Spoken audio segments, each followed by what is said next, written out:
Hey guys, you are watching your anime world. How are you all? Please support to subscribe this channel for watching new interesting stories. So in this video, we will see third part, what if Deku activated Flame Quirk from the ashes. Here is short summary. Izuku Midoriya had given up, abandoned by society, family, friend, educators, peers, and when the last beacon of hope. It was all too much for him. The last bit of resolve broke. There upon the rooftop he made a decision: take a swan dive off the roof and hope for a quirk in the next life. There on the building he was left the jumped. The Phoenix Force had other plans. But before we start, if you want more stuff like this, then be sure to subscribe and like this video. And if possible, share this video with your friends. Now let's start the story. There was no mighty roar when the faculty arrived. Instead, many sank to their knees in mental exhaustion at the plight they had just been through. Izuku was at Momo's side checking on her. Mina had moved to be by his side and was clinging to an arm.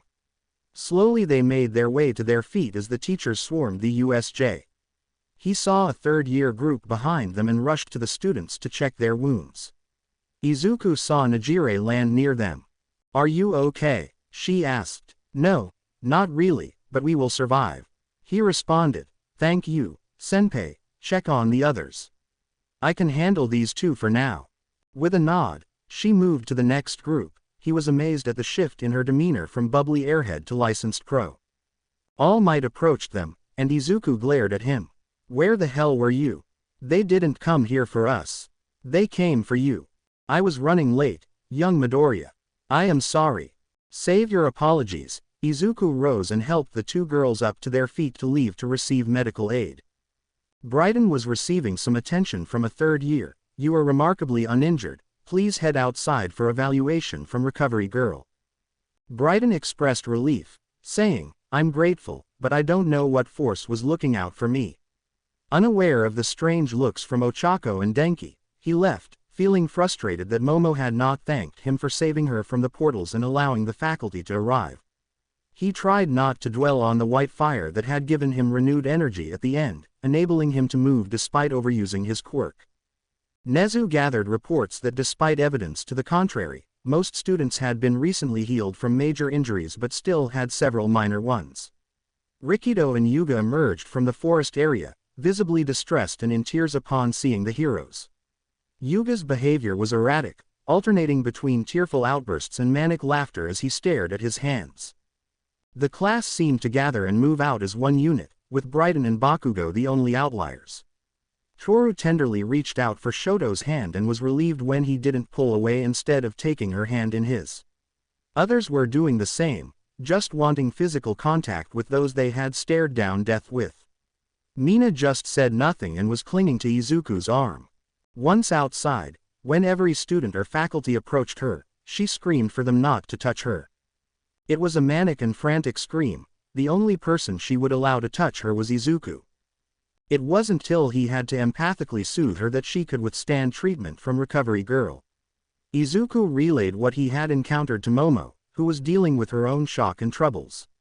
Not only had she almost died, she saw the world as it was about to burn. The Dark Phoenix was before her. She was sure he needed more than one anchor, but all she wanted right now was to hold him and let herself release all the emotional turmoil that was being held inside. It was the same for every student. As their wounds were bandaged, Yuga had to be sedated, and the rest just made their way to the waiting area huddling together. Momo would rebuff Brighton when he came to check on her. His fake insincerity was almost enough to make her vomit. When Detective Tsukauchi came to try and question them, he immediately knew this would be a terrible task. Trying to separate them from each other was borderline impossible. Everyone that approached them made them jump. Ultimately, it was only possible to do so with a line of sight from the group and a distance they all found acceptable. Thankfully he wasn't alone, and he had brought a female detective with him, Detective Starling. He noticed that most of the girls immediately relaxed at seeing she would be handling their questioning. It made his blood boil because he could already piece together what he hoped only attempted upon them. Brighton Fredham, aka the smarted person in the room. "I understand this may be difficult, Mr. Fredham, but could you answer a few questions?" Detective Tsukauchi asked. Despite some minor injuries, I feel rather well, Detective. I have no problem giving you my statement. Brighton responded, his voice sure and full of confidence. Okay, where were you when everything started? I was near the doors above the fountain area when the villains appeared. Truth. What was your reaction? Confusion at first, Truth. Then, when the mist villain, their teleporter, appeared to block our path, I began to think of how best to survive. Truth. The detective's quirk rang out. When he began to take your classmates, what was your reaction? I tried to save who I could. Lie. Very noble of you. How did your group fight against their teleporter? We didn't. Hitoshi was able to use his quirk to hold him in place. After that, Momo and a few others went to work on the door. Ochako tended to 13, and I was sent to look for a manual override in the control room. Truth. Were you able to do so? After some searching. Lie. I was able to locate it when two villains burst in. While defending myself, I threw one out the window of the control booth. Unfortunately, she collided with the mist villain, breaking him free of Hitoshi's control. But thankfully, Ida got out and notified the school. Truth. What happened next? The monster that the main villain had brought with him came crashing down. It attacked Ochako and Momo. When I ran in, it tracked my movement and hit me, sending me over the edge. I landed amid a group of villains and fought my way out using my quirk. And made my way back to the group and the monster. Truth. Anything happen along the way? No. Lie. Then what? When I returned, the beast had been what we thought was severely injured by Shota, but it broke free and began to regenerate. Its attention was focused on me for some reason. To keep my classmates safe, I tried to lure it away. Lie. Anything else? No. I could not witness anything until the faculty arrived. Truth. Thank you, Mr. Fredham. Your statement has been most enlightening. The trip back. Reports were filed in as the student's testimony was taken. Nezu was taken aback by the number of critically injured villains found and the dead. Midnight did her best to calm the students while getting some details. Her training as a counselor told her this would be a terrible task. The trauma of the day was so painfully evident. Once the preliminary statements were given, she got the students on the bus to get them back to the campus as the USJ was in the rear view. It was then that the first sob broke from Mina, then it triggered others as the class began to grieve together. Brighton seemed annoyed that Mina and Momo were crying on Izuku's shoulders and that no one was paying him much attention. Bakugo sat in the corner, staring out the window. He knew he should be dead. If it weren't for Aizawa, that hand would have killed him. Ochako was talking to Denki in the back of the bus. How did you end up in that group of villains? I don't know. 1 second, I was looking down the stairs and saw Brighton. The next, I was flying through the air. Why? I think he threw you. Why would he do that? Isn't his quirk some teleportation? I don't know, but some things aren't adding up. Like when he got back to where we were fighting that thing, I am sure he put Su and Toru between him and it to buy himself some time. That's a serious accusation, Ochako. Yay, but remember what Su said during the training, that she went to leap away, but something grabbed her leg and pulled her back, and when I was trying to get to Misty, time seemed to slow down. There was no way I should have been able to dodge that portal. Still, to think he would do something like that. Once they were back on campus, they made their way to the locker rooms. It took some coaxing from Izuku to get Mina to separate to get changed. She clung to Momo as they made their way. Mina was in the showers for a while. She responded to questions with a single word with some aid. She got dressed. Once they stepped out, she seemed relieved to see Izuku and grabbed his arm again. Everyone's costumes were in tatters and wrecked. They just left them to be collected by the staff. The dorms. Everyone piled into the common area, not attempting to separate. The nearness of their comrades was what they all craved. Even Bakugo sat on the steps, just processing everything. Mina broke the silence. I killed people today, she said hollowly, her head resting on Izuku's shoulder. As did I, Fumi said. They talked about doing horrible, unspeakable things, and I lost control. I couldn't take it. I knew what Dark Shadow would do, but I couldn't let them walk away or escape. I am sure I crippled some people, Shoto said. I can still smell the fur on that monster burning. We all did something that we aren't proud of, Itsuka said, her and Kyoko leaning against Mezzo, who was doing his best to calm his nerves as he looked down at the severed stumps where he had lost some appendages. Thankfully he had been informed by Recovery Girl that they would be able to be reformed. It was still difficult to look at. "You're the one that healed us, aren't you, Izuku, hero?" Sue said from her spot. "Yes," was the boy's response. "How can you do that with telekinesis?" She pressed. "I told you all that I can affect things on smaller levels. That's why I call it psychokinesis. It works on a molecular level. That is how I can produce fire. I didn't so much as heal you but stitched up the worst of the wounds." "And that connection," Ochako said. "I don't know about all of you, but when he did it, I felt like we were all connected." "No idea," he lied. "What happens now?" Toru asked, her voice wavering. "Ideally, we should try and rest, but I don't know how well that will work," Ida said. "I feel so ashamed that all I could do was run and get help." "Don't, Ida," Hitoshi said, speaking up. "You were the only one with us that could. All I could do was hold off Misty for a bit. After that, all I could do was try and drag people out harm's way." "I don't want to sleep alone," Mina said. A murmur of agreement washed through the group as others echoed similar statements. "I think I would like to sleep here with all of you," Momo said. "I can use my quirk to bring down blankets and stuff. If you give me permission to open your rooms, we don't even have to leave the common room to get our stuff," Izuku volunteered. With some nods and others going and gathering their stuff themselves, soon they were all there under blankets, but sleep would not come easy. Bakugo didn't leave, but he didn't bring his stuff down. "Something is bothering me," Itsuka said as everyone had returned. "What's that?" Kyoka asked. "Beyond the obvious. When the portals started appearing, I thought I was out of the way, but then it felt like something shoved me, and next thing I knew, I was swallowed up," she replied. Brighton said nothing, his heart rate increasing. "Same here," Izuku added. "I thought I was going to get pulled in for sure, but then I got yanked out of the way." "I thought you did it, Izu," Momo said. "Wasn't me. I was trying to pull you to me." Kyoka noticed the sudden uptick in someone's heartbeat. It took her a moment to pinpoint it, but then she saw it was coming from Brighton. "Maybe it was some villain's quirk," he added. Kyoka noticed the way his heart was rapidly beating. He was lying about something. "Yay, but what villain?" Momo responded. "The only one that we saw was Misty. Why didn't they do anything else if there was a second villain there? And if it was part of Misty's quirk, then why did any of us escape the portals, and why target Izuku and Itsuka?" "The villains had no idea what our quirks were," Bakugo added. The class turned and looked at him. "They dropped me in the fire zone, Frog Face in the water zone, Tweety in the storm zone. If they knew what we could do, I would have been in the ice zone. Instead, they just upped my firepower.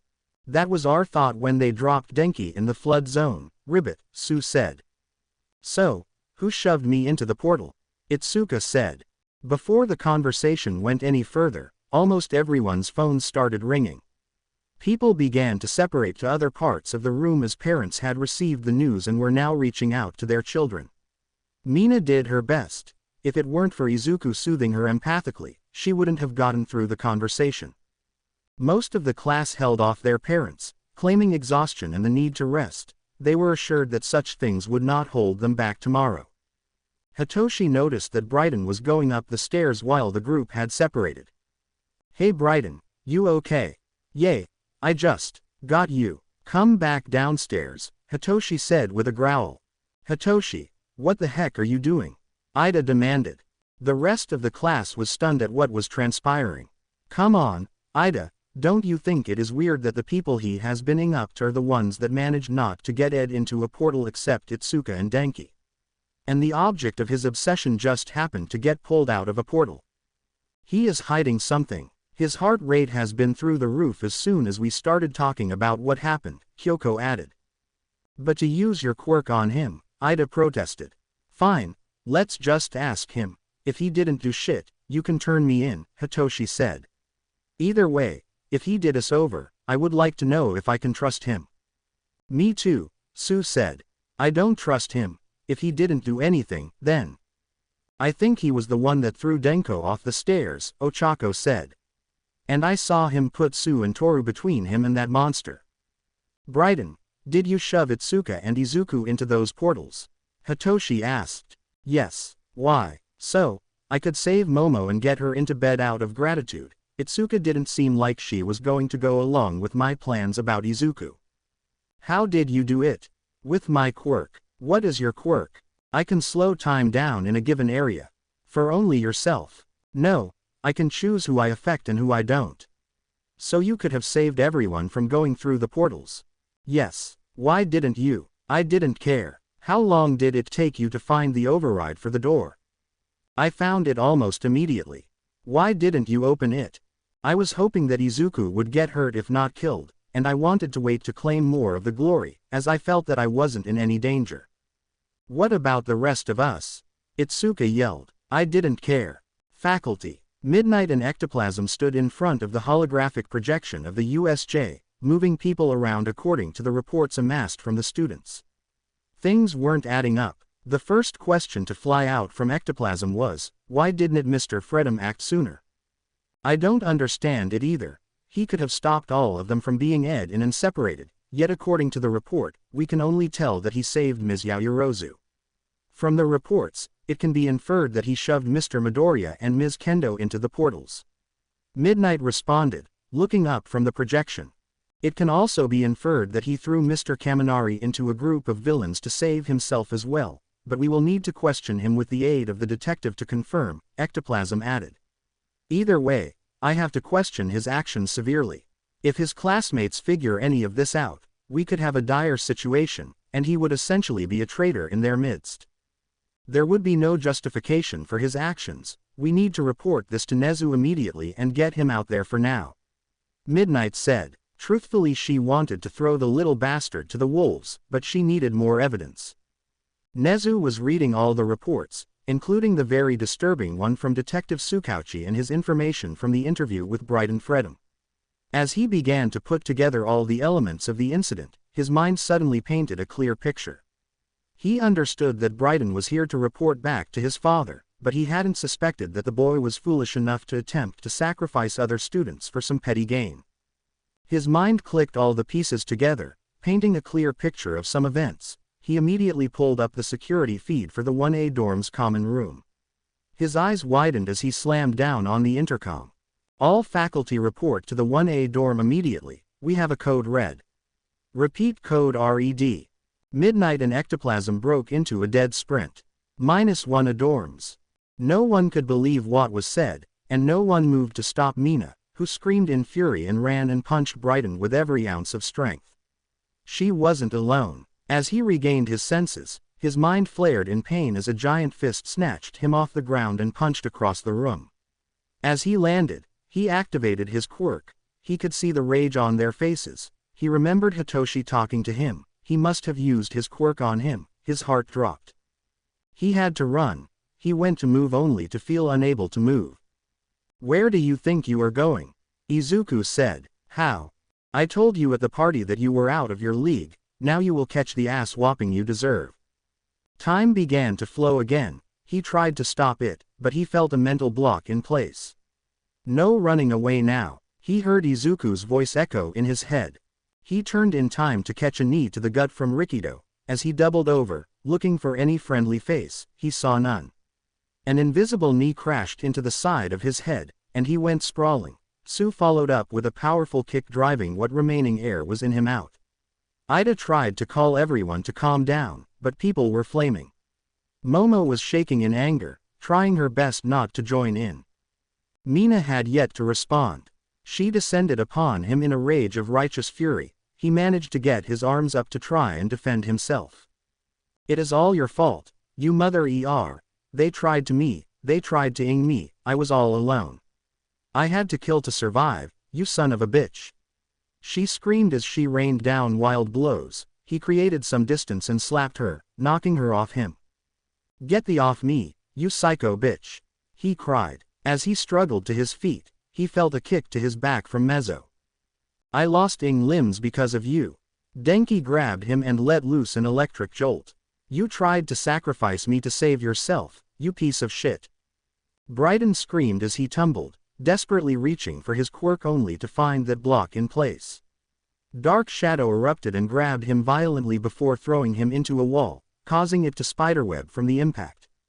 You did all this because you couldn't handle rejection. Momo yelled as she dragged him to his feet. You disgust me. I would rather have soiled myself with a villain from the attack than let you touch me. She reared back and slapped him. Ochako stepped in and punched him. I hope you burn in hell, you piece of shit.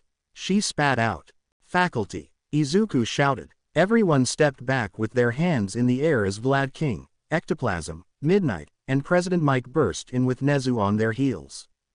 Izuku was holding Mina back, desperately trying to break free to keep attacking. It took considerable effort to calm her. What the hell is going on here? Vlad King roared. After what just happened, why would you attack one of your own? He threw some of us into portals during the villain attack, delayed opening the manual override in hopes of getting a student seriously injured or killed, put 2 students directly in the path of the weird monster thing, and threw another into the villains to save himself. He could have prevented all of us from getting pulled apart, and he chooses not to, Momo said. And that was just during the attack. Why would he do such things? President Mike asked. And how do you know all this? Because he wanted to try and get me to spread my legs, Momo spat out. We know this because I used my quirk on him, Hitoshi said, stepping forward. I know it was wrong, but I knew he was hiding something. I accept full responsibility. Vlad King, take Mr. Fredham to the infirmary but make sure to place him into custody before you do, Nezu said. Sir, while I cannot verify their claims, the evidence suggests they are correct. He has already given a partially false statement to the police detective. That's a lie, Brighton yelled. Mr. Fredham, before you utter another syllable, you should be made aware that the detective's quirk is called lie detector. Brighton froze. Vlad King did as he was instructed, if not only to remove the boy for his safety but if their claims were correct, leaving the young man here would be a death sentence. And Vlad King could find minor fault in that case of mob justice. Brighton desperately looked for a sympathetic face. At last, his gaze fell on Bakugo, who looked away in disgust. Bakugo. Don't look at me, you piece of shit. I agreed with you that Deku was a piece of trash and had probably coerced Ponytail somehow. In no way was I going to agree with you in sacrificing any of these extras to a bunch of villains. Deku, yes, any other bullshit you were up to, you can just off. Izuku looked at Bakugo and shook his head. The class could hear Brighton ranting as the cuffs were placed on him and he was dragged out of the dorms. Food will be delivered soon. You will all be confined to dorms pending a thorough investigation, and do expect some form of punishment. I can only imagine today's trauma and stress placed upon you all. Then to find what amounts to a traitor in your midst that could have turned the tide of events today was probably more than you could process. Do try to get some rest. We will address this later, Nezu said as he led the teachers out of the dorm. Sir, is it wise to leave them like this? Ectoplasm asked as they walked away. They are lucky to be alive, and mentally they are hanging by a thread. The only thing holding them together is each other. Finding out such a terrible thing shook them even more. If we attempt to step in and separate or punish them now, we would be doing even more harm than good. We failed them today. They had to make decisions and take actions that most pros will never have to in their entire career. We need to focus and provide them with all the support they need. After the report gets out, the commission will come after us in full force for the injuries and deaths that occurred. We need to know precisely what happened to the best of our abilities. I first want to know how these bastards got into my school. Nezu finished with a growl. Infirmary. Yuga awoke in a panic in the infirmary. He bolted upright screaming. It took several minutes for Recovery Girl to calm him down, as his senses slowly returned to him, and his mind was able to process that he was no longer in the forest. He had been warped to that area to give a report and supposedly be roughed up a bit. You see, Yuga had been born quirkless. His parents, witnessing their dear boy's suffering, had used their wealth and connections to do anything they could to help him. Unfortunately, that had brought them into contact with the devil himself. The devil had been able to give him what he needed, a quirk, his navel laser. He didn't have as much control as he should have because it was foreign to his body, and his body had not had time to adapt and mutate to handle it properly. Hence his tummy aches, it was intense pain as his body constantly suffered from using the quirk. The cost incurred for his gift was more than money. It was servitude to spy on UA and his class and report in. He thought he could do it so that it would be easy to distance himself emotionally, to report as asked. He never thought it would go as far as it did, that their lives would be jeopardized in the first week. It was naive of him to think so, if not outright stupid, but it was a hope he had clung to. But then he had met his contact, and the beating took on such a vicious turn that he could hear the man talking to someone about saving him some meat, and that they could go all out. That he had the contract, and as long as he survived the deaths of the others was acceptable. It was then that Yuga fought back. He may have made a deal with the devil, but that was his price to pay, not the others. They had been nice to him, humored his outlandish behavior, and even played along somewhat. He couldn't sit there and let them die. His soul could only bear so much. It had been futile. The man was a trained fighter and a trained killer. The man promised Yuga pain and delivered on his promise. Rikido was not supposed to be there when he saw his classmate. He panicked. Rikido, after hearing how much Yuga was missing his family after moving in, the boy had gone through all the trouble of making macaroons as a getting-to-know-you gift. Now he was trying to save him, trying to save a person who was a traitor. The gunshots echoing through his mind, he knew he had to act, and he did. He killed their attacker with a laser blast through the head. He didn't know if they would survive, but he prayed that at least Rikido did. Yuga was unworthy, and if he was dead, he was free. After they calmed him down, they reported that all his classmates had survived, that the worst of their wounds had been healed before the faculty had even arrived, and that it was due to his mental state that he was the only one in the infirmary. They would hold him for observation and release him to return to the dorms tomorrow if he felt up to it, though he would have to state the school and the police before doing so. They would arrange for it tomorrow, and they also told him that his parents had been notified and were on their way from France. Yuga nodded and picked at the food they brought him. He knew he needed to eat, but the will to do so was lacking. The worst was when he was left alone in the dark with only his mind for company. He tried to distract himself with television, but it just couldn't hold his attention. All that could be his mind, screaming at him, "Traitor," over and over again. His mental torment was broken when he felt the pressure of something landing on the bed. His scream was silenced when he noticed sitting there was the very principal of UA, Nezu. "Hello, my dear boy, I wanted to chat with you off the record. When examining the villain's body you battled, I found something interesting. A flash drive with all kinds of neat little bits of information. Now I want you to start at the beginning and be a good boy and not leave a single thing out." It was the sadistic smile on his face that caused Yuga to break into a sweat and nearly piss himself. He was looking at a monster playing at being human. A guise worn to keep people pacified, which was not present anymore, had been set aside so Yuga could know what he was dealing with. The common room of Class 1A. Izuku lay on his back, Momo cuddled close on his right and Mina on his left. The pink girl had clung to him since the USJ, and at night, it was no different when Mina first went to sleep. It was next to him and Momo, but she was tossing and shaking before she lifted his blanket and snuggled in. He looked at Momo, who nodded and then drifted back to sleep. When morning found them, it was an unusual feeling being held like he was, but what he found interesting is Momo and Mina were holding hands on his chest. He didn't have to wait long for them to stir as they did. They released him, allowing him to push himself up to a sitting position. People were still asleep all around the room. The girls were beside each other under the blankets while the boys they had fought beside were near them. Izuku floated himself up and away from the group, using the chance to go to the restroom and wash his face before returning and moving to the kitchen and as quietly as possible, brewing himself some coffee while watching over the group. Once he saw more stirring towards being awake, he turned to begin making breakfast. The sounds and smells began to rouse the group as they sat up and gathered their blankets, but not taking them to their rooms. They folded them and stacked them against the wall, indicating that the return to bed this evening was not on the table.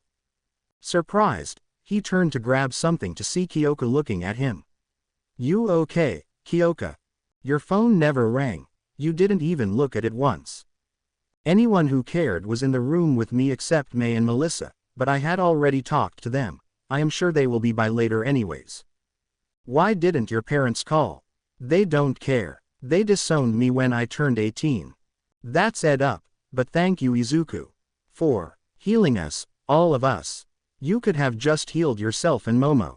She is your girlfriend, but you healed everyone, even Dr. Dickhead. I didn't heal him. He wasn't seriously injured. Either way, some of us would be dead without that, especially if the heroes hadn't arrived when they did. We would have had to keep fighting, and that would not have ended well, so thank you. Anytime, Kyoka, he said, smiling while cooking with his telekinesis. There is more going on with you than you let on, but I want you to know that if you ever need backup on anything, you can call on me. Kyoka hugged him briefly. Thanks for saving my life, Izuku. She stepped back, blushing slightly, before exiting the kitchen. The morning light seemed to help banish some darkness for everyone as they sat and ate. Soon the girls broke apart to all shower. Mina still seemed scared, but when Momo and Itsuka took her hands, she willingly followed them. He was washing a few dishes that hadn't fit into the dishwasher when Bakugo came and leaned against the counter. They may have believed your bullshit, but I don't trust you. And I didn't need any bullshit healing you were dishing out. Mr. Stuck-Up was right that you are not trusted, and I will show everyone what a piece of shit you are.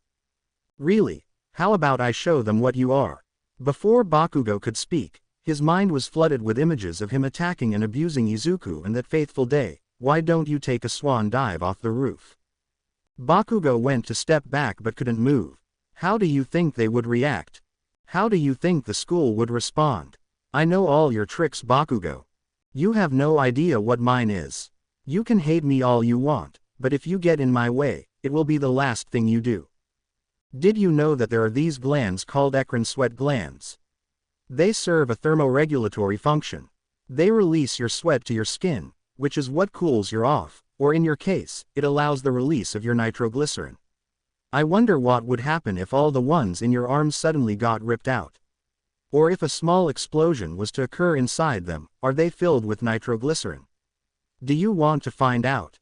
Bakugo stared at him, genuinely terrified. I told you in the battle trial that I am better and more powerful than you. I don't give a what you do here, little man, but you with me in mine. Bakugo felt his body release. He immediately thought to attack, but then he felt a tug on something under his skin. Have a good day, pumpkin, Izuku said, putting the dish on the drying rack. Ida came around the corner from the area of the door. Izuku, Mei Hatsume, and Melissa Shield are here to see you. Are you up to it? Yes, Ida, please let them in. Izuku walked away. Mei and Melissa, they practically bulldozed him when they saw him come into view. Once he returned their affection, they began to look him over, making sure he was, in fact, okay. They asked where Momo was, and he directed them to the baths but asked them to hold off until she emerged. When they asked about what happened, he told them that he wasn't allowed to talk about it at the moment. When they found their way to a couch, he instead filled them in telepathically on everything he knew that had happened and what he had heard or learned some from the others. Mei kept her composure much better than Melissa, who had to excuse herself. Mei, look, Izuku, I want to make this clear that I care about you, and I believe in what we are doing. I don't want you to think otherwise just because. Izuku, I believe you. Mei, I wouldn't expect you just to let me burn the world. Most normal people won't. You may be the first, but I know you won't be the last. Mei, I need to get that jammer up and running. I got the prototype up, but I don't know if it covered anything before it burnt out, so someone may have picked up the energy signature. Izuku, then we need to make sure we are prepared just in case. Maybe we can drop an anonymous tip or something. I want to know what took backup so damn long. Melissa, Power Loader didn't believe us and wouldn't check the feeds. We were supposed to go out tonight, but we can reschedule. Izuku, that may be for the best. Mina is fragile right now, and I know Momo has been holding some stuff back, but I don't want to push her. Mei, we will get it out of her later. Melissa, so, what's going to happen to Brighton? Izuku, I don't know. But I know he can't come back here if I don't kill him. I am sure the others will ensure it's done within 10 seconds of him walking in. Mei, well, that guy, such a piece of shit. Momo, Mei, Melissa, are you here? Melissa. Yup, we are downstairs with Izuku. Where are you? Momo. I am heading to my room, Izuku. Can you stand outside Mina's door as she gets dressed? She is better but still afraid. Izuku. On it, May. And we are coming to see you, Momo. The three M's. They bulldozed Momo, but unlike Izuku, who could withstand the assault, Momo was tackled back onto her bed while they fussed over her. Melissa and May then just pulled her in tight. Are you okay? Melissa asked. Yes, shaken. You're lying. He isn't in here. Momo's voice faltered, and she started crying. She was so scared while fighting, but seeing that the world would burn terrified her. They hadn't even tried yet, and the world was about to burn. It was so scary because of how lost Izuku felt. His rage and grief had overwhelmed him. He needed more anchors. He needed to be grounded. She wasn't afraid of him. She was worried for him. May and Melissa comforted her while she regained her composure. When that was done, they emerged so Izuku could go shower. May and Melissa didn't stay much longer, wanting to return to the workshop. The arrival. After a slightly understandable security check and escort, the parents descended on the dorms. Izuku stood next to Mina till her parents, Max and Kara, got to her, and she sobbed into their arms. Izuku, at that point, retreated outside as parents focused on their children. When the door opened, he saw Mitsuki step out. All you need is a cigarette and a balcony rail to lean on while you gave out over the school, she said, walking over to him. You good kid. For the most part, my girlfriend got hurt pretty bad that scared the shit out of me, but we were able to get her healed. Did that bitch even call and check on you? No, I don't know how they would even get a hold of here. He disconnected the phones. I don't have their numbers, and they disowned me. Them both. Are you okay? Yes, I am Auntie. It's that at times like these, you know.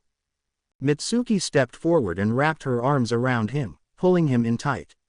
He slowly wrapped his arms around her, and they hugged tightly for a minute before she stepped back. Look, kid, if you ever need me or someone to talk to, call me. Day or night, I will be there for you. Thanks, Mitsuki, I mean it. Thank you. I know that you and my brat hate each other. He won't tell me what he did, and I am pretty sure you won't either. So please don't shut me out. I won't, I promise. The two made their way inside as Izuku glanced at her walking up the stairs in her rather tight jeans. He made his way to the kitchen to grab some water, only for Kara to come and grab him in a fierce hug. Kara, I just want to say thank you for keeping your promise. Thank you for saving her. She saved herself. She fought so damn hard. I just got there at the end. If I had gotten there sooner. He stopped as his voice choked up. He felt guilty for all of it. He shouldn't have been caught out like that if he had taken better precautions. I don't know what's going on in that head of yours, but stop it. She said, you saved our daughter when she could no longer save herself. You were there when it mattered. Don't you think anything different? I just wanted to say thank you. I will let you get back to your parents. Thank you, Kara, he replied, not wanting to bring Kara down with his circumstances. He just walked away. Surprisingly, as he attempted to leave, some other parents stopped and thanked him for healing their kids. Rikito's parents were very thankful. Izuku smiled, not for the praise, but it did feel nice, but for the fact that they had all lived. He was eventually summoned to Momo's room, where her father shook his hand and told him thank you. Her mother hugged him, and he politely excused himself to give them privacy. Thankfully he made it to his room and hid away for a while. Sometimes solitude is a good thing. The unwanted. Sir. Midnight's voice sprang to life over the intercom. Yes, Midnight, he replied. Dominic Fredham has just arrived. Is he alone? No sir. His daughter is with him and his bodyguard. Prodigy reports that Justice is in high orbit, just outside our airspace. Interesting. Please join me in greeting our guests and have Misery and Mistress on standby. Understood. Nezu got to his feet and hopped down from his desk to meet their guests. As he reached the front of the building, he found Midnight waiting for him. The stretch limousine pulled up and outstepped an impressive man standing 6'5", 385 pounds, of solid muscle. His short black hair was neatly pulled back, and his tailored suit was impeccable. His hand extended inside, and out stepped a beautiful blonde with blue eyes, standing 5 feet 9 with a figure that would rival Midnight's. After she stepped out, next was the main event. Dominic Fredham emerged standing at 6 feet 4, 245 pounds, with blondish gray hair and storm gray eyes, just like his son. As the man appeared, he looked at Nezu and his escort. "Devon, stay with the car." "Yes, sir," the man replied. As they approached, the blonde stepped forward. "Nimari, how are you? Or is it midnight right now? Either way, it has been too long," she said, moving to faux beep the hero's cheeks. "Elizabeth, it has been ages. For you, it is whatever you like." The pro responded, delivering the faux beeps. "Nezu," Dominic said in a clear, commanding voice. "Dominic," the principal responded with a smile. "Imagine my surprise to hear that not only was UA attacked, but in the hours after such a horrible event, my son was attacked again by his class and taken into custody for some strange reason. Now is there some logic to this chain of events that will not see your school suddenly under the new name of Fredham University for Heroes? Well, that does have a unique name to it. Let us hold off on any name changes for the moment. Shall we walk and talk at the same time?" Nezu countered. "Sure, we wouldn't want to make a scene now," Dominic responded as they walked with Nezu leading the way. Midnight and Elizabeth fell into step behind them. "I trust my brother has been healed of any wounds that he has received?" the woman asked. "Yes, he has, Elizabeth. What kind of monsters do you think we are?" Midnight replied sweetly. "You a monster? No, those you keep locked in the basement." The woman responded with the same level of sweetness. Nezu stopped at his office. "Dominic, would you care to step into my office while Midnight takes Elizabeth to check on your son?" Dominic turned and nodded at his daughter as he followed Nezu in. Elizabeth and Midnight. Once they were in the elevator, Elizabeth let out a deep sigh. "So, what did the dipshit do now?" Midnight raised an eyebrow. "No love for your brother. Half-brother first off, and he is a dipshit. Tell me I am wrong, and are you going to be all Midnight on me?" "Depends, are you going to go elemental on me?" "Not unless I have to. Nimari, hopefully, my father and your principal can work something out because I would hate to ruin our friendship by going to war with you right now." "Do you think you can win?" "I would place money on it being much more difficult than you think, and unlike you, my father won't care who gets caught in the crossfire." "I am not trying to threaten here, Nimari. I am just telling you what it is. How many of the marauders are here?" "All of them, plus some of the elite, enough to at least force Nezu to unleash the Dark Stalkers if he wants to survive. My father is not here to play games." "Would you risk an international incident?" "What incident?" "The marauders are a wanted group. The elite was responding to American civilians in danger. More importantly, they came in to save Dominic Fredham, the head of Fredham Enterprises, a highly ranked global corporation beloved by the American public. Even if you guys win, will you survive the incident? So, I ask again, not Midnight the hero or Midnight the leader of the Acolytes, but Nimari, the woman I spent years with. What did he do? He betrayed his class, purposely delayed them seeking help, and instead of using his quirk to save anyone, he sent some to fight for their lives. On top of that, he was an elitist jerk who purposely threw another student into a group of villains and put 2 others between him and some Frankenstein beast." She responded. "Do you have any actual evidence? Beyond circumstance and theory, we can plead that his quirk faltered when he went to activate to save his class, that he saved his friends first and before he could do anything else his quirk failed. If you had hard evidence of the other things, then we would be having a different conversation and you would have charged him before we even landed. I hate that you're a lawyer on top of everything else. He did lie to a detective with a truth quirk.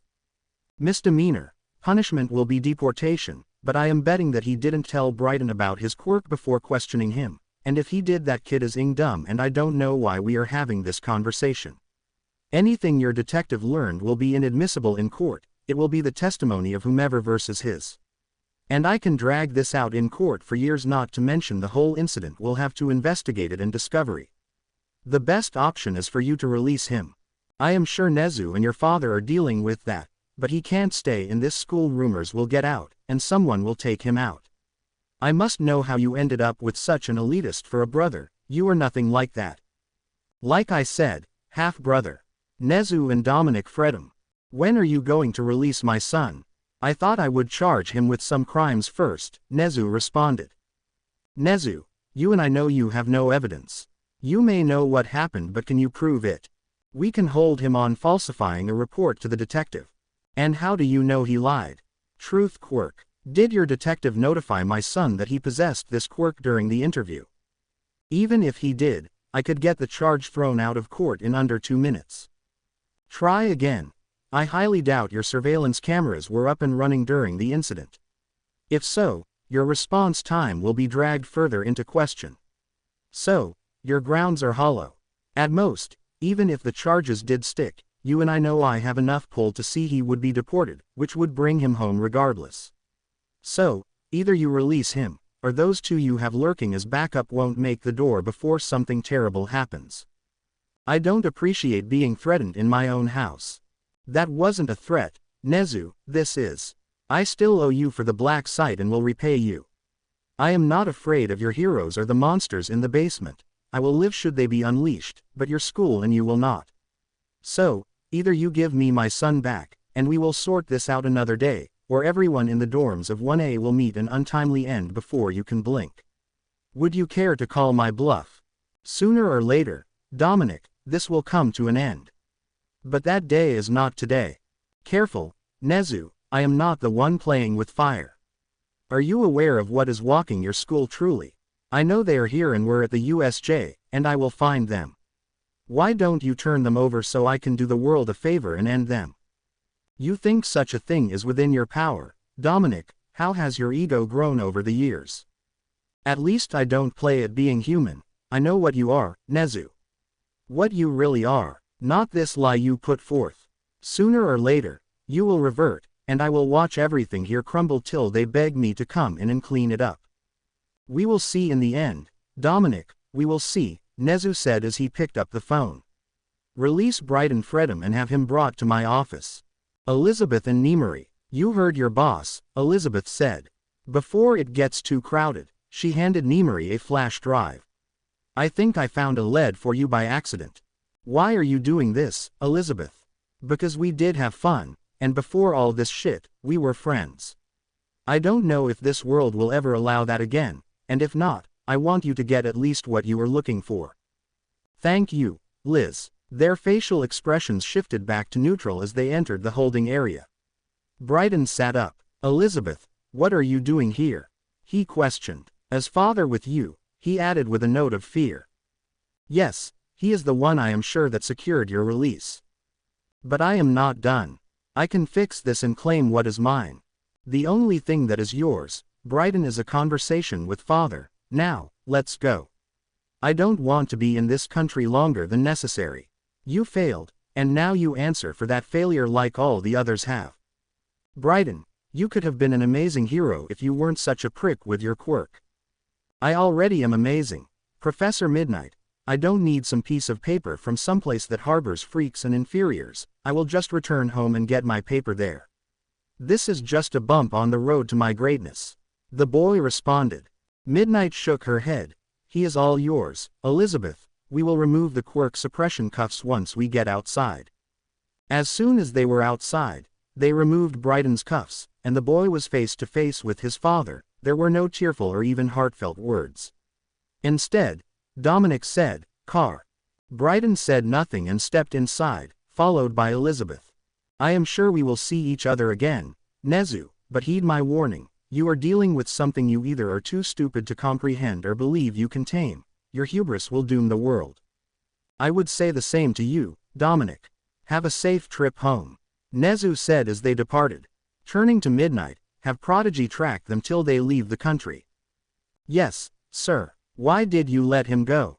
He is not worth the fight to keep. I allowed him here to see what game Dominic was playing, and I believe he has tipped his hand. Call Izuku Midoriya to my office, please. Yes, sir. Mina sat looking at Izuku. She felt safer knowing he was right there. The USJ had left a mark on all of them, bringing all that had fought together closer. Mina had fought alone. She had fought till her body had given out, and before the worst had happened, she had been saved.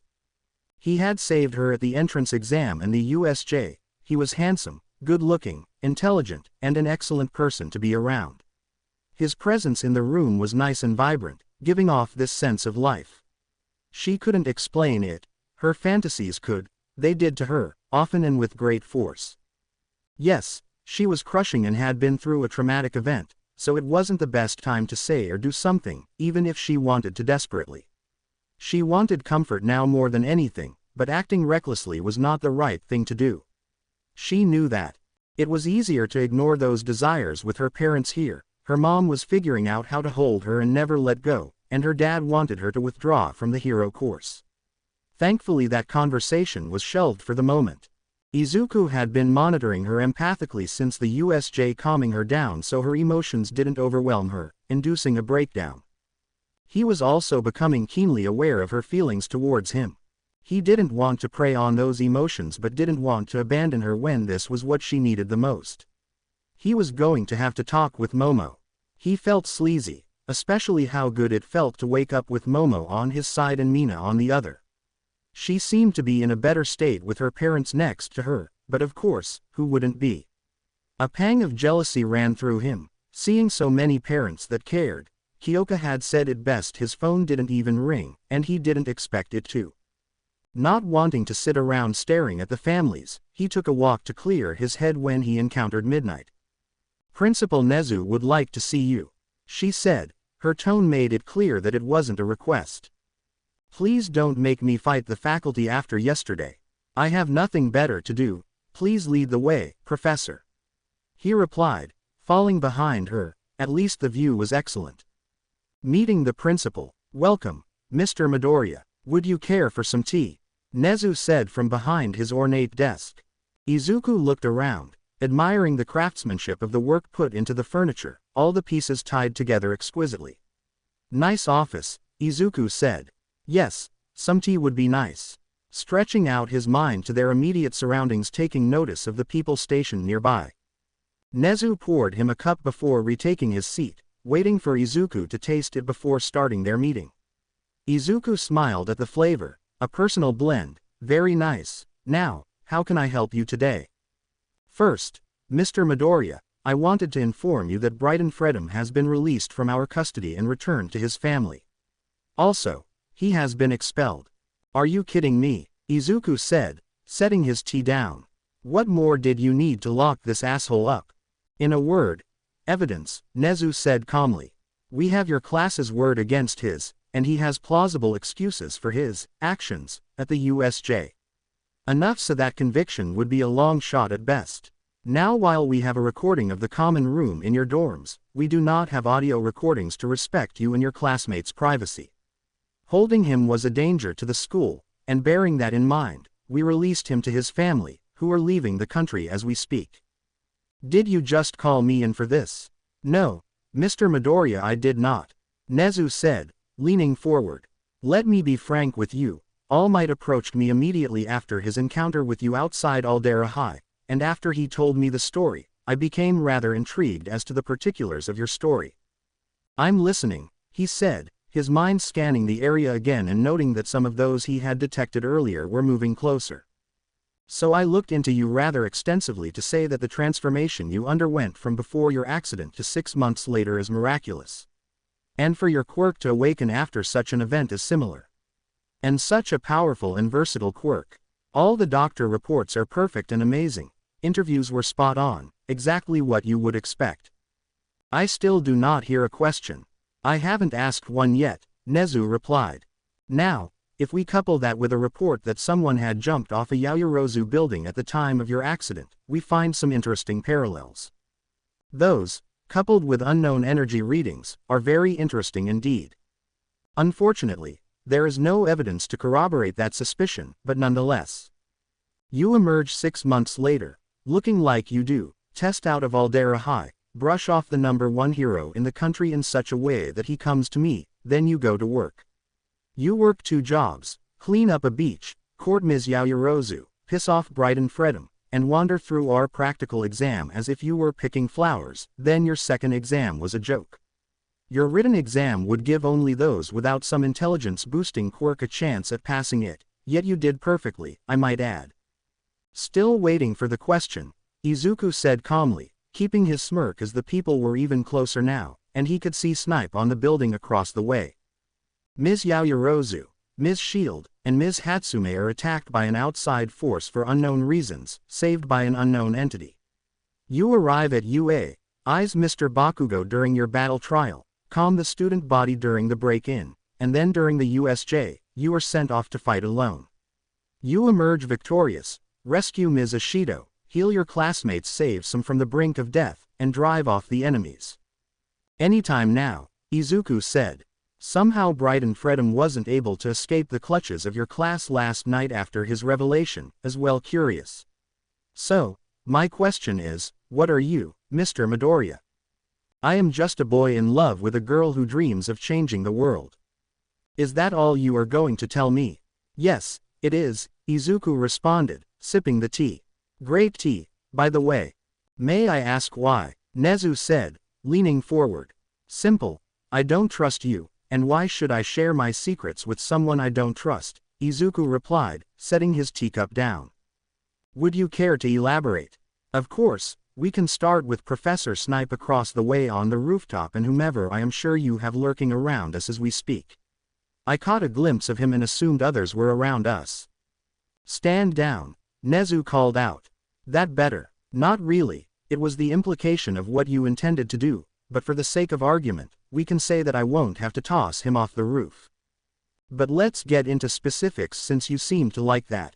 Nezu nodded and leaned back. You purposely gave me a much harder written test than anyone else in the school, including your recommended students. After I passed that, which should be more than enough to qualify for an academic scholarship, I was only granted a partial. Second, you sanctioned some bullshit second practical exam off the word of All Might, who will get into it later, to appease your curiosity. Why? I had already passed your written exam. I had passed the practical exam with all the others. Was my demonstration against the 0-pointer not enough? Was helping other students not enough? Would killing all the robots and walking out be enough? Was not saving people not enough to prove my character to you? Is there more? Nezu asked. Oh, hell yeah, Izuku said with a smile.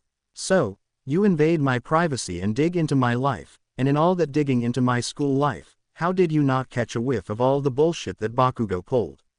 Either that is willful ignorance or stupidity. You don't strike me as stupid, so that I will go with willful ignorance, or the third option, you didn't care. Well, which is it? Mr. Bakugo has the potential to be a great hero, Nezu said. He does have some tendencies that need to be curbed. There it is, Izuku said, snapping his fingers. He gets a pass because he has a great and flashy quirk. Let us look past all the bullying and how egotistical he is that he can't even be bothered to learn someone's name because they are beneath him. Let's ignore all the violence and everything else for his potential to become a loud, brash hero who doesn't care about helping people, only proving he is the best. That this sorry excuse for a person accused me of hiding my quirk from him just so I could laugh at him. That I endured years and years of being treated as quirkless for a lark. While there were some troubling discrepancies, there was no hard evidence. Izuku nodded, as in there is no hard evidence that everything you described that happened to me didn't happen that way. Something didn't smell right, but let's ignore all that bullshit and focus on the kid with whom All Might has an issue. All Might may have brought you to my attention, but the strange circumstances have brought you to my attention. Why? Because I told him to and his little protege to off. I wanted nothing to do with them.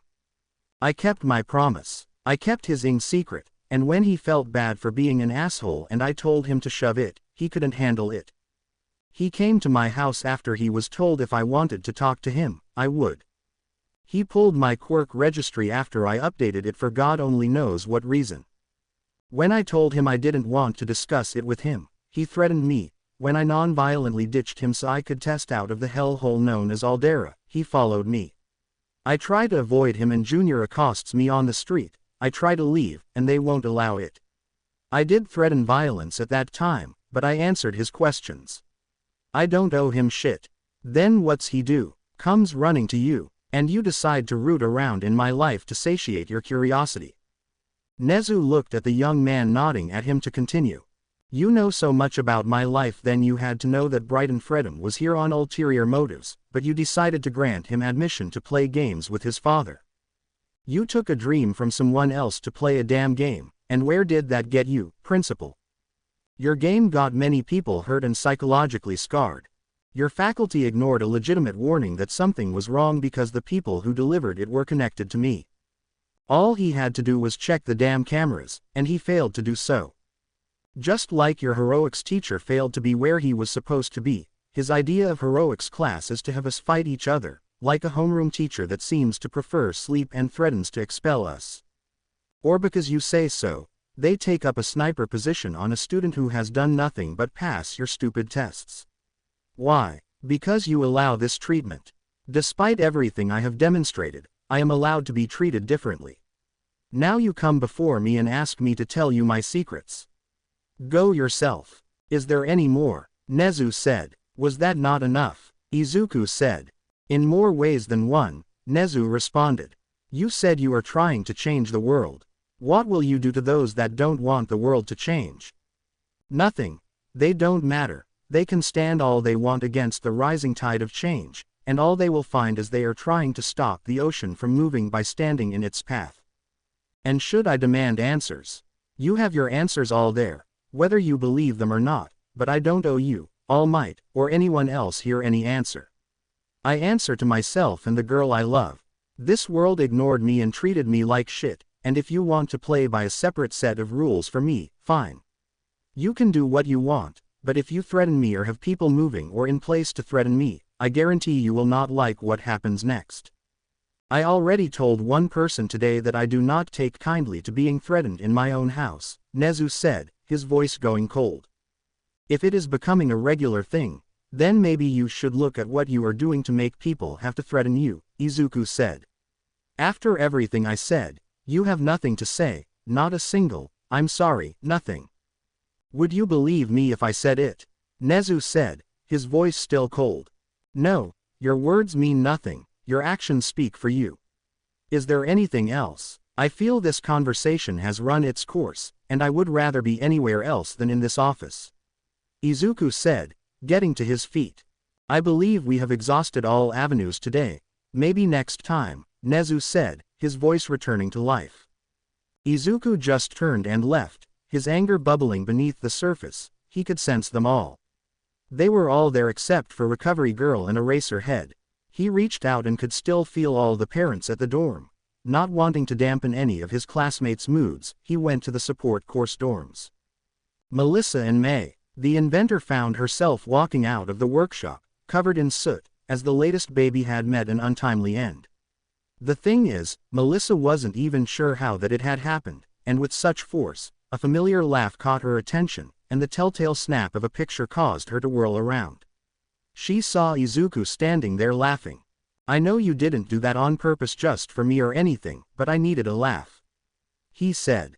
Melissa smiled. Well, glad I can cause some amusement for someone, she said, dusting the dirt and grime from her hair. What's up? Honestly, of course, she replied, walking towards him. Talk to me, Izuku. Feeling kind of lonely. The parents are still at the dorm. I don't want to drop in on Momo right now and drop stuff on her, so I came to see you too.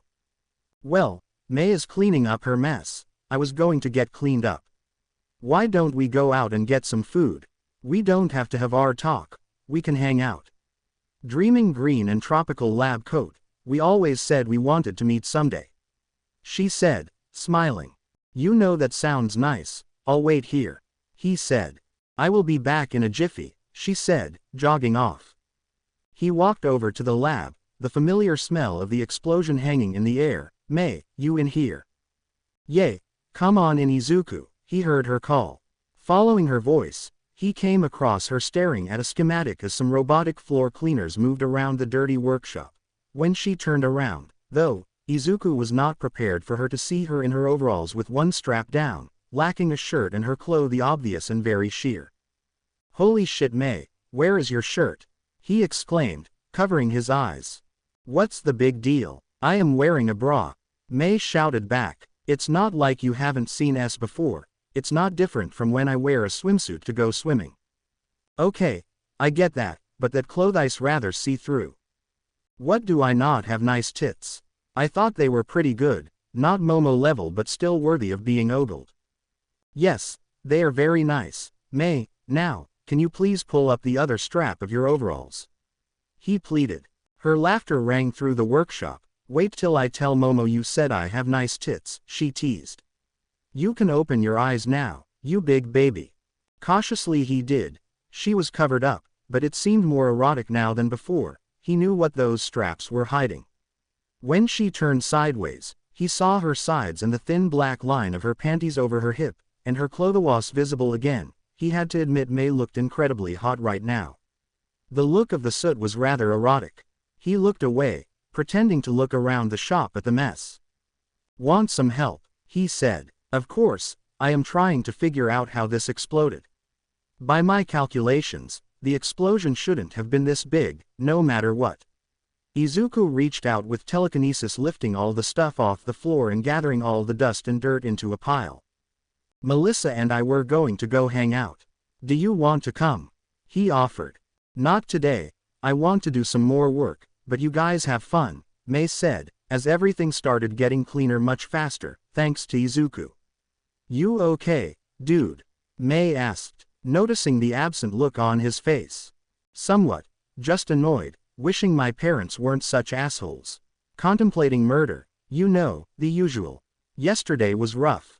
I can only imagine what that must have been like for Momo and you. You, in particular, Momo, told us what almost happened. Stupid question, but you okay? May said, walking over and touching his arm. It was strange. All that anger and rage at losing her completely took over. It didn't even register that I could try and heal her, and that almost cost me. If it weren't for Kyoka translating, we wouldn't have this conversation, which bothers me. I feel like I failed to heal her sooner, and just lost composure. Look, Izuku, I can't say I understand how that would feel. I know that if I lost that girls or even you, I would be despondent, but if I get angry, some stuff will blow up, but not the whole world. I don't have that kind of power and wouldn't want it. All I can say is that even though you go all Dark Phoenix, I will try to stop you. It doesn't mean I would try to kill you, I would still want you around. She surprised him by beeping his cheek. You mean a lot to me, and Melissa, don't forget that. You are not just Momo's boyfriend but also our friend. You know we don't have many of them, and even if I did, there is only one of you, Izuku. Never forget I care about you too. Thank you, May, he said, hugging her.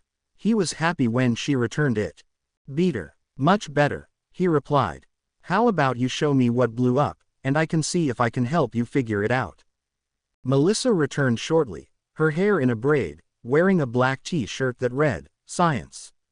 It's like magic but real. And a pair of blue jeans with black-heeled boots. Did you help her clean? Yes, he said sheepishly. Melissa shook her head, taking note of May's state of dress. Did you want to come hang out with us, May? No, I'm good. I want to keep working, but bring me back some food if you could. She responded. Sure thing. You ready, Izuku? Melissa said. See you later, May. Bye, guys, she waved, not looking back. Melissa and Izuku. It was awkward for a moment before they started giggling. Why is this weird? He asked. Because we don't spend time alone that much, Melissa answered. Tell me what's bothering you. It's the USJ. I lost control, he responded. It is understandable, Izuku. From all I have heard, it was an intense situation. It was, but the fact that I lost control almost cost Momo her life and many others. Then you have to work on it. I know my saying it makes it sound simple, but it isn't far from the truth. Momo is not the only one that cares about you, May does, and so do I, she said. Thanks, May said the same thing. I just get so lost in my head. It gets a little difficult. Understandable. Your mind confuses you or makes you think about things you wish it wouldn't, Melissa said. She reached out and took his hand. He looked at her questioningly. Sometimes touch is the best way to remind ourselves that we are not alone. Slowly she intertwined their fingers. I will not leave you alone, Izuku. It felt nice, but he felt like he was crossing a boundary, that the way they were walking was more intimate than friendship. But he didn't pull his hand away. "What did you want to talk to me about? Before the whole USJ thing?" "We can talk about it another time," she said. "It is just the two of us, and Lord only knows what will happen next week," he said with a chuckle. "Talk to me, Melissa. Distract me from yesterday." "I don't think that it would be much of a distraction," she said, leading him along the path past the school gates. "I wanted to talk to you about, I wondered, could you give me a quirk?" Izuku stopped walking for a minute. "I never thought about it. You know what it is like for us quirkless and what we must go through. It may be selfish, but you are the walking dream of all of us to one day be given a quirk that would allow us to change the world. I am not saying I want the same level of power you possess, but I want to know what it's like to tap into something more than myself." Izuku, still holding her hand, hadn't thought about that. Mei and Momo had quirks. He, like Melissa, was quirkless, and what he revealed himself to her would do to her. "What if I say no?" "Then you say no," Melissa said. "A dream is a dream, is a dream. Not all someone's dreams come true. I will still be by your side. I still believe in the future we can bring about." They continued walking. He was thinking if it was possible. Then it hit him. Jean had said that the Phoenix had awakened a dormant quirk in his system, the one that was similar to his mother's, the telekinesis, telepathy, and the rest were part of Phoenix Force, but that one was his. Melissa was nervous. Her heart was thumping. His aura was doing things to her that were highly inappropriate, and the thoughts of beeping him kept creeping in at every opportunity. Their hands felt nice together. They walked into a cafe, which wasn't very busy, and they sat towards the back. She reluctantly removed her hand from his as they looked over the menu. Izuku looked over at Melissa, her beautiful aqua eyes and blonde hair. He realized he was looking at her in a not friendly way and quickly focused on the menu. Soon they placed their orders. He was surprised when she spoke once the distraction was no longer there. "You need to form more anchors," she said. "Huh," Izuku responded, a little shocked. "You need to form more anchors. Momo is your whole world. If something happens to her, the world burns. Understandably, you didn't let the world burn because of her. That is beautiful and loving, but the world cannot revolve around one person, not even Momo. People will continue hunting you. The line of work the two of you are going into is dangerous. And if you are going to change the world, you won't always be able to be right there with her." "I understand," Izuku said. "But I don't know how. With Momo, it was easy, it was instinctual. It was a puzzle piece clicking into place. Maybe it was because of how I clung to that memory from that day in the park, and my mind or the Phoenix Force knew when I saw her. I don't know if my instincts are leading down a proper path or if I am just a greedy, disgusting hormonal guy. Do you believe that Mei and I care? I do. Let's build on that. Izuku, I want to be here for you. I want to be by your side. Now am I lying?"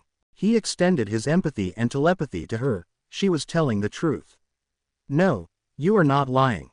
Keep reading me. I like you and want to date you." Izuku almost did a spit take, but the memory of her conversation with Momo about this very subject. "I don't know what to say, Melissa. Do you think I am attractive? Yes. Do you find me intelligent, interesting, nice to be around, and the greatest inventor alive?" She said with a smile. "Yes, to the first and maybe tied for the greatest. Mei is impressive." He replied, smiling. "I find all those same things about you. Momo is all right with it, and I am all right with it. Do you not like blondes?" Telepathically he reached out to Momo. She giggled at him as he relayed the conversation. "I am glad you find this funny. Izuku, you read her mind. You know the conversation. But still, Izuku, do you love me? With all that I am. You know that. And I love you. I know no one will ever supplant me in your heart." I meant every word I said to her. Jean and I discussed this.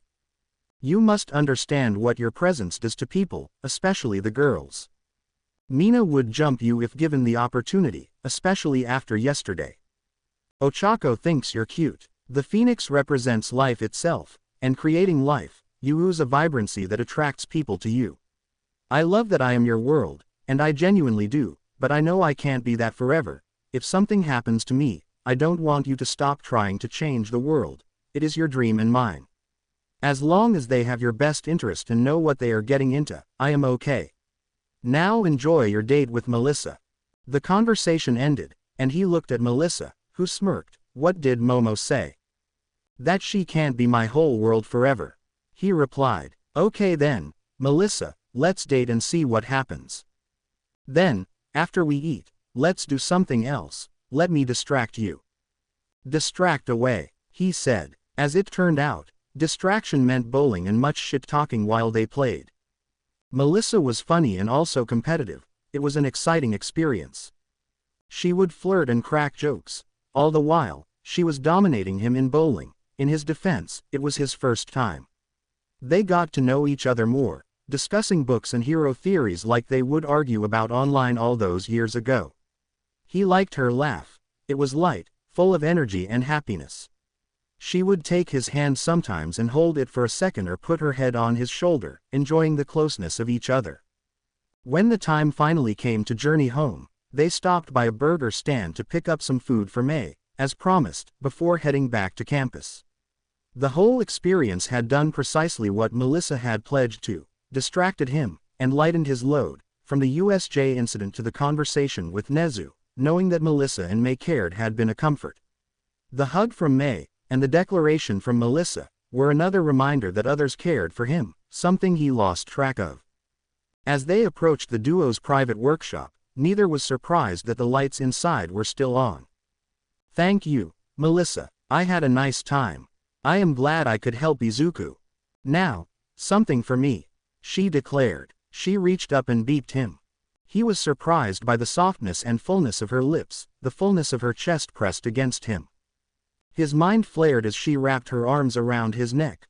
Quickly, he used his telekinesis to set May's food down before he wrapped his arms around her waist, his hand reaching down to grab a hold of her rear that she had been shacking at him while bowling. She beeped in his mouth as their tongues wrapped around each other, her hands snacking into his hair. When she pulled away, she smiled. "That was better than I thought it would be." She picked up the food and sashayed towards the workshop, leaving Izuku standing there. "We will come to see you tomorrow," she called back. Izuku stood there, aroused and confused. The last 36 hours had been a whirlwind of highs, lows, joys, and confusion. Shaking his head, he walked back towards the Hero Course dorms. He was about halfway there when he heard someone crying. Cautiously, he followed the sound, and on a path that led towards the forest, he saw a familiar head of periwinkle hair sitting on a bench, her head in her hands. A girl on a bench. "Najire-senpai, are you okay?" he said. Najire looked up, startled, trying in vain to hide that she was crying. "Oh, it's you. I'm fine. Don't worry, I have something in my eye." "I hate it when that happens," he said till he stood near the bench, reaching into his pocket and pulling out a tissue. "Here so you can dry your eyes some." "Thank you Kohai," she said, wiping her tears. "I can sit with you, you know, just until that dust stops bothering you," he offered. Najire nodded, scooting over some for him to sit. "Do you want to talk about the dust? Sometimes it helps drive it away." Najire bit her lip as it trembled. Quickly, she dabbed at her eyes. "The dust is stupid, and it is lying to me. Kohai, am I pretty?" "You are beautiful, senpai," he responded. "I am right. I have a nice figure, a good butt, and nice s. But that stupid dust ignores me and always lies, and I wouldn't say I like it. You know the dust doesn't want to come to my room anymore and won't let me go to his. It only lets me spend the night once this entire time, and then suddenly, it doesn't want to see, beep, or touch me. Why doesn't the dust want to cuddle me? Or take a bath with me? Or let me do things? Why doesn't the dust want to be with me? No sneaking off, no special time. Why Kohai?" The last part of her voice was breaking as she started crying again. Izuku put an arm around her as she started crying into his shoulder. "I'm sorry, Kohai," she said, trying to compose herself. "I am the senpai. I shouldn't be doing this after everything that happened to your class yesterday." "How are you?" "As well as can be expected," he replied. "Can I say something, senpai?" She nodded. That dust is the dumbest thing on the damn planet, and you don't deserve to be treated like that or made to feel this way. It should be begging to take a bath with you, letting you do whatever your heart desires, trying to convince you to sneak off, and begging you for a special time. You don't need the dust, and you deserve better. Any dust would and should be thankful you wanted to do any of that. Thank you, Kohai, she said, hugging him tightly. She beeped his cheek and stood up. I don't want to be sad anymore or made to feel bad for wanting to be near my dust. I deserve better. Thank you, Kohai. She flew off. Izuku just shook his head. Mirio was a dumb ass. -1 adorms. He returned as the last of the parents were departing. When he entered the class in the common room again, he saw his classmates visibly perk up when he walked in. Momo walked over and beeped him gently. She tilted her head sideways. Whose perfume is that? She whispered. That's not Melissa's. Izuku quickly filled her in telepathically about his encounter with Nejire on his way back to the dorms. Momo agreed with his assessment that Mirio was a dumb ass. Izuku went to the kitchen to get himself something to drink. When he turned around, he saw Kyoka.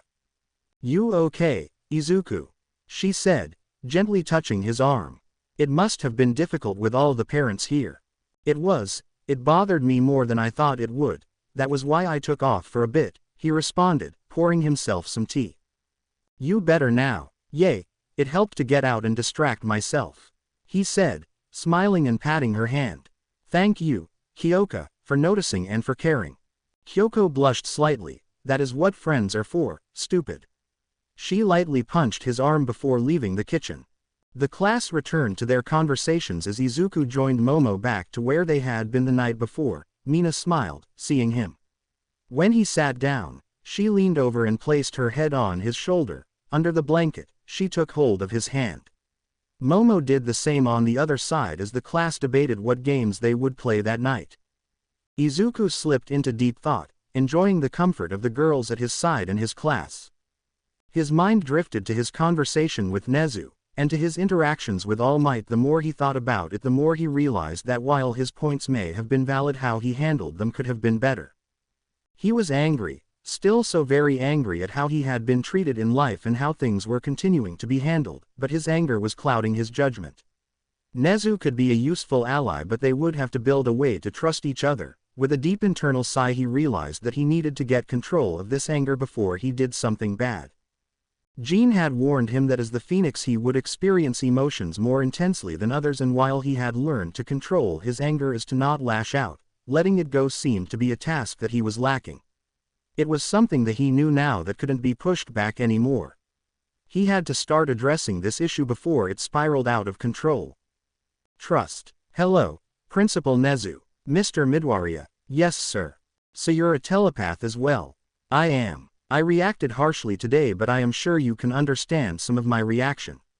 But this is the first step in my doing as you asked. I would like to talk with you again tomorrow. Just the two of us.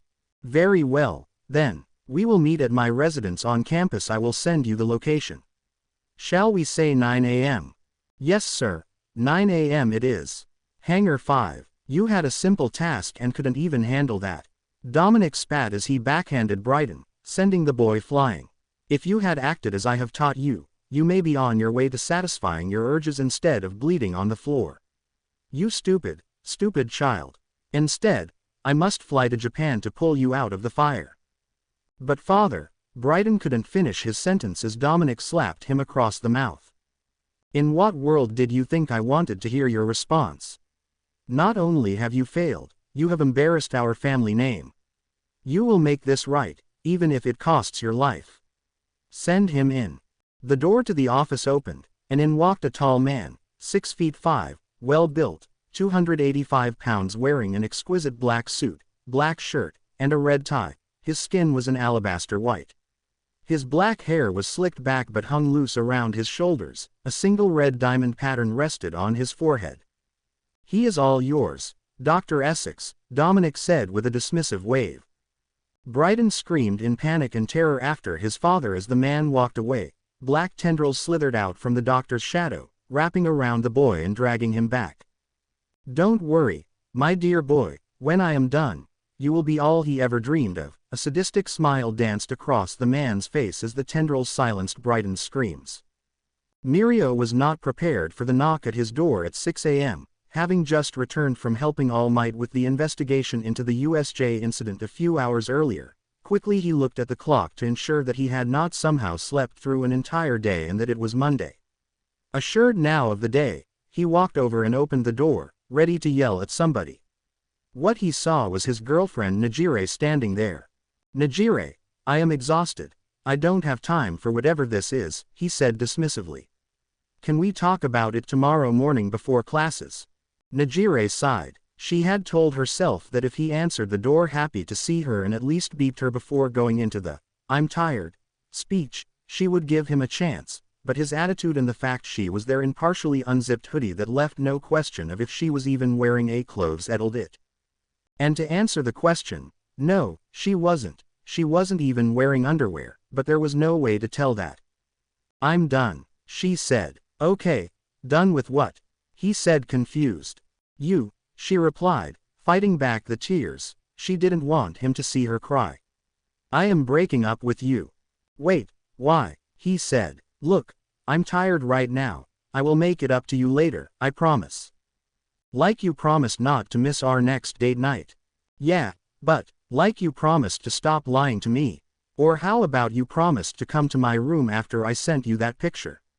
Or how you haven't beeped me in 2 weeks? How can you barely hold my hand? How about that?" "Najire, things are going on. There are always things going on, Mirio, every day, every second. But whatever it is you are involved in is more important than me, which I could understand if you didn't lie to me all the time, if you made me feel like I was loved, that I was wanted. Am I not hot enough for you?" "That's," he tried to say. "Whatever, I know I am hot. I was told I am beautiful and believed it when he said it." "Who told you that?" "My special kohai told me I deserve better, and I do now." "Hand me your phone." "What?" he stammered out. "Give me your phone." He held his phone out, and she quickly snatched it from his hand. "Wait, you need the," she typed in the PIN and unlocked it. "Code," he said. "All Might's birthday." "Duh," she said. She pulled a piece of paper from her pocket, looked over it, deleted their text message thread, found the folder where her photos were saved, and deleted those. Cleared the backups, emptied the trash file, and reset the phone. She was told that if he really wanted to, there were ways for him to get it back, but it would take effort on his part, and she was sure he wouldn't expend that. "I will be cordial to you, respectful, but you no longer call me by my first name.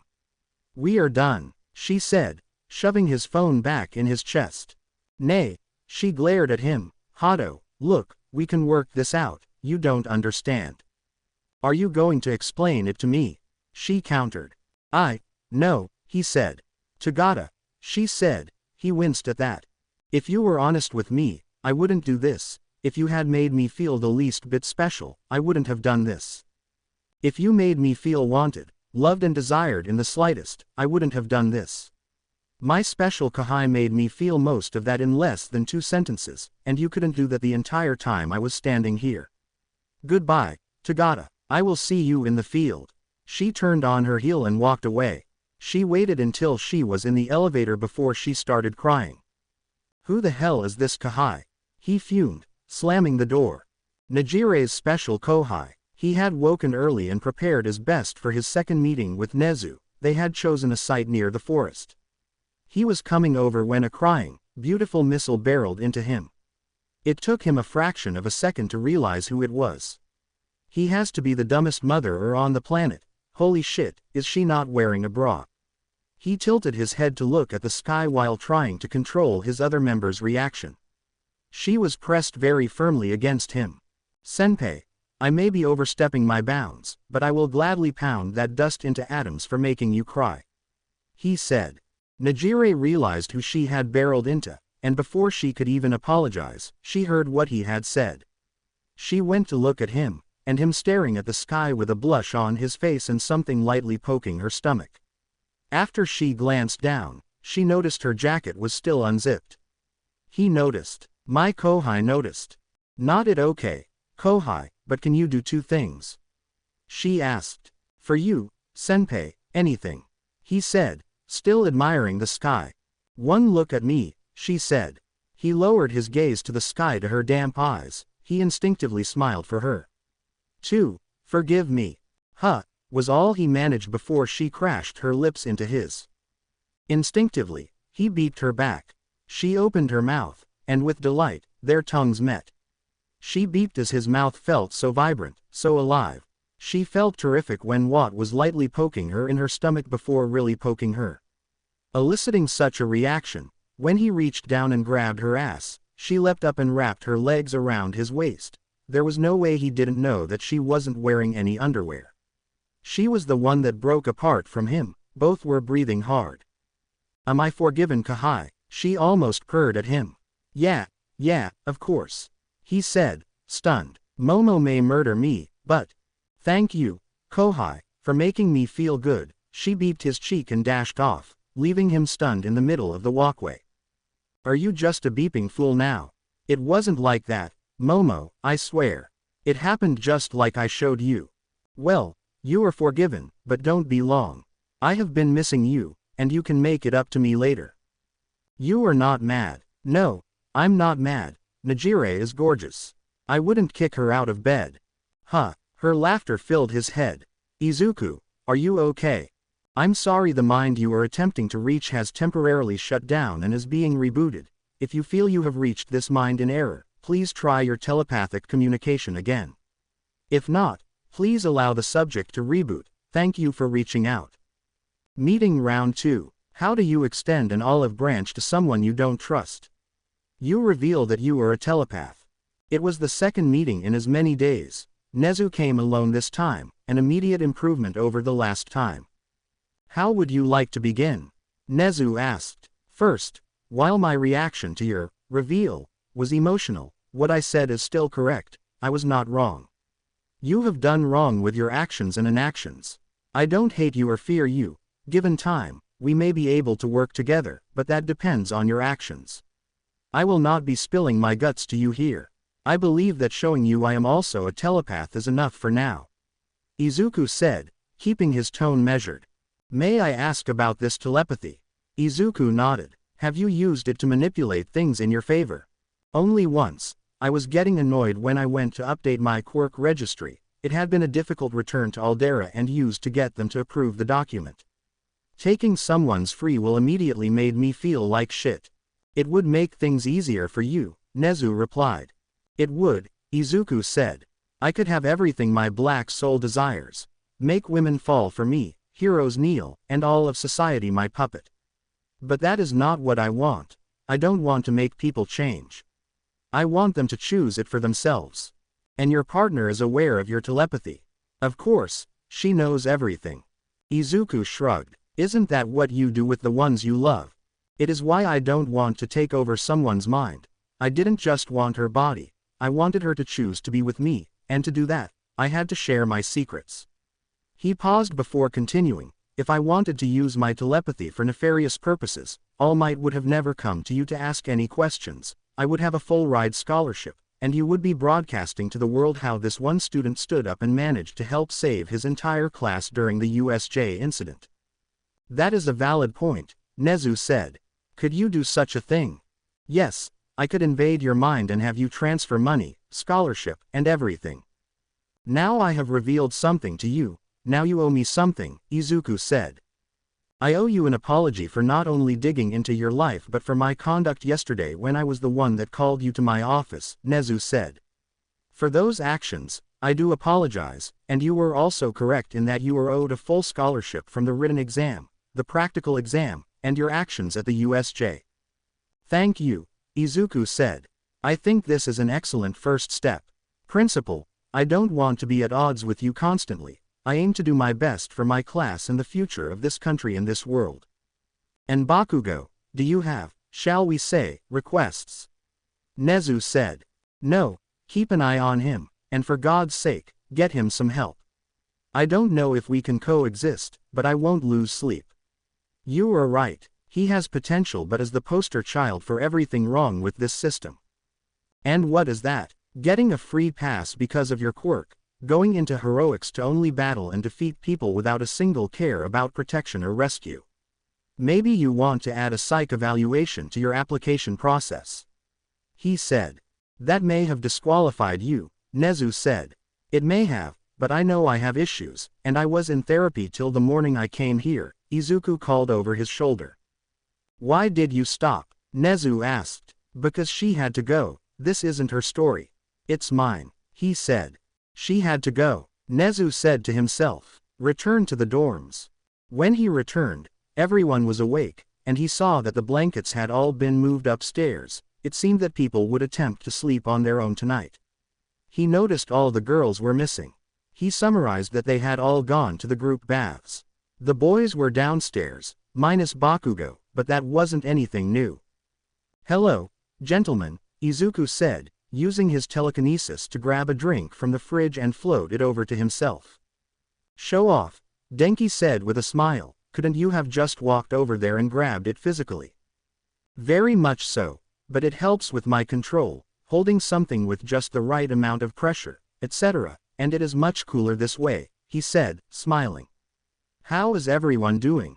While the need to have taken extreme measures is understandable and something that is to be expected at some point in our lives, having done so, I must say I do not enjoy the feeling, Fumi said. Dark Shadow peeked out and nodded his agreement. It never should be, Mezzo said. We should never get comfortable having to take a life. If we do, that is when we become villains. Everything happened so fast, I only really had time to react, Denki said. I probably hurt some people, especially in the lake, but it was them or us and what they said. I realized that there will be times I need to use my fire, Shoto said. You were right.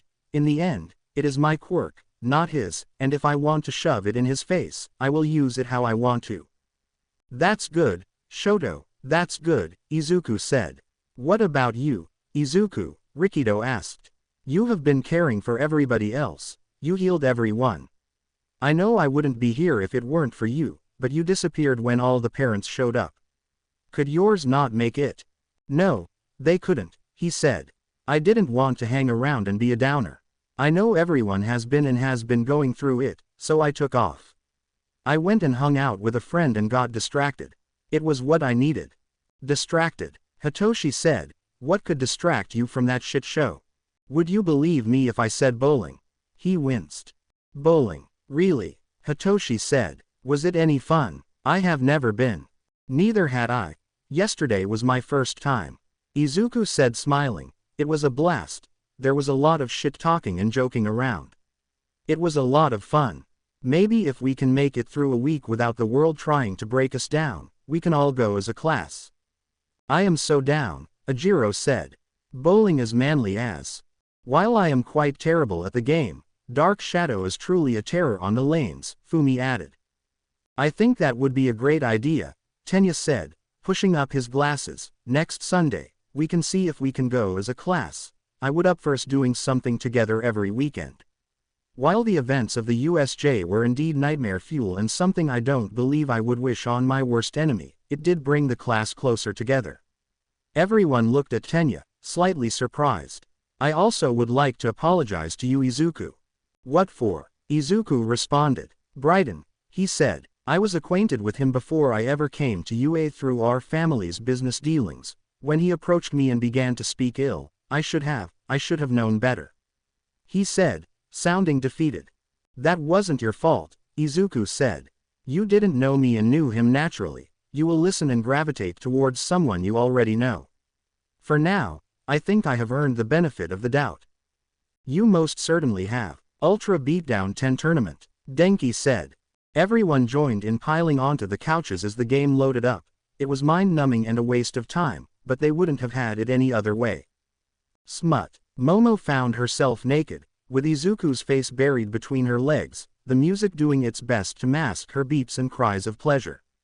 As she came again, he rolled her onto her stomach and entered her from behind, pressing her into the bed. She lifted her hips some to push back against him. Harder, just me, don't stop till I pass out, she said over her shoulder. His pace increased as she called out his name. He was hitting just the right spot as he orgasmed again. She beeped in contentment when she heard him call out to her, and he exploded. They shifted positions. He was on top of her, her legs wrapped around his waist as she felt him come again.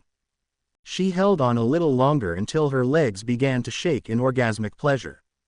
"Don't stop," she begged. Feeling his cock spring to life inside her, she was in bliss. She lost track as she felt him empty his seed inside of her over and over. She could feel it spilling out of her with every thrust. The bed was a mess of their sweat and she didn't care. She needed this release and the feeling of life. They both needed this connection. They hadn't been intimate since the USJ. She wanted to be ravaged by him, to feel his passion for her until she couldn't think anymore.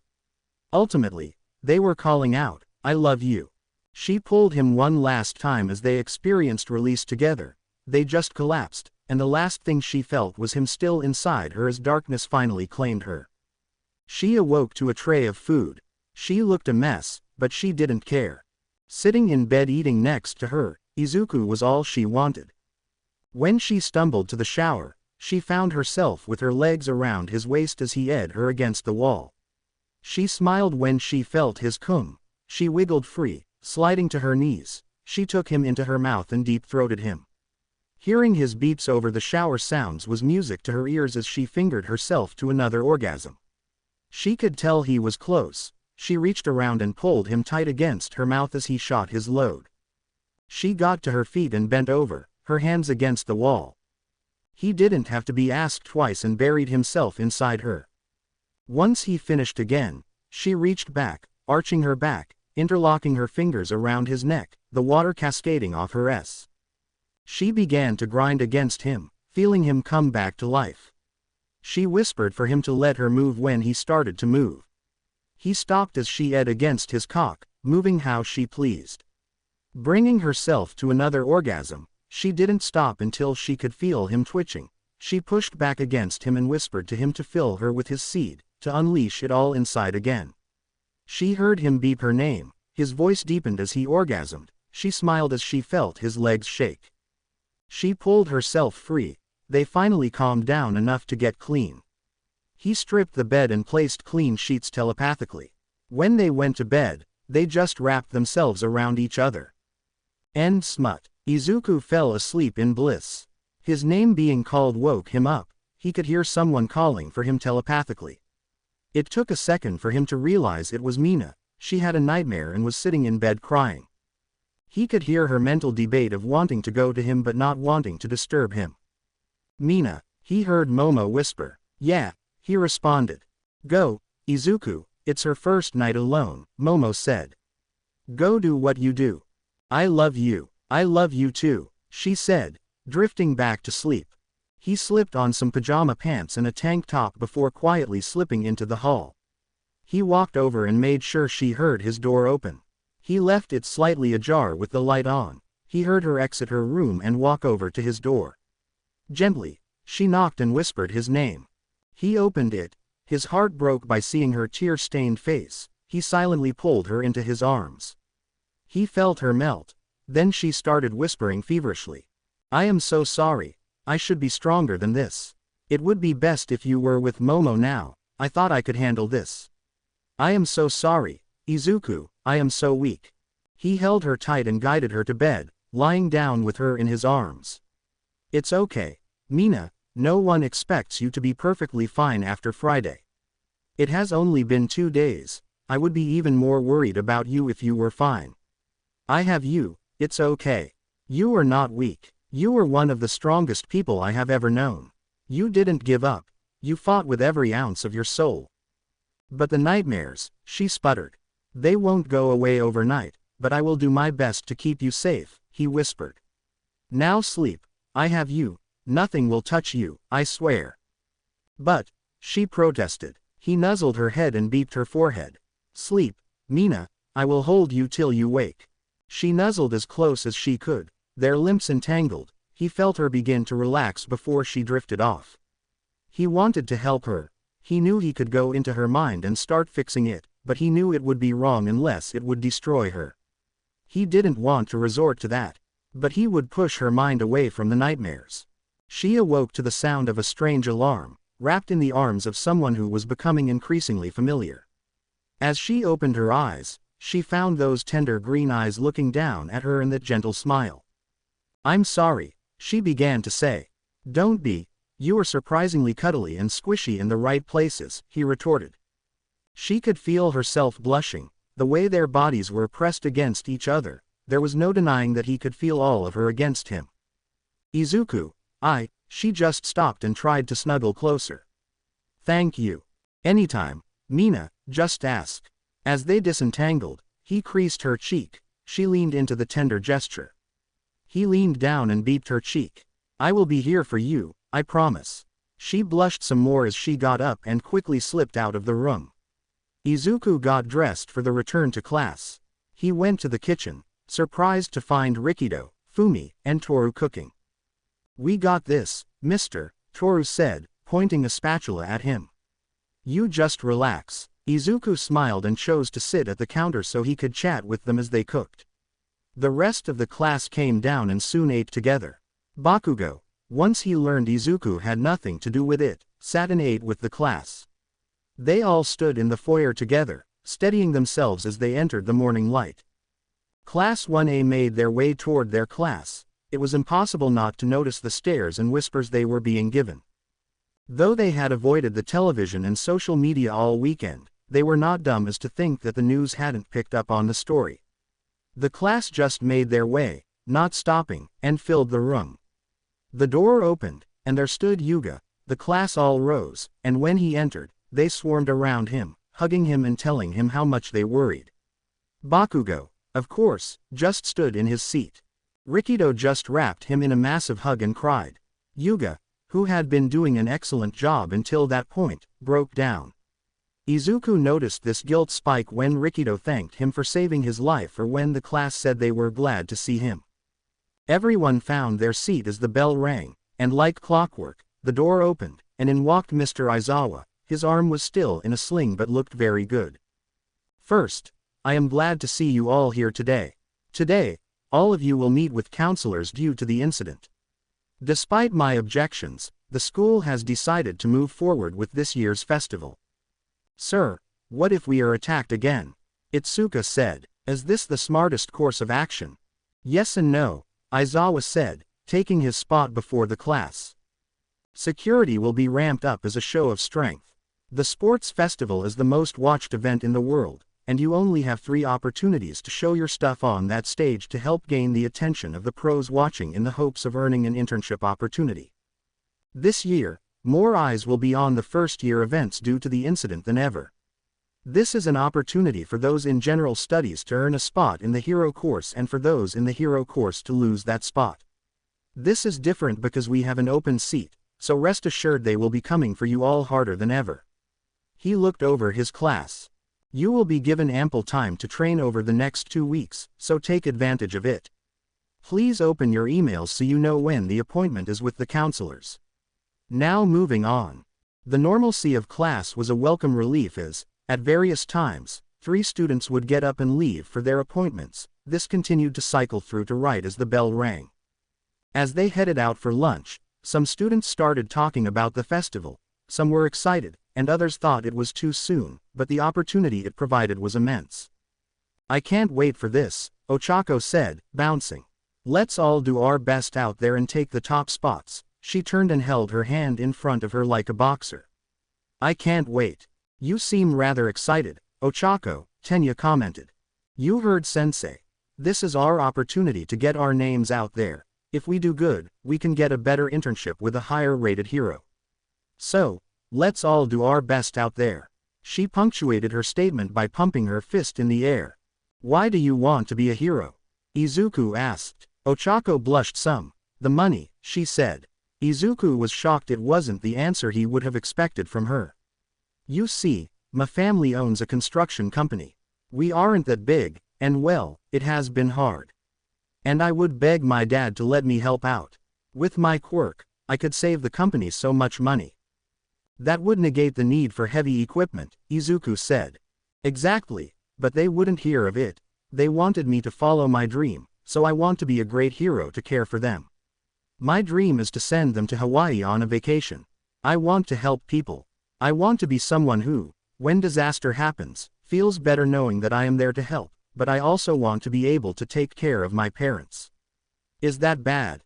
If you were only in it for the money, then yes, but wanting to take care of those important to you and helping people, I can understand that, Izuku said. Everyone has their reasons. Yes, Ochako, wanting to help others and care for one's family is a noble pursuit, Tenya said. Why do you want to be a hero, Tenya? She asked.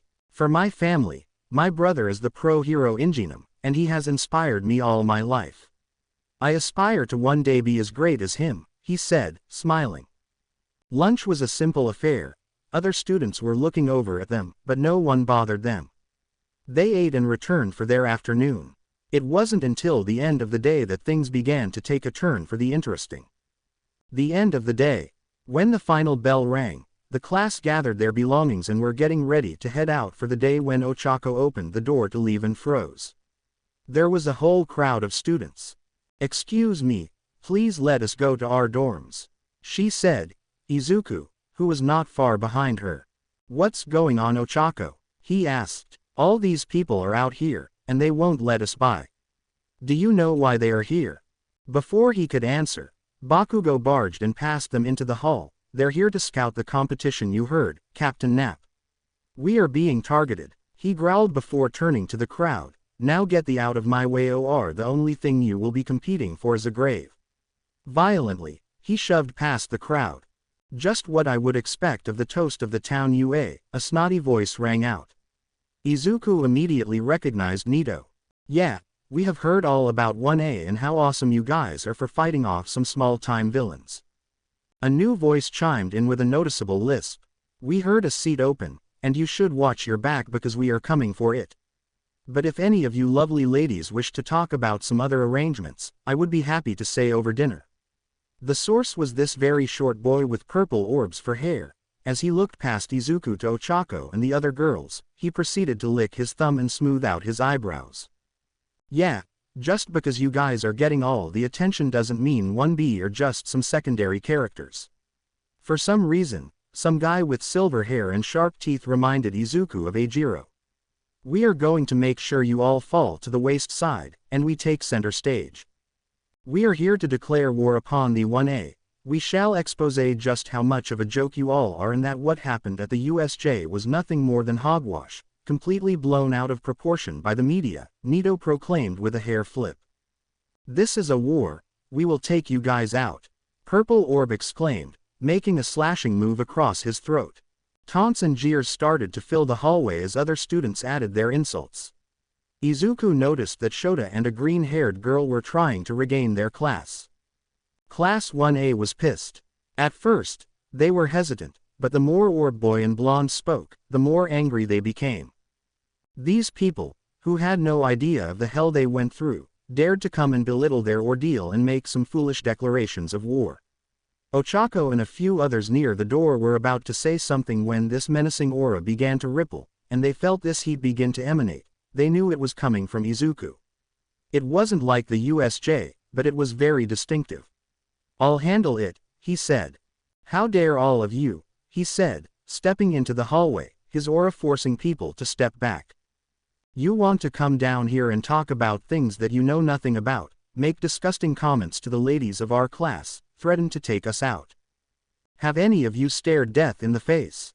We did. Did you see us before news crews attempting to raise our profile? Now you come to our door and make threats. Well, you damn well ed up now. I swear to all of you that none of you will sniff the third round, and those who make it into the second round will wish you hadn't. By the end of the sports festival, no one will know who you are. And if you think I am joking, he slammed his foot down, and a telekinetic wedge shot out and pushed the crowd back up against the walls, forming a path. Let's go, guys. 1A filed out and walked down the path to leave. They saw some students struggling to move, but no one could get past the invisible line that had been created. Izuku was the last one. He snapped his fingers, and they were all released. If any of you in 1B had come and asked, we would have been able to talk. The rest of you in general studies, aiming for that empty seat, we would have welcomed you gladly, cause no matter how bad you may be, you are an improvement over who was there. I didn't have to be this way, he said as he walked away. The class returned to the sanctuary of their dorms. Everyone stopped and gathered in the common room, with even Bakugo standing on the stairwell. You know that you painted a huge target on our backs, Mezzo said. Izuku entered. We already had a target on our backs, you don't have to side with me, he said. I am doing this of my own accord. Do you expect the rest of us to stand by and not try and take you out? Bakugo said. He has a point, Rikido added. Not having you in the final round would make things easier for the rest of us. You can do what you want, he replied. I won't keep you out of the final round, but I won't let you stop me either. So, you want to be number one like the rest of us, Denki called out. I don't want to be number one, it isn't what I am chasing, he replied. What are you after? Shoto said. I want to change the world, he responded. I believe that our society needs to change, that too much emphasis is placed on if a quirk is powerful or flashy, that someone shouldn't be looked down upon because some asshole decided that their quirk is villainous or not heroic. Or that someone should suffer ridicule because of a mutation they have no control over. Society needs to advance and improve. There are some of you in this very room that, with your quirk alone, could help to move us into a new era. In the past 300 years, quirks have been around. How has society advanced since the time before quirks? He looked at the class. Why aren't we training kids and their quirks as soon as they appear? In case they do have a troublesome or hard to control quirk. Why aren't we exploring the stars, other planets, ending hunger, ending the things that hold us back as a society, improving the quality of life? Those other kids, in general studies, deserve the right to be heroes if that is what they decide to do with their lives. We shouldn't be fighting each other for some arbitrary title of number one. It's a popularity contest. It doesn't reflect anything. All Might is the greatest hero of all time, Bakugo called out. He was great, Izuku said. By the metrics, as much I hate to say this, Endeavor has more crimes solved. He is just an asshole. All Might was great for his time. He did exactly what was needed to secure the country, but the whole country cannot rest on one person's shoulders. And you know better, Tenya said. All Might is slowing down. Look at the numbers. When you only have one pillar holding everything up, and it falls, what happens to what it holds? A few years ago, none of us would have dared to dream that a group of villains would come and attack UA for the sole reason of killing All Might. They are still out there, and I am sure others are waiting for the chance to take over. The League failed, but they did get away. If you want to be the number one hero, that's fine, but pull the others up with you instead of stepping on their necks. No one said you had to stand on the top alone. I, for one, don't want to be alone. The sports festival is an opportunity to get ourselves recognized, Eijiro said. Some of us can't telekinetically hold back a group of students. And not everyone can tank multiple hits from that monster in the USJ or fight through what we all did to be standing here, he said. I would love to train with anyone that wants to. If you don't want to, that is fine. If you want to try and take me out during the festival, once again, I understand. You know what my ultimate goal is. What about you, Momo? Itsuka asked. I stand with him, not just because he is my boyfriend. We talked about what we wanted before we were together. It is part of the reason we are together. I agree with him. Should I meet him in the third round, I will fight against him just as hard as anyone else. He knows I strive to be a hero because I want to change the world. She said, taking his hand. Beyond helping people when disaster or tragedy strikes, what do you plan to do to improve the world when you are not on duty? Being a hero should be about more than fighting some villain. If we can stop them from ever becoming villains, wouldn't that be better? He said. They just walked past everyone to head upstairs. Bakugo grabbed his arm. You and me, we are going to meet during the festival, and I am going to take great pleasure in beating your pompous ass in front of the world. You are welcome to try, Izuku said, freeing his arm. I won't be hard to find. Common room. Can we beat him? Denki said. He isn't wrong, Hitoshi said. I was one bad day from going bad. I have been looked down upon and treated like a villain because of my quirk. Society does need to change. There are truths to his speech, Fumikage said. He strives for a lofty goal beyond just earning the title of hero. Shouldn't we all do the same? I will beat him, Katsuki roared, stomping up the stairs. We should all try to do our best no matter what, Kyoka said. I won't hold back against any of you, and he isn't going to hold back against us. 1B and those assholes deserve what is going to happen to them. Sometimes people are evil because they just are, Koji said. Sometimes they have to do something bad to survive, or protect those they love. He looked at Yuga as he moved off towards the stairs. Did you know you can be charged with vigilantism just for defending yourself with your quirk? Sue said. I believe in him, Mina said. I believe in what they both said. The class slowly broke up to do their things after that. Momo and Izuku, mass recruitment, she said once the door closed. Kind of, he said, rubbing his head. I think they should know where I am coming from. As easy as it would be to use the USJ to my advantage, I don't want to blindside anyone. So what happens now? She said. We train, talk to Melissa and May, see what their goals are for the festival. He hugged her. If anyone wants to train with us, we let them. Tell me again about what happened with Ms. Hato. She said. In my defense, I got nothing. My lower brain took over. He said, causing her to burst out laughing. Oh, I want to show up and show out, May said, smiling. I think I can showcase support items, something we can market to heroes to get our names out there. I agree with that but want to do something a little selfish, Melissa said. I want that seat in the hero course. Momo, May and Izuku were shocked. I had always considered All Might an uncle. I used to call him Uncle Might, but now, he has barely even talked to me since I have been here. Knowing that he could have made my dream of becoming a hero a reality. But he chooses someone else because they have a quirk. Or do they look like him? I want to shove it in his face and show him that he was wrong. I want to do this my way. Does that mean I am being abandoned? May whined. Why do you want to leave me? She added very overdramatically. May. Melissa whined back. I am just in with you, the inventor smiled. You just have to be a dual threat, top 10 hero, and genius inventor. Is this even possible? Momo mused. It would be extraordinary. Imagine the boost not only for those in the quirkless community but for those whose quirks are looked down upon as weak or undesirable in some fashion. The boost you could provide them would be extraordinary. A true symbol of hope. Izuku said, picking her up and spinning her around. As he set her down, they beeped.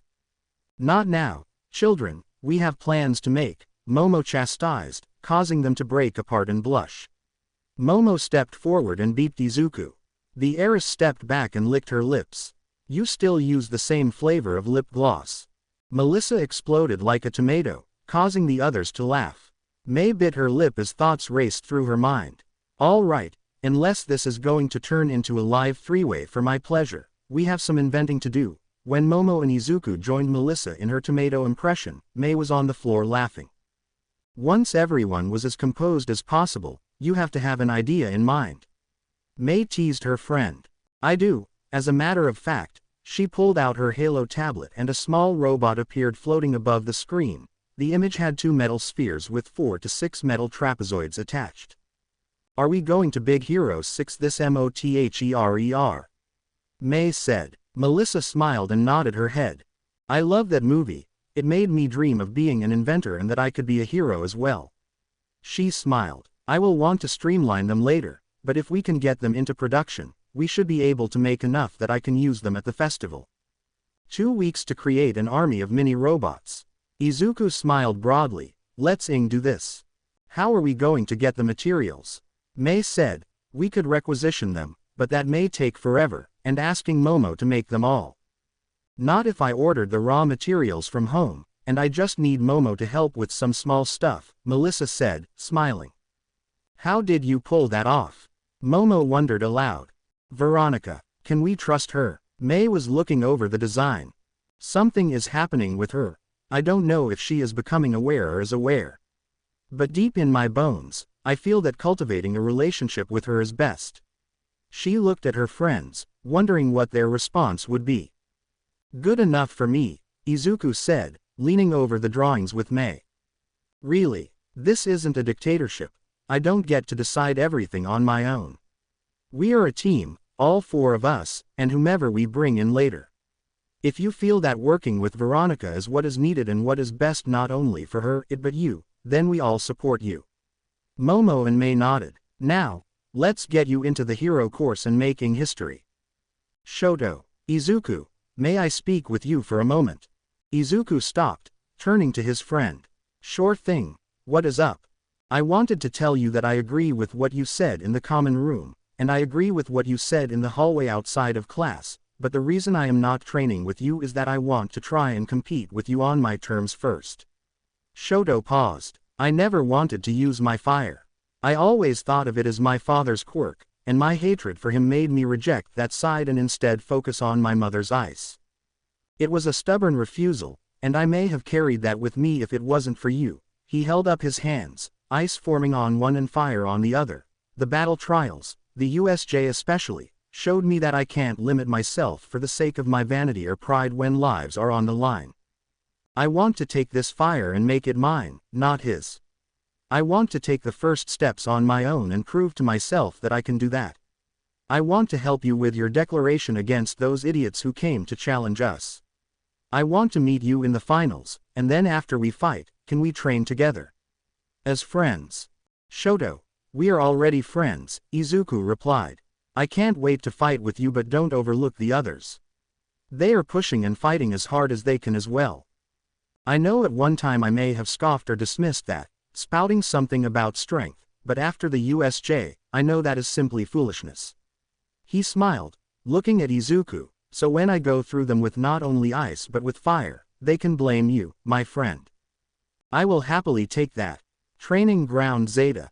Mina, Kyoka, Hitoshi, Fumikage, Toru, Tsu, Itsuka, Koji, Melissa, and Ochako stood before Izuku and Momo. I am glad you all came, he said. We are going to work on physical conditioning, some hand-to-hand combat. I hope you wouldn't mind leading us in that Itsuka and Quirk training. Happy to help with physical combat, Itsuka said with a devilish smile. The other student shifted away. What? Toru laughed. Nothing. We want to ensure we have room to run for our lives, that's all. Izuku couldn't help but laugh.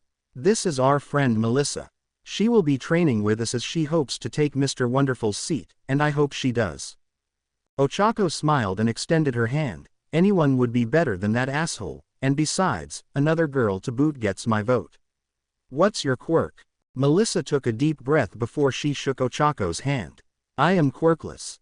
You are quirkless and want to get into the hero course, she said, stunned. Melissa nodded, waiting for the backlash.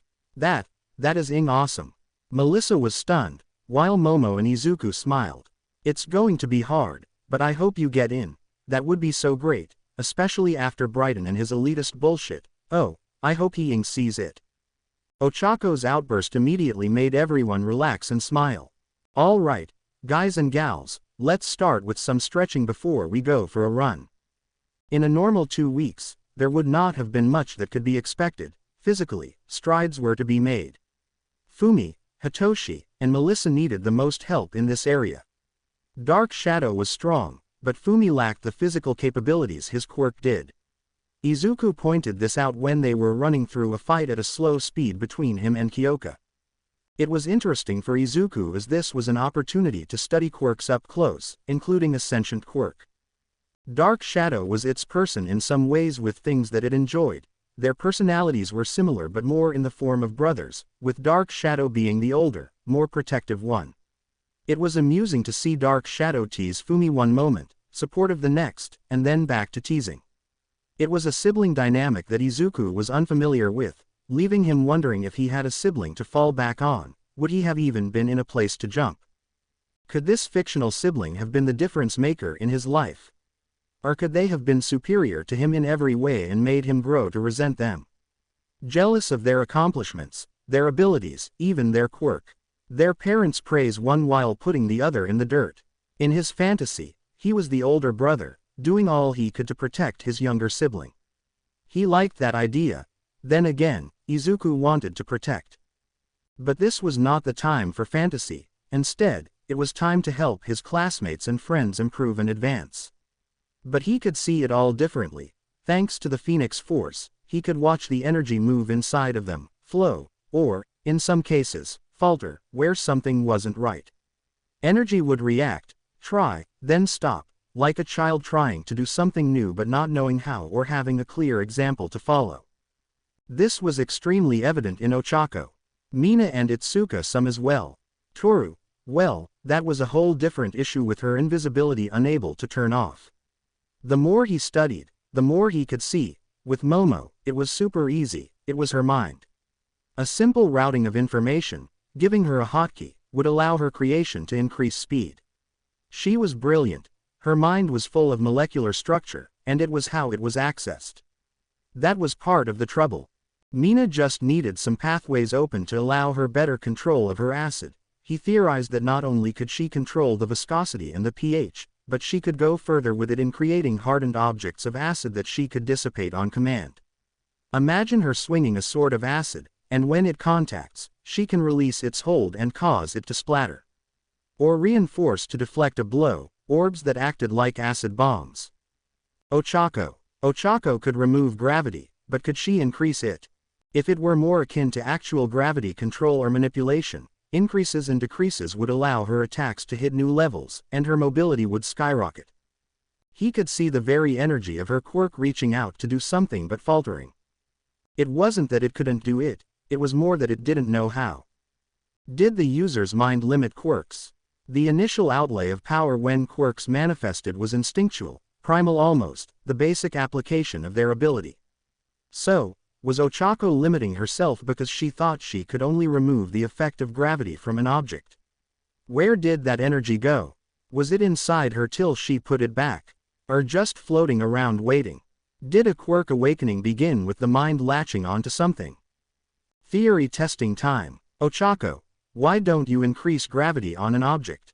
He came to stand next to her in her training rock. Because I can't, she said like it was the dumbest question she had ever heard. Why? She paused, opened her mouth to speak, then stopped and thought. If I take it away, why can't I increase it? She stopped and sat on the rock. Can I? I think you can. In fact, I think that is why you get nauseous, that you are removing the gravity from an object. That energy has to go somewhere. I think it goes into you. That the energy is inside you, and that is what makes you get sick. I think you can increase gravity by using that same energy inside of you as a counterweight. Not saying you won't still get sick, but you can delay the effect, and not to mention you would be on your way to being one of the most powerful heroes on the planet. He said. Do you think so? She said, pondering the whole thing. I want to be stronger and more versatile to help more people. Not to mention, it would help keep me safer. Ochako, I can honestly say that if your power grows to where I think it can eventually reach, you will be a powerhouse on a planetary scale. You believe that much in me? She said nervously, looking at him. I do, but it doesn't matter how much I believe in you, Ochako, it matters that you believe in yourself. Ochako thought about it hard momentarily before placing her hand on the rock. Her brow furrowed as she concentrated. Izuku watched her and her energy flow towards the rock and started to surround it. It tried to pull from her, but I had nothing to pull. Pull from the surrounding area, take some gravity from everything around you. Use yourself as the conduit, the funnel, he whispered. He placed the image in her mind, focusing on his training with the master of magnetism. He felt the image take hold in her mind. The crack from the floor underneath the rock startled her, and she stood there staring at the rock and the divot on the floor. She screamed for joy, jumping around, and hugged Izuku. He smiled and hugged her back. It took a moment for her to realize what she was doing before she stepped back, blushing. She mentally cursed herself. She felt so warm and alive in his arms, and his presence made her think very naughty thoughts. Hitoshi focused on his physical ability and adding some tricks to his arsenal. Throwing his voice and mimicry were the focus. The class knew that they had to respond to him for his quirk to take effect. He should be able to get through the first part of the sports festival without having to tip his hand, and depending on the second event, he may be able to mask it. But in the third event, he may have to face members of 1A who knew what was happening. Hitoshi had already thought of throwing his voice and started working on it but had not considered the mimicry. Doing naturally would be difficult, but Melissa quickly pointed out that the support course could easily create something as a piece of support gear. While that may not help with the festival, it would benefit heroics. Koji surprised everyone with his strength, durability, and flexibility. His quiet and gentle nature seemed to be the biggest thing that held him back. But ever since the USJ, he seemed bound and determined to find a way around this limitation, to fight and subdue without causing permanent harm to someone. His animals seemed to take this new stance as their attacks were more physical instead of simple distractions. For Itsuka, the energy was constantly flowing into her hands like water.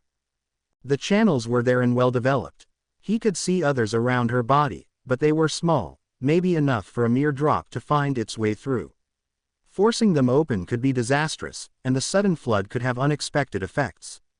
It was going to be something she would have to work on. He sat and talked with her about it before she started leading the class in hand-to-hand training. He noticed her smile when she learned he wasn't a novice, and she could go a little harder. Mina took his guidance easily. They slept together at night when her nightmares overtook her. She was feeling guilty about it, and the feelings that had not only developed but had increasingly solidified each day since the USJ. When he told her his idea, she would have thought he was crazy, but she trusted him so much that she knew he was right. It wasn't perfect, but when she made a small acid ball that she could touch, and it rolled some across the ground before losing shape, she knew her faith was well placed. Izuku, for his part, just nudged her mind a little to help her find the right headspace. She looked at him affectionately, whispering that she had to do something. "You can tell him," Momo said one day as they were in the locker room. "I won't mind." I don't know what you mean," Mina said quietly.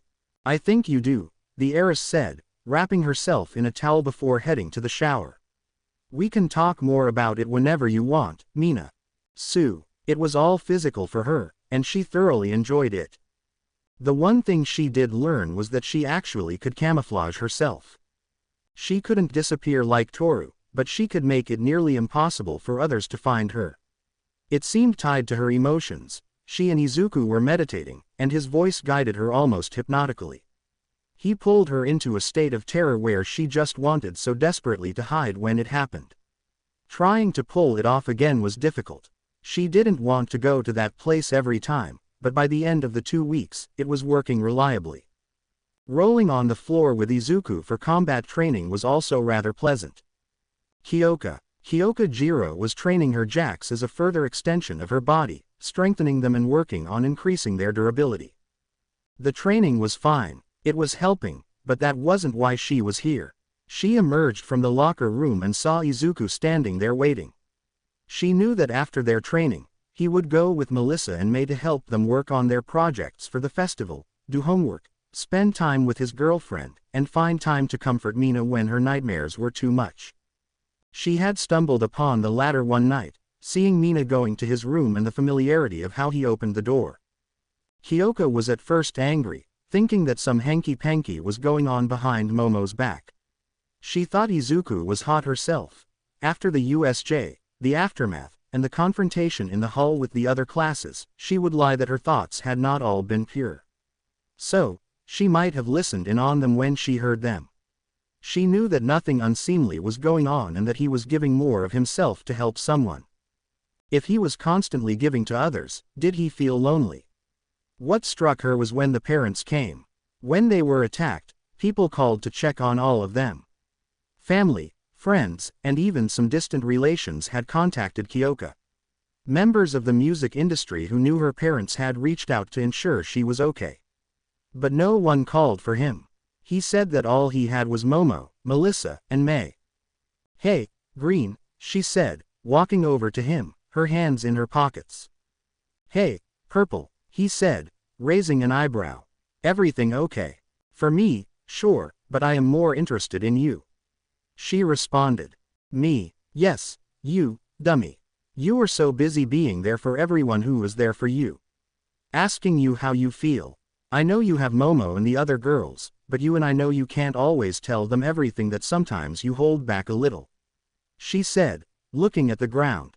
Do you hold back? He asked. All the time, but I have my music as my outlet. I can let it all go in what I play. I am saying I have really good hearing. Her jacks floated before her. I am willing to listen, not judge, not even say anything if you don't want it. You are doing so much for everyone else. I want you to know that I am here if you need it. What if I just want to learn to play it out as you say? I will block out an hour or two, just say the day. She paused, gently touching his shoulder. I know this stuff may be reserved for your girl, but if you need to be vulnerable or angry or just let go some, I want to help. She smiled at him. You saved our lives and made the big speech. The least I can do is try to be there for a friend. Thank you, Kyoka. He took a moment. Say, are you free on Sunday for a few hours? Tell me when I will be, she said as the rest emerged from the locker room. Workshop. Melissa had finally stumbled back to her room, tired beyond all belief from the working out in her project. She protested when Izuku offered to clean up for her. She knew her goal was ambitious, but instead of having 2 barrels of robots to work with, it looked like she was only going to have 1, maybe. The interface was buggy, it was all slipping through her fingers. She awoke, cursed herself for the late hour of the day, and made her way to the workshop. May had gone to the testing grounds along with Momo. She opened the door and froze. Her boyfriend was sitting in the middle of the room with parts and pieces floating everywhere, assembling like a massive assembly line. He didn't even move when she entered. He was sitting cross-legged, floating in the air as this was happening. She looked and saw that she had only 1 barrel full, and the second barrel was half full. He was assembling the processors, the magnetic cores, and housings. It took her some calculating, and he had been here for 10 hours. Ever since she left him, he has been working on her project. He was sweating. She knew he had to be exhausted from the constant strain and multiple uses of his power. She didn't dare disturb him. It was an hour before everything slowed, and the pieces were all put away. He saw him wobble in the air and begin to float down. His power cut out a foot above the floor, and he landed with a thud. Izuku. She ran over to him, grabbing a water on her way. Oh hey, Mel, he said, his eyes dropping. Gratefully, he drank the water. Why, she whispered. For you, was all he said. You were so stressed, and I know how bad you want this. Okay, we can talk about this later, she said. Come on, I am taking you to my dorm. You are going to shower, eat something, and sleep. I can make it back to my room, he protested. Izuku, you did the boyfriend thing of working through the night to help your girlfriend achieve a dream.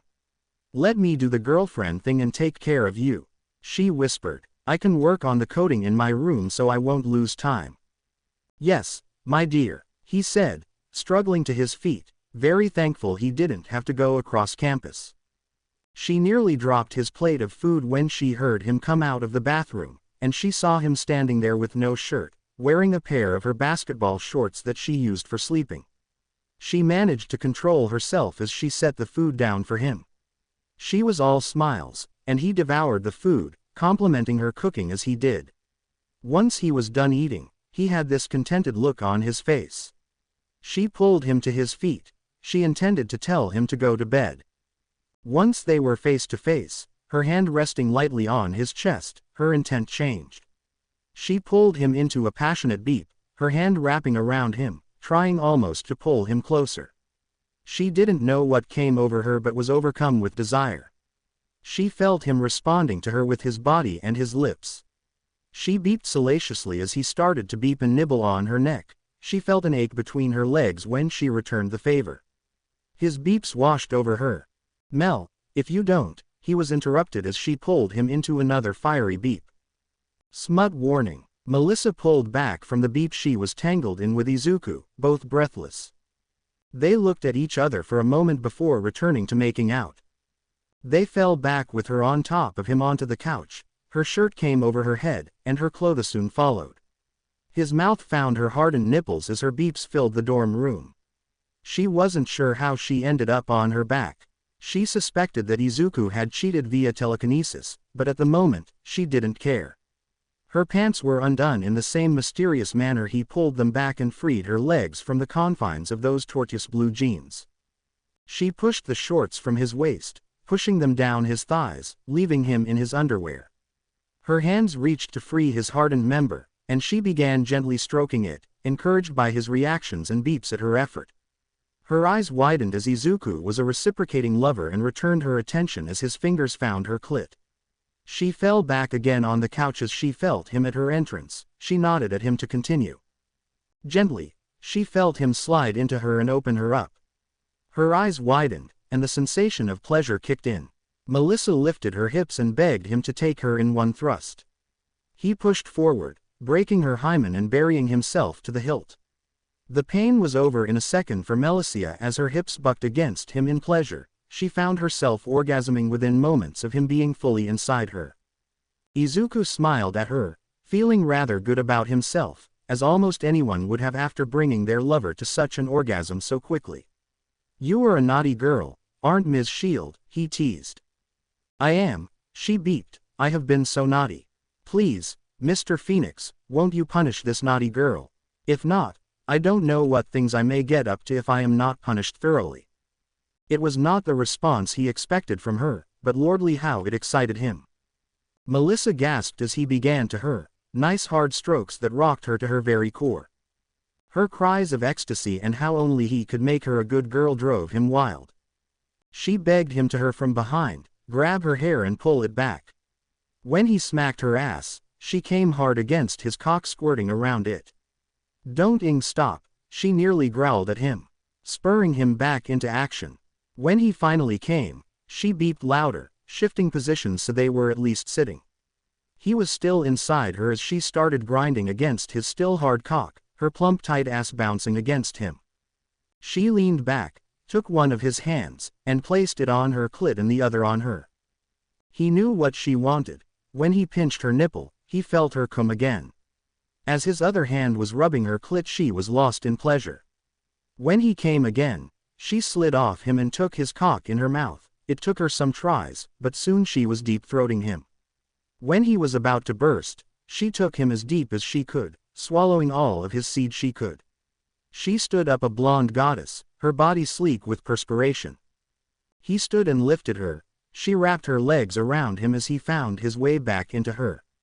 Her back was soon up against the wall as he ed her with abandon till they both came. Fumbling with the door, they stumbled into her bedroom, the door telekinetically shutting behind them. They fell onto the bed and continued to indulge in each other's bodies till they fell asleep in a tangled mess of limbs and sheets. While exploring each other's bodies, her laptop turned on and began to operate independently. Her coding was seemingly writing itself. Smut end. Momo and May. "So I think overall things went well," Momo said as they returned to the dorms. "Nothing exploded today, and everything performed as expected, so I have to say that I am happy with the results." May stopped and looked at her phone as it beeped. Momo watched as the girl's face went from confusion to embarrassment. "Is everything okay, May?" Momo wondered what could have caused such a reaction. A message from Veronica. Strangely enough, May coughed into her hand. "Melissa and Izuku are doing their best to roleplay as bunnies." Momo stopped and thought about it. Knowing that Izuku was doing such a thing with another woman was a strange feeling. The stranger part was not jealousy that she felt but almost a peculiar sense of satisfaction. However, there was some jealousy that she was not enjoying such entertainment. "You all right, Momo?" May said, her turn to be concerned. "I am," Momo sighed. "A little jealous, more so because I want him to be having with me, but that is more me being aroused." "I thought you didn't like women," May said quizzically. "There are some that have caught my attention that if Izuku were to bring to bed, I wouldn't be averse to experimenting," Momo said while blushing. "I get that," May responded. "Would you mind if I took my shot with him?" "Not at all, May." "Good. I can see that he is gathering more, and I don't want to tell him before I get lost in the shuffle." May smiled, grabbing Momo's hand. "Let's go out to eat, just you and me. We haven't done that in a long time." Momo smiled, following after May. "That sounds delightful." "Najire, you broke up with him?" You said. "Yup," Najire responded, looking up from her notebook. I was tired of being lied to and made to feel like I wasn't worth it, but my special Kohai reminded me that I am worth it. And I am beautiful, should be desired and treated better. Your special Kohai. Yu knew that trouble was already brewing. Mirio and Nejire had been having problems for a while now. Mirio was very mysterious and kept blowing Nejire off. But now Nejire had ended their relationship and was discussing a special Kohai. Exactly. Nejire's notebook closed as the girl's eyes lit up, signaling Yu would have to wrangle her somehow. I got us tickets for the first year sports festival. I want to go support my Kohai. Wait, your special Kohai is a first year. Yu's mind was racing as a dreaded thought ran into her mind. Is it that first year Midoriya? Please say no. When Nejire's head nodded excitedly, Yu knew things were about to get bad. Nejire, Mirio told you to stay away from him and that he was dangerous, not to mention trouble. He was the one that convinced you to break up with Mirio. He didn't convince me, Yu. He reminded me that I am special and worthy of not being lied to and of being desired. He made me feel more special in the simple conversation that Mirio has in forever. Look, Duncan is obsessed with his cooking, right? Yu nodded. Do you have to beg him for physical attention? No. Once the two of you become physical, do you have to chase him down and hope he may give you attention, or is he chasing you? Yu blushed. He chases me, and I chase him. I love him, and he loves me. Mirio wouldn't touch me, barely beeped me anymore, and lied to me at every turn. I couldn't even give him a blow job. What man turns down a blow job? Why pictures and videos, nothing. I showed up at his room wearing nothing under my sweatshirt with the zipper down that as long as you had eyes, you could tell in nothing, nada, just that same bullshit about later, it is always later. Nejire's voice was touched by anger. It didn't happen often, but Yu knew it took a lot to get her friend angry. My special Kohai, when I accidentally bumped into him after, he noticed. He would have taken me right then and there if I let him. Nejire was beaming, lighting up like a Christmas tree as she talked about her Kohai. Nejire, what did you do? Yu said slowly. Nejire shrank in like a little kid about to get in trouble. Nothing. I just beeped him. Well, we kind of made out. Nejire Hado. Yu. I asked him to forgive me before I did it. That makes it okay, she whined. Nejire, what about his girlfriend, the one a president? Yu watched as dawning recognition passed over her friend's face. I should apologize to her. Maybe she will want a beep to make things even. I wouldn't mind if she is pretty herself. Maybe she will share my special Kohai with me. I can borrow him for a few dates and make out. She can come too. We can do it together. I have always wanted to try that one. I know we are all friends with benefits. Does she like girls? I like girls and boys. My Kohai knows that. Oh, I should get this straightened out right away. I hope I didn't cause my Kohai trouble. I got to go. Hurricane Hado was gone out the window instantly. She came dashing back in and grabbed a pair of pants, hurriedly throwing them on before flying out the window again. Yu tried to stop her, but Hurricane Hado was in full force. Momo had just entered her room. She was in a grand mood after spending time with Mei, just the two of them. It had been a while since they had done that, and the reconnection was nice. Being themselves was a much-needed refresher for their hectic lives. She was just about to open her datapad to study some more compositions for her creation when a commotion outside her door and a quick knock called her attention. Momo quickly looked around the room, ensuring nothing was out from her and Izuku's nighttime activities, and opened the door to find a bundle of energy known as Nejire Hado. Hello Kohai. I know this is unexpected, but I wanted to talk to you about your boyfriend, or my special Kohai, as I call him. You see, this happened. Her rapid delivery was halted when Momo placed a finger to her lips. Perhaps this would be better to talk about in my room rather than the dorm hallway, Momo said politely as the hurricane known as Nejire pulled most of her class into the hall from various places. Momo took the girl's hand with a gentle smile and dragged her inside, shutting the door. You are so right, Kohai, I apologize. She quickly spat out once she could talk. I wanted to tell you that I beeped your boyfriend without your permission. It was a spur-of-the-moment thing. He just made me feel like I was beautiful. Not that he was hitting on me. I am pretty sure he wasn't hitting on me. He was just being kind and reaching out when I was down. Then, I didn't mean to bump into him, and he noticed something, and I just felt so happy that someone noticed. I felt special, so I beeped him. It got a little passionate. I am sorry about that. I like my special kohai but don't want to be a homewrecker. I wanted to tell you what happened and let you know that you shouldn't blame your boyfriend. He did nothing wrong. It was all me, and I am sorry. When she finally said the last word, she jumped up and landed on her knees in a dogeza position. Momo's head was spinning slightly from the verbal barrage, but as Izuku had already told her the circumstances, Momo was not angry but a little annoyed that some random woman was beeping her boyfriend. She preferred to know who they were, at the very least, and what their intentions were. Izuku already told me what happened, she said. Nejire lifted her head. I forgave him due to the circumstances. I prefer to know the girls beeping my boyfriend before they do so. I like to know their intentions. Momo sat on her bed and motioned to the chair at her desk. Nejire rose and took the offered chair. Now, what are your intentions? I like my special kohai. He made me feel special and helped me realize that I deserved better. I want to beep him more. I can beep you too if you want. I like girls, and you are very beautiful. Nejire spoke so openly and honestly without shame or care that Momo was taken back some and a little jealous. I am sure he would love to beep you more. As far as myself, I would like to get to know you more before I agree to either. Momo managed her reply, blushing. How about we start there? Okay, that works, Nejire said, smiling. I can always use more friends, if nothing else. Izuku and Melissa. They awoke in each other's arms and smiled sheepishly at each other, memories of their passion-filled evening flooding in. Melissa buried her face in his chest. He could feel the heat from her face as she blushed. Izuku didn't say anything, just wrapping her arms around her. I can't. I don't. You must think so bad of me, she stammered. Why, Melissa? He said. I enjoyed it, and you did too. There is nothing to be ashamed of. You mean it. She lifted her head to look at his face.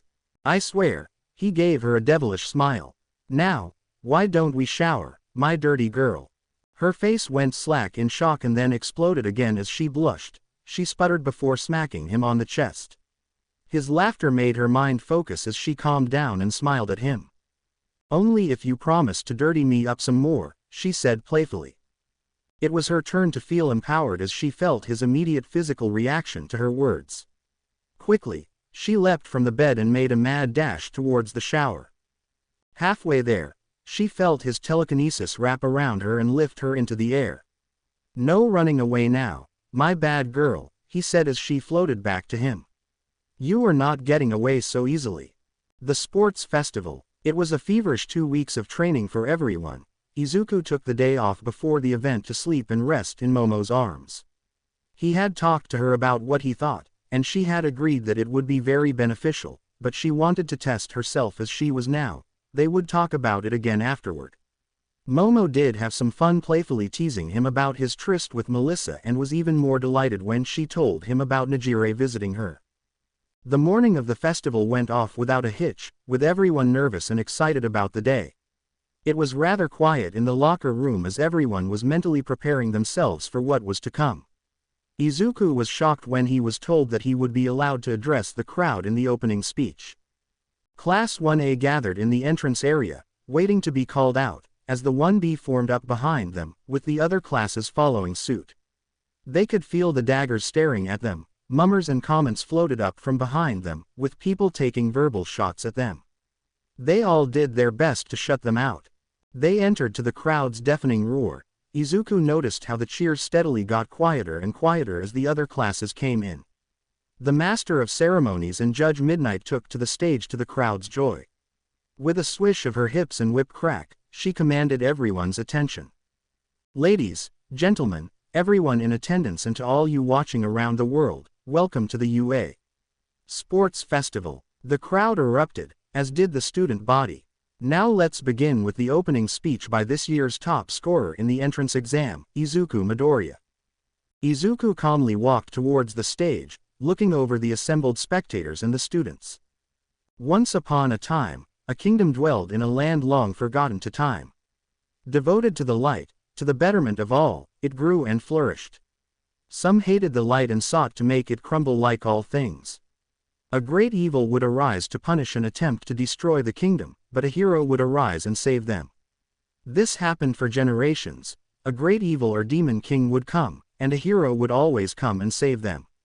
He looked out at the confused faces and smiled. Soon, the kingdom stopped fighting back. No matter what defense they offered, only the hero could save them, so why get hurt or even possibly killed? Why build the society even higher if a demon king would only rise and cause havoc? The kingdom stagnated and grew fixed in its ways, unable or too afraid to change. Then the demon king rose again, and they did what they had been accustomed to. Nothing. He looked at the crowd as they leaned in, listening to his story. The generals stood by, as did the soldiers, the leaders, the people, the local protectors. They all stood by knowing in their heart that fabled hero would arrive and save them. He paused for dramatic effect. But the hero never came. He didn't show up to save them this time, and the kingdom fell. The people were enslaved. The once great kingdom was swallowed into darkness, and its name was lost to the tides of time.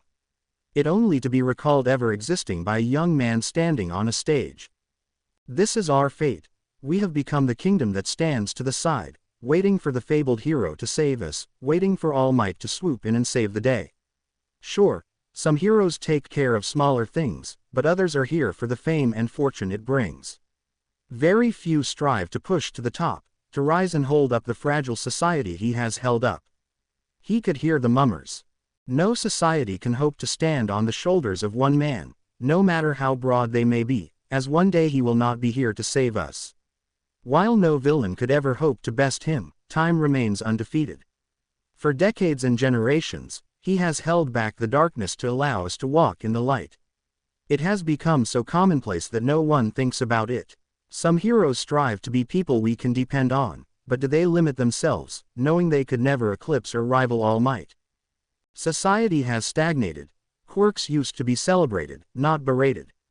They are not judged as useless or villainous. They are not the measure of a child but part of them. Any quirk was a blessing, but they became so common that we now feel we can denigrate them and label them useless or villainous.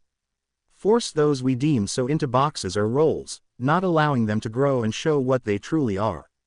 He looked around the stadium and then at the camera. No longer are we chasing the stars, striving to make our society greater. Where are the innovations? Where are those pushing society's boundaries to make things better?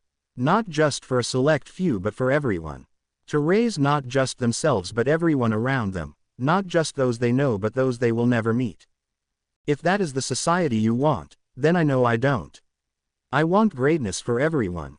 I want the chance to expand and grow for everybody who dares to reach and fight for it. Not some select few that happen to be born with a flashy quirk. I don't want to live in a society where when young adults are attacked and face near death, others look at them and are jealous, envious, and spiteful that they nearly lost their lives. He looked at the student body, primarily 1B. In the end, it wasn't the heroes that saved us, it wasn't some legendary hero, we did it ourselves. We worked together, and by doing so, we survived. We are healing together. We will fight together. We will grow together. We will step forward together. That is how it has to be done, not one person, all of us. He turned his gaze back to the audience.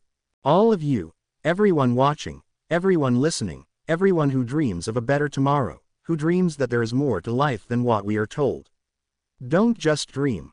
Don't let someone else tell you that you can never be anything because of your quirk. Move together. Make a better world for me and your children, and we will make a better world for you. He looked out at the crowd. As he spoke, he could see anger but also hope. Not everyone would believe the words of an 18-year-old boy on a stage, but some would, and some would listen. And everything had to start somewhere. Together we will stand, and together we will fall. Society will grow stagnant and decay, crumbling all around us while we wait for some legendary hero to come and make it all right. To save us when we could have saved ourselves. When we could have prevented the world from burning down around us. We don't need a legendary hero, we need each other. I need your help. I need my classmates, my schoolmates, my teachers, everyone. Will you help me? Yes. A portion of the crowd and student body yelled back. Will you fight for a better tomorrow? Izuku called out. Yes. More joining in. Will you stand against the darkness? He pointed to the student body. Yes. Most of the class was now yelling back at him. Will you stand up for what is right? He pointed to the VIP section where the heroes in attendance sat. Yes. The crowd was almost in full throw. Are you going to fight for your dreams? He spread his arms to the audience. Yes. For your children, he pointed to the camera. Yes. Nearly everyone was in full roar. For you neighbor. Yes. Nito sneered as he heard his classmates responding. Mineta listened to those who had stood with him in the hallway, adding their voices to the response. For the world, he stood on the stage, staring down the barrel of the camera. Yes. The deafening roar shook the stage. My name is Izuku Midoriya, and I will fight for each and every one of you with my dying breath. Thank you. He bowed and stepped back. He walked off the stage as calmly as he had stepped onto it. He smiled when he heard midnight call for the beginning of the festival, the first event, obstacle race. Mirio looked around. Confused, he had hoped he would have a chance to talk with Nejire. She had been faithful to her word and had only spoken to him when necessary and only when they had a brief meeting for the student council. Tamaki was stuck in the middle. Mirio had asked him to talk to Nejire about it, and he had reluctantly done so, but Nejire had shut that down quickly. Tamaki, don't get yourself in the middle of this, she smiled at him. This is between Mirio and me, you don't need to get involved. I still consider you my friend and everything. My problem is with Mirio, and if I wanted to talk to him, I would. Are you going to come to the watch party? He asked, a slight sense of relief in his voice. No, Yu and I are going to go watch the first years live, she giggled, skipping off. I need to support my Kahai. What, Kahai? He called out. My special Kahai, she yelled back. She said, special Kahai. Mirio pressed. Yeah, does that mean something? Tamaki said quickly. Don't worry about it, Tamaki. Mirio and Duncan. Hey, Duncan, do you know where Yu is? Mirio asked, trying to sound casual. I think she went to watch the first years with Nejire, he replied, pulling freshly baked cinnamon rolls from the oven. Sorry to hear about you and Nejire. It's okay, she just blew things out of proportion. Mirio looked longingly at the rolls as Duncan covered them in frosting. Once she calms down, she will come to her senses. Look, I don't want to get in the middle of your business, but from what I know of Nejire, if it was enough to make her mad, then maybe you should address that. Duncan cut out a roll and placed it in small box, handing it to Mirio. Here on the house. Mirio looked at Duncan. The man was such an intimidating specimen, 6'8", with fiery red hair, blue eyes, and built like a ing house, but he was a cook-baker. His quirk affected anything he cooked, making it extraordinary. Mirio realized that he wasn't even quite sure what Duncan's quirk was. Irish-born, abandoned in Japan, grew up in the system and managed to make his way into UA. He was a gentle giant. The only time Mirio ever saw him upset was in the second year when someone had insulted Yu and made her cry. It was a sight to behold watching a culinary student beat the living hell out of a hero course student. Yu and him had been together ever since. Thanks, Duncan, he said as he left to go and find Nejire. Mirio and All Might. The young hero had hoped to get close to where Nejire was to find out who this special Kahai was, but that had been dashed when All Might had seen him and instead invited him to his VIP booth. I am sorry to hear that your relationship with young Hato has ended, All Might patted his shoulder. It is a difficult path that I have asked you to walk, and this will not be the only time your relationships will suffer due to one for all. I understand, All Might. Mirio smiled for his mentor. Nejire is flighty, she needs some time to cool off before we can talk it out. I hope so, my boy, All Might smiled as the first years entered the stadium. He looked at Izuku and Momo leading the class. He protested to Nezu when he heard that the young man had been given the honor of the opening speech. His only position was that he felt the message the boy would deliver would not be suitable for the school. Nezu had dismissed All Might's complaint that Izuku had earned the right to provide the address with his performance in the entrance exam. I wonder what he will say, the pro-hero muttered. Who? Mirio responded. Izuku. He is giving the opening address. Mirio scowled. Somewhere in America. See that, Izumi, that is the UA Sports Festival. After your quirk manifests and you get big and strong, you will be on that screen showing the world how wonderful you are. Hisashi looked down at the little girl in his arms. What if she? Inko said, sitting down as she set down a bowl of popcorn and some drinks. Not going to happen, he said.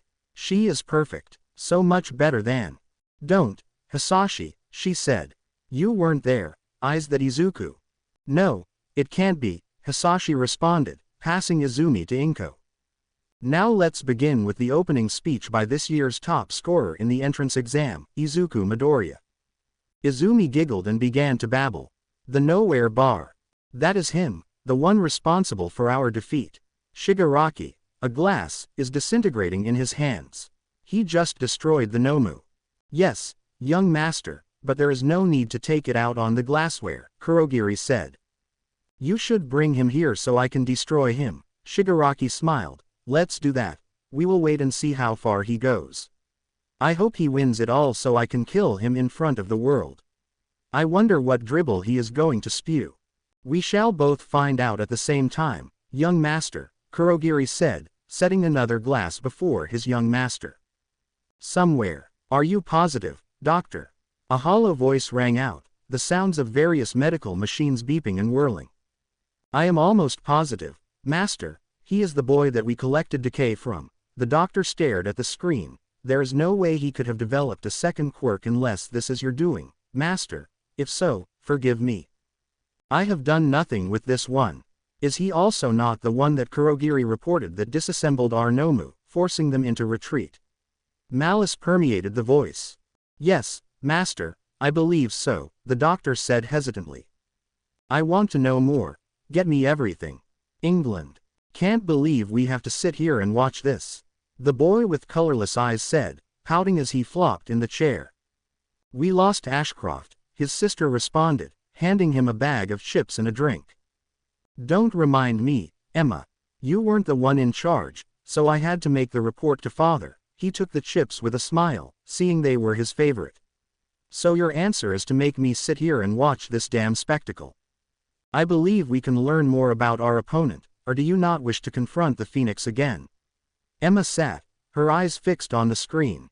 I am going to meet him again, and I am going to take him out, permanently. Ashcroft settled in to watch the show.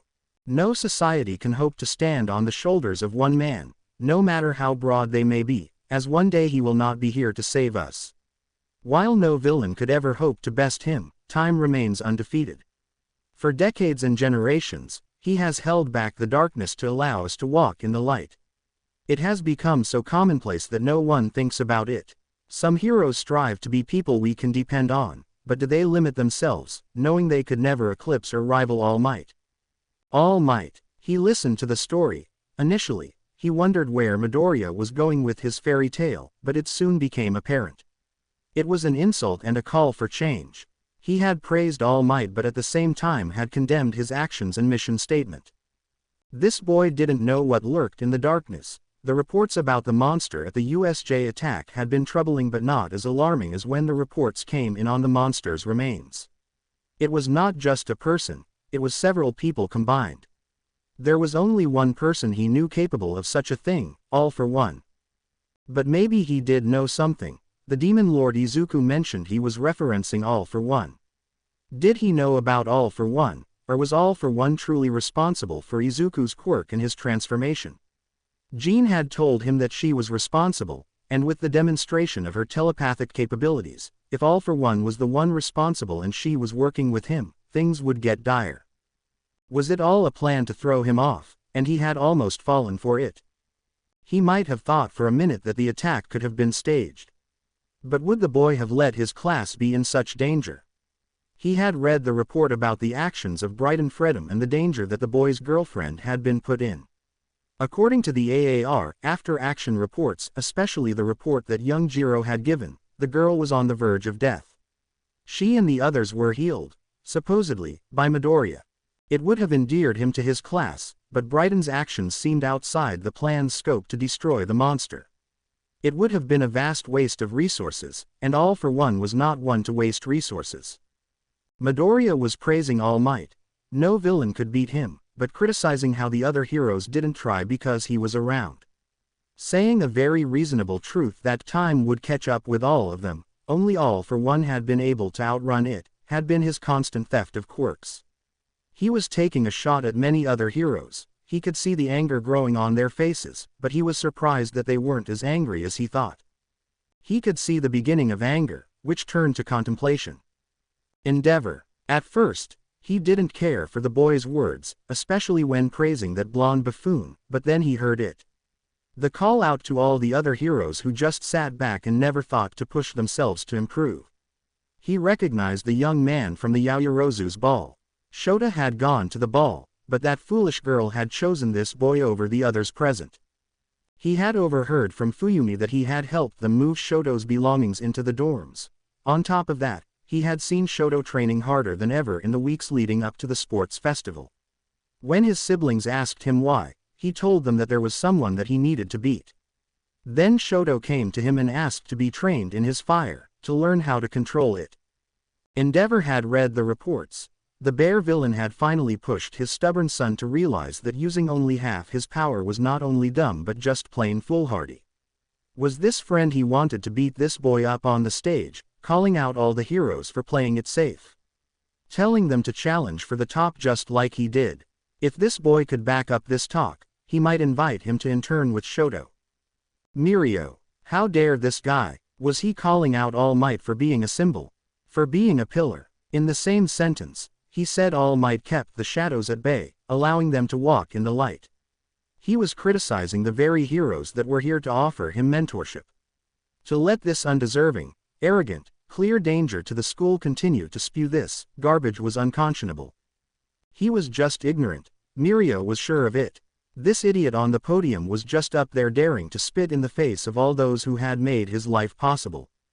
To dare to say how the greatest hero of all time had done their job. It was beyond rude, it was downright criminal. All Might had been summoned by Nezu to answer questions on why he was late the day of the USJ and criticized for his actions. Power Loader had an official reprimand placed on his record for some incident in the support course the same day. He knew this because he overheard the teacher talking about it in the teacher's lounge while Mirio was waiting for All Might. He didn't understand that society needed a shining beacon to hold back the light, and that same person was responsible for holding up that society. At least he got one thing right. No villain would ever beat All Might. The one that had come close had failed, and All Might had won. He was calling out All Might and, by extension, him. Najire. She was sitting in the student section just behind where 1A would sit later and was ultimately into the speech. She loved the little story of how it started, but when he got to how society had faltered, she started thinking. She wanted to be a hero to do good and save people, not for fame or anything else. Heroes out there used their status to launch beauty lines, and she used Uwabami's beauty products. Others used it for selling stuff, movies, and merchandising deals. Her first internship was with Uwabami, and while the hero was very focused on brand building, she did some rescue work and fulfilled her obligations but was more focused on the brand. Her second year was when she found Ryuko and never looked back. Ryuko was the type of hero that Najire wanted to be. She did do some media work, but you had to nowadays. Why? Why did heroes have to do media work? Why couldn't they be heroes? And the other thing, why couldn't she be better than All Might? She wasn't physically a powerhouse, but her quirk was plenty strong. She realized that while she hoped to be a top hero, she never considered the possibility of being the best. Why? And if everything rested on one pillar, there was no way for that one pillar to hold up everything.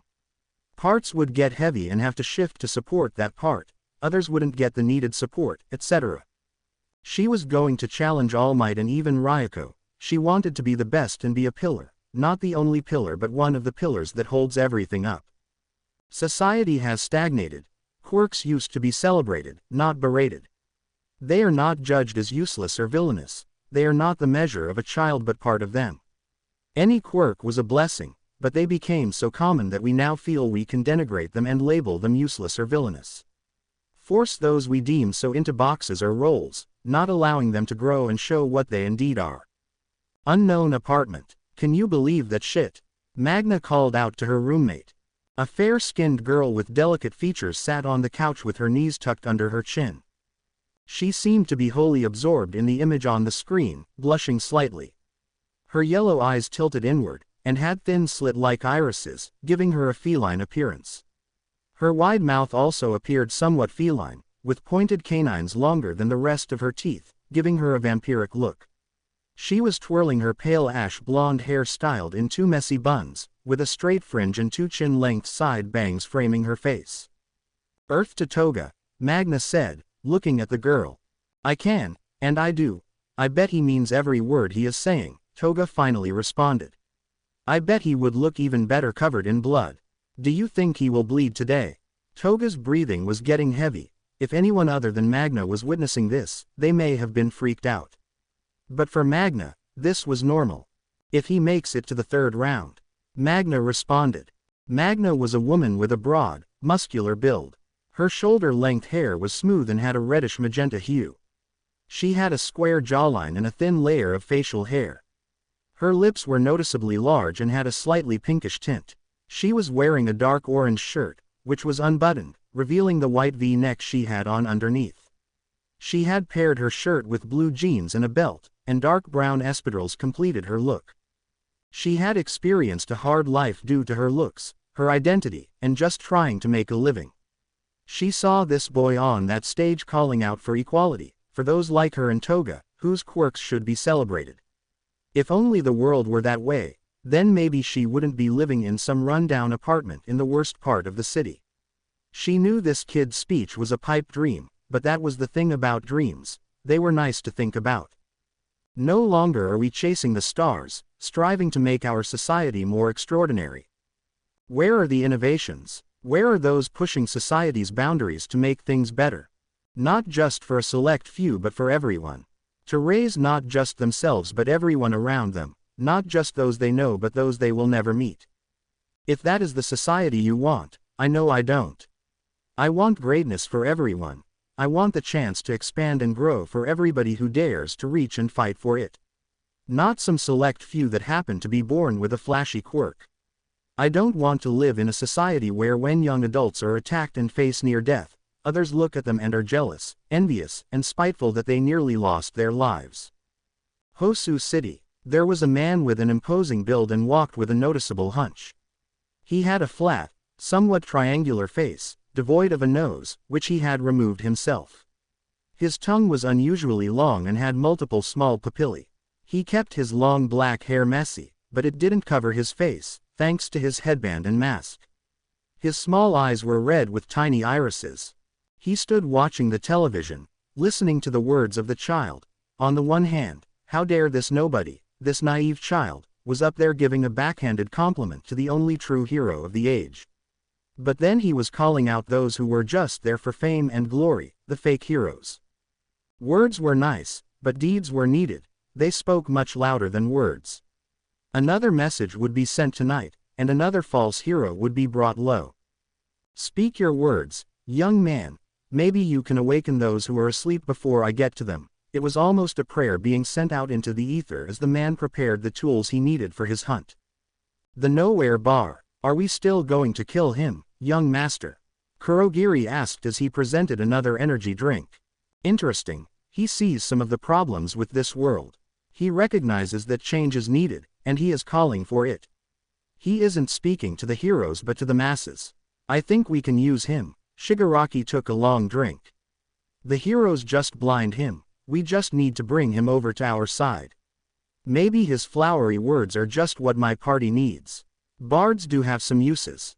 America. This can't be, Hisashi muttered, staring at the screen.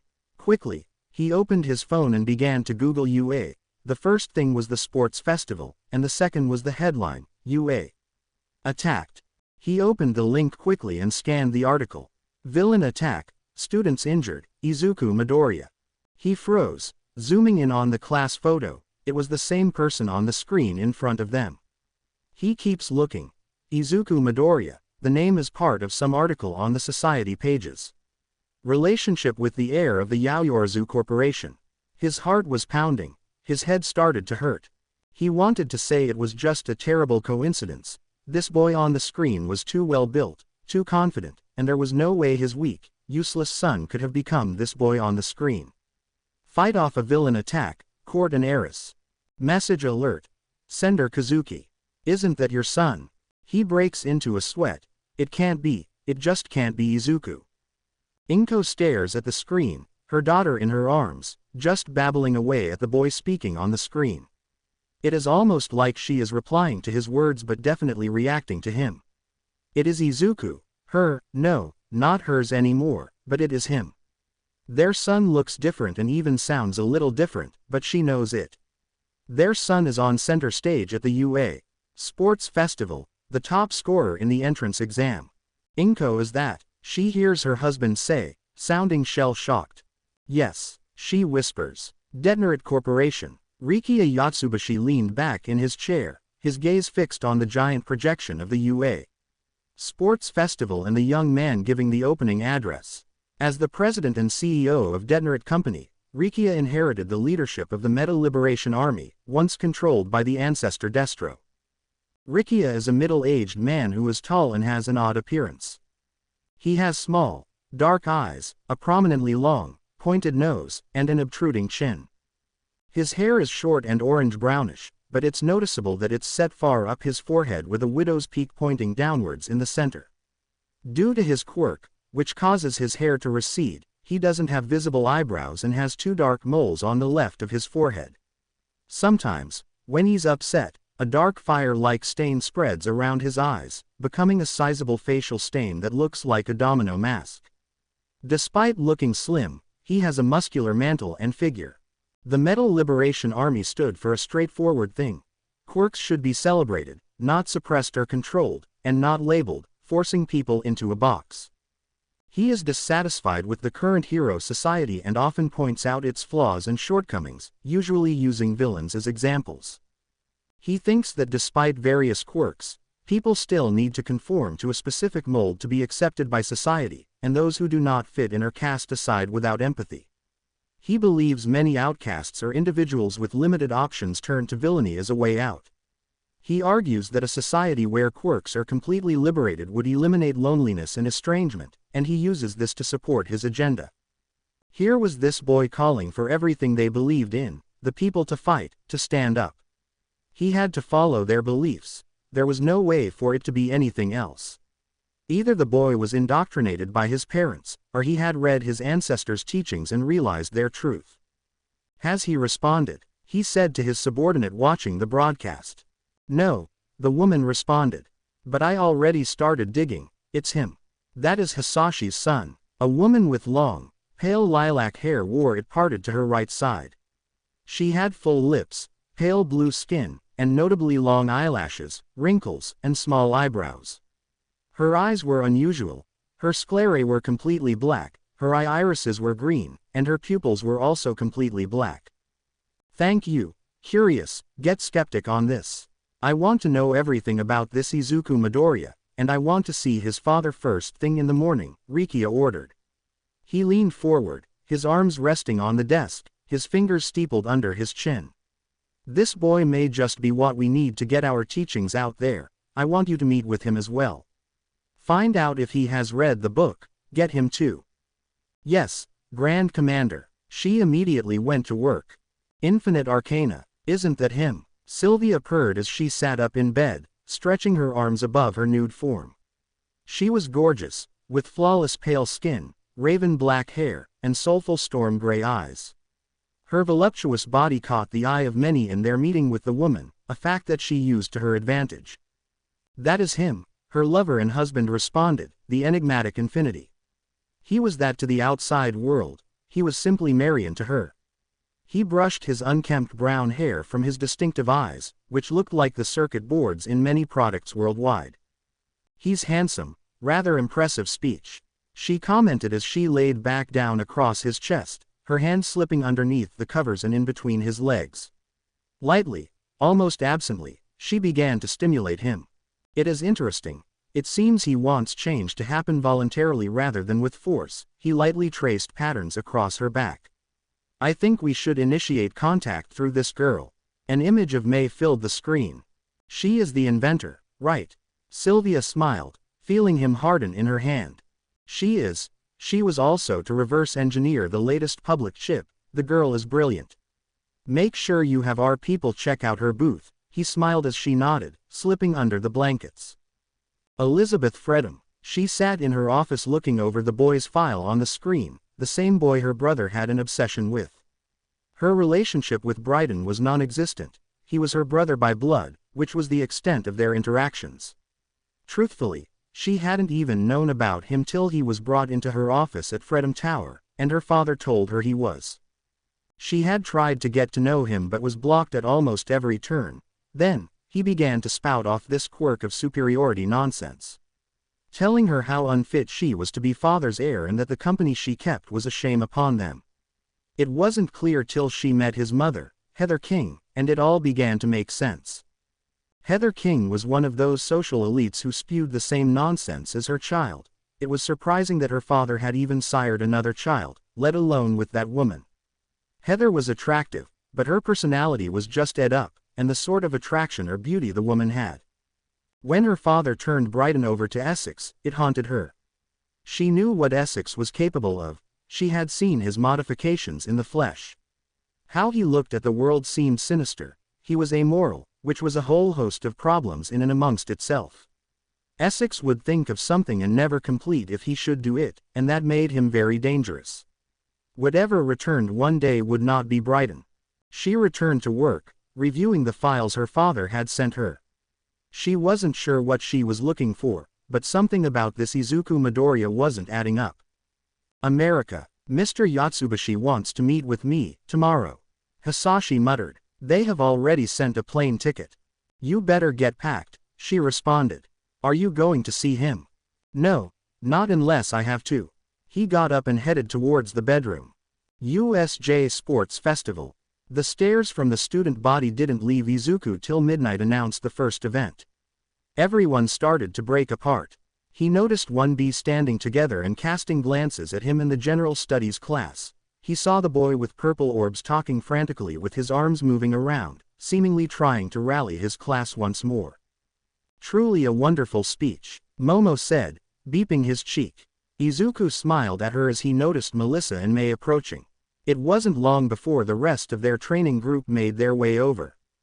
He smiled and thanked them as they congratulated him on his speech. All right, everyone, here is the plan. We are going to stick together. We should be able to keep a solid pace with all the running we did. He laughed at the groan, especially from Hitoshi. I expect some are going to try and trap the exit from the stadium, so we are going to go up and over. Once we land Kyoka and Koji, start using your quirks to scout out what's ahead of us. Fumi, you, and Momo will be our front line, with Itsuka and Sue on the sides. Call out anything, and stick together. He put his hand in the group's center. Everyone placed their hand in. If a member of our class goes down, call it out so we can get them back on their feet. If any member of the support course falters, do the same. Concentrate, and we got this. Now dominate on 3. Dominate. This may have been an exciting race in another world, with lead changes and various shenanigans afoot for the color commentator present mic to play off of and hype the event. But this was not that world. True to his prediction, Juzo from 1B softened the ground, trapping a bunch of the contestants, while Shoto even froze some of the others, but Izuku was happy to see he excluded their class from his trap. Izuku's group went up and over before moving at a brisk pace. Thanks to Kyoka's recon, the Robo Inferno was called out before they reached the obstacle. Fumi, Mina, and Momo quickly cleared the path while Izuku deflected any stray attacks that happened to head their way. Sue was moving through, grabbing fallen classmates and helping them get back on the move, with Melissa doing the same. Koji's report of the chasm allowed them to coordinate their traversal in moments. Telekinetic bridges were terrific. Bakugo and Shoto were right up there with them. They were in the lead till they hit the minefield. The group didn't stop as Ochako tagged them all, and they jumped over the minefield. When she landed, she stumbled, releasing her quirk, but didn't get sick. Izuku contemplated her and told them to run for the finish line. He turned and looked back at all the other contestants. He reached out and telekinetically grabbed all his classmates except for Shota and Bakugo, who ran past him. Bakugo cussed him out while Shoto just smiled. He pulled the rest of his class over the minefield, flipped off the annoying blonde of 1B, and jogged to the finish line, coming in 21st overall. As part of their plan, the group had allowed Melissa to cross the finish line first. A quirkless girl had just won first place in the first event of the UA Sports Festival. Island. David Shield just sat back, staring at the screen. His daughter was in the center, with a giant smile across her face. She had just taken first place. They had not talked at all since she left the island. He knew she would be competing at the festival but assumed it would be more like the other support course and business students did. They would hang back, give it a try, and then show their stuff at their booths and presentations on the second day. She was not running with the lead pack. He stared at the monitor as she hugged Mei and Momo and then jumped into Izuku Midoriya's arms once he trotted in. Veronica, he bellowed. Yes, David, the AI responded. Get me everything you can on Izuku Midoriya, and whatever Melissa has been up to, hack her computer. He slammed his fist on the table. Yes, David, America, he was pulling people around. Did he have a version of her quirk? Had he developed a version of her quirk? Inko sat stunned, watching the screen. He had a quirk. There was not a doubt about it. Inko looked at Izumi in her arms and didn't know what to do. She had abandoned him. Now, he was competing on the most significant stage in the world. The way the blonde girl, Melissa, was hugging him, did he have a girlfriend? Then she saw a girl called Momo beep him. Hisashi stood behind his wife, watching everything unfold. He bowed his head and left. He had a plane to catch. Inko looked at him, so big and strong. He had a girlfriend, maybe even two. He would have a life and possibly children someday, children she would never know, and that would never know her. She wept. Degenerate, a quirkless girl had just won the first event of the sports festival. They let her win as well. He saw the group she was with, then pulled back and let her take the top spot of the largest sporting event in the world. Melissa Shield, he spat out. I want to know everything. All Might, emblazoned on every screen in the arena was his niece. The winner of the obstacle course. He knew he hadn't even checked on her since the start of the year. He had forgotten she was even enrolled at UA. Now, she was on every screen in the world. His eyes narrowed at how she jumped into Izuku's arms. It looked like she would beep him when she remembered she was on television. He got to his feet. There would be a break between events, and he would talk to his niece to get some answers. Mirio. He thought the blonde on the screen was pretty. She had a great smile. His musing soured when he saw her jump into his arms. This girl is being led astray. Maybe he could talk to her and give her some advice. After all, he was her upperclassman. When his mentor got up and excused himself, Mirio decided it would be an excellent time to look for Nejiri. I am going to go stretch my legs, he said, following his mentor out. VIP section. Big speech, but he didn't even come in first. A pro spat. He ensured that his class all advanced and showed that he could work with a team. You ignorant wretch, Edge Shot sat back. This boy was someone he would have to watch. I was hoping he could fight, but instead, it seems his quirk is all mind stuff, Miriko pouted. What would it matter? Not like you would have sent him an internship request, Ryoko teased. If he could fight, I just may have. I want to see if he can back up all that talk. Besides, no one calls me out for being a glory hog. She fired back. Unknown apartment. He let the quirkless girl win. Did you see that he let the quirkless girl win? Toga was jumping up and down on the couch in excitement. I think he likes blondes, she purred. Oh, please bleed for me. I want to see you all bathed in that glorious crimson. I swear Toga, if you start playing with yourself in the living room again, I am going to be so pissed. Magna bellowed. Arena, congratulations to our top 50 contestants. Midnight called out. We will take a 30-minute break while we prepare for our second event. But you kittens have an assignment. You are to get into groups of 5 groups. No group can be larger than 15 or smaller than 5 for our next event, Castle Defense. Nejire, you hear that? Yuyu, let's go congratulate my Kahai. Nejire was over the railing and running before Yuyu could react. Maybe I should give him a beep for good luck.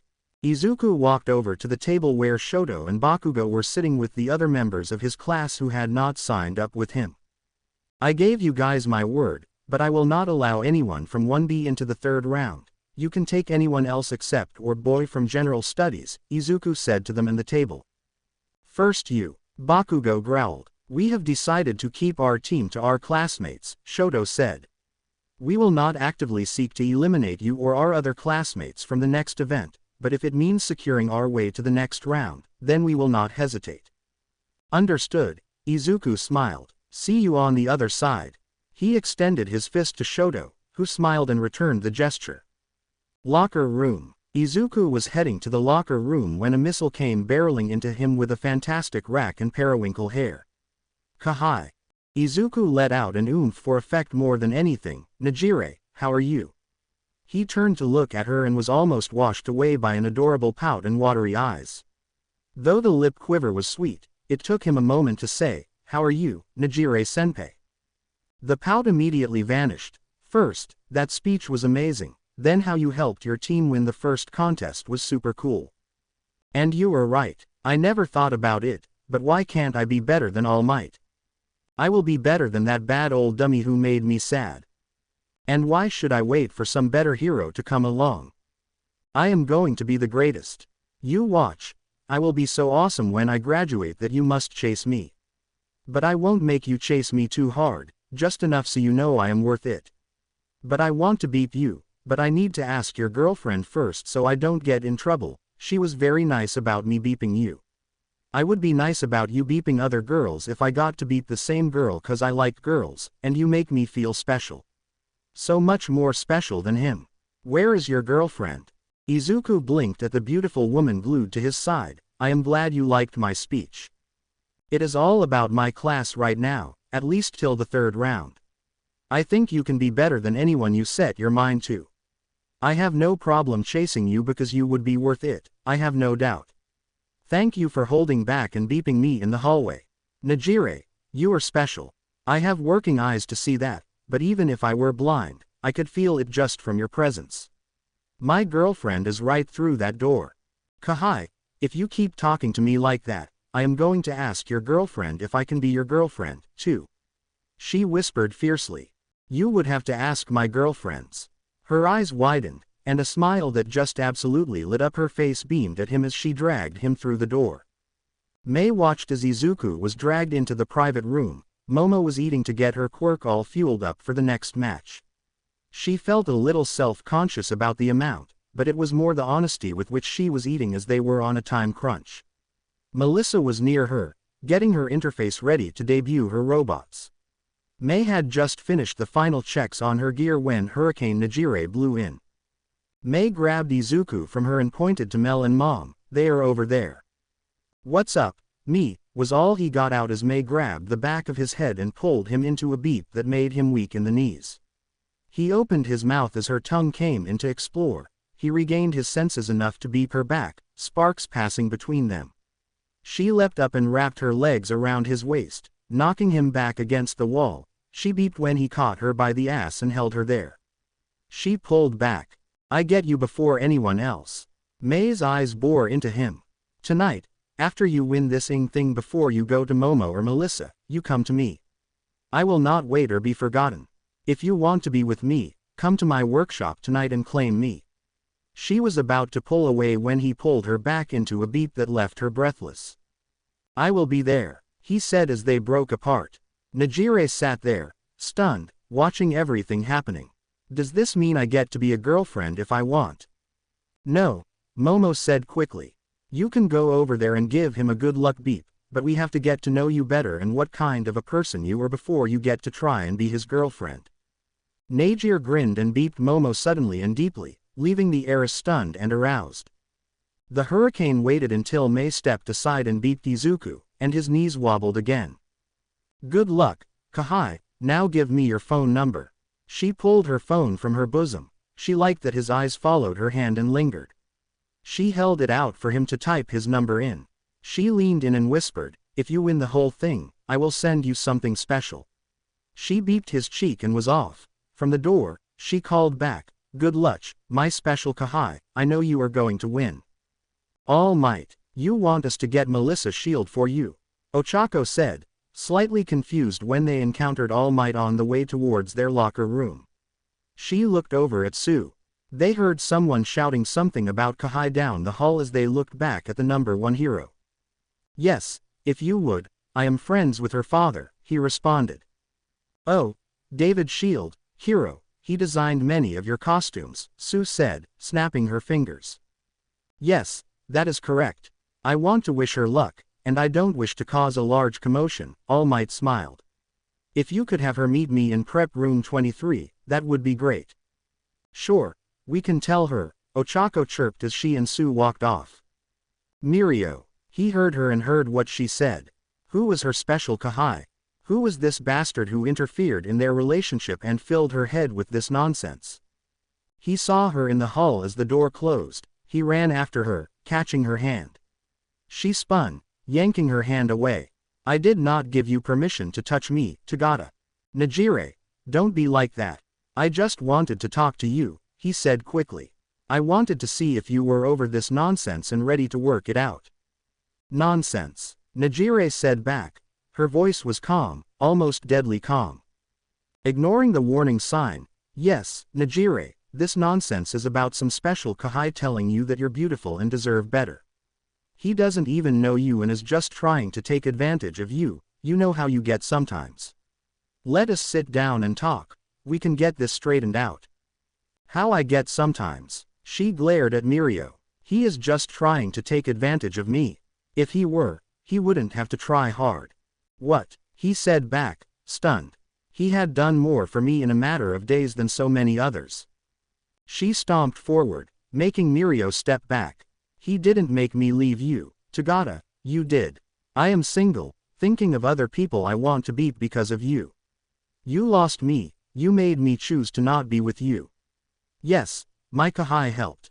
She stomped forward again. "But all he did was remind me that I am worth it, that I am worth being chased, worth being desired, and worth being loved." Her voice was echoing off the halls, getting attention. "Who is this Kahai?" he growled. "Why, so you can go beat him up?" Najire smirked at him. "If you could beat him up." Najire Hado. "Off, Tagata." She whirled around, flipping her hair dismissively. "I am not telling you anything. My special Kahai is just that, my Kahai. My Kohai is so special he will win the whole festival." Melissa. She was walking down the hall, a knot forming in her stomach. Izuku and Mei offered to come with her, but she told them she needed to handle this herself. Melissa steeled herself as she walked into room 23. She walked in and saw him smiling, just like the Uncle Might she had known from her childhood, but she knew the truth now. "Young Melissa, it is good to see you. I am sorry I haven't come to see you sooner, but teaching the heroics class takes much of my time." He chuckled, placing his hands on his hip. "You should have told me you were planning to enter the competition part of the festival." "Why? So you could have told me how dangerous it was. Or maybe you could have told my dad to see if he could stop me." Her voice was rife with anger. "Young Melissa, it is very dangerous what you are doing. Your father and I just want you to be safe." All Might responded, trying to defuse the situation. "You want me to be safe?" She clenched her fists. "Then where were you or him when I was attacked? Where the hell were you after I was attacked? Melissa, were you too busy to pick up the phone and ask your niece if she was okay? And how long have I been at this school and yet again nothing?" Her anger began to boil over. "I told you I would have come to see you but," he protested. "But you were out of time," she said, her voice dropping to a whisper.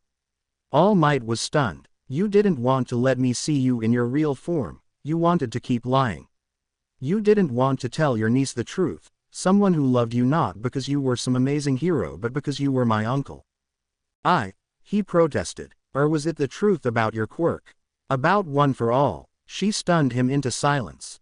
"You had the power to make my dream come true. You could have taken a quirkless girl and made her dream come true. Melissa, I.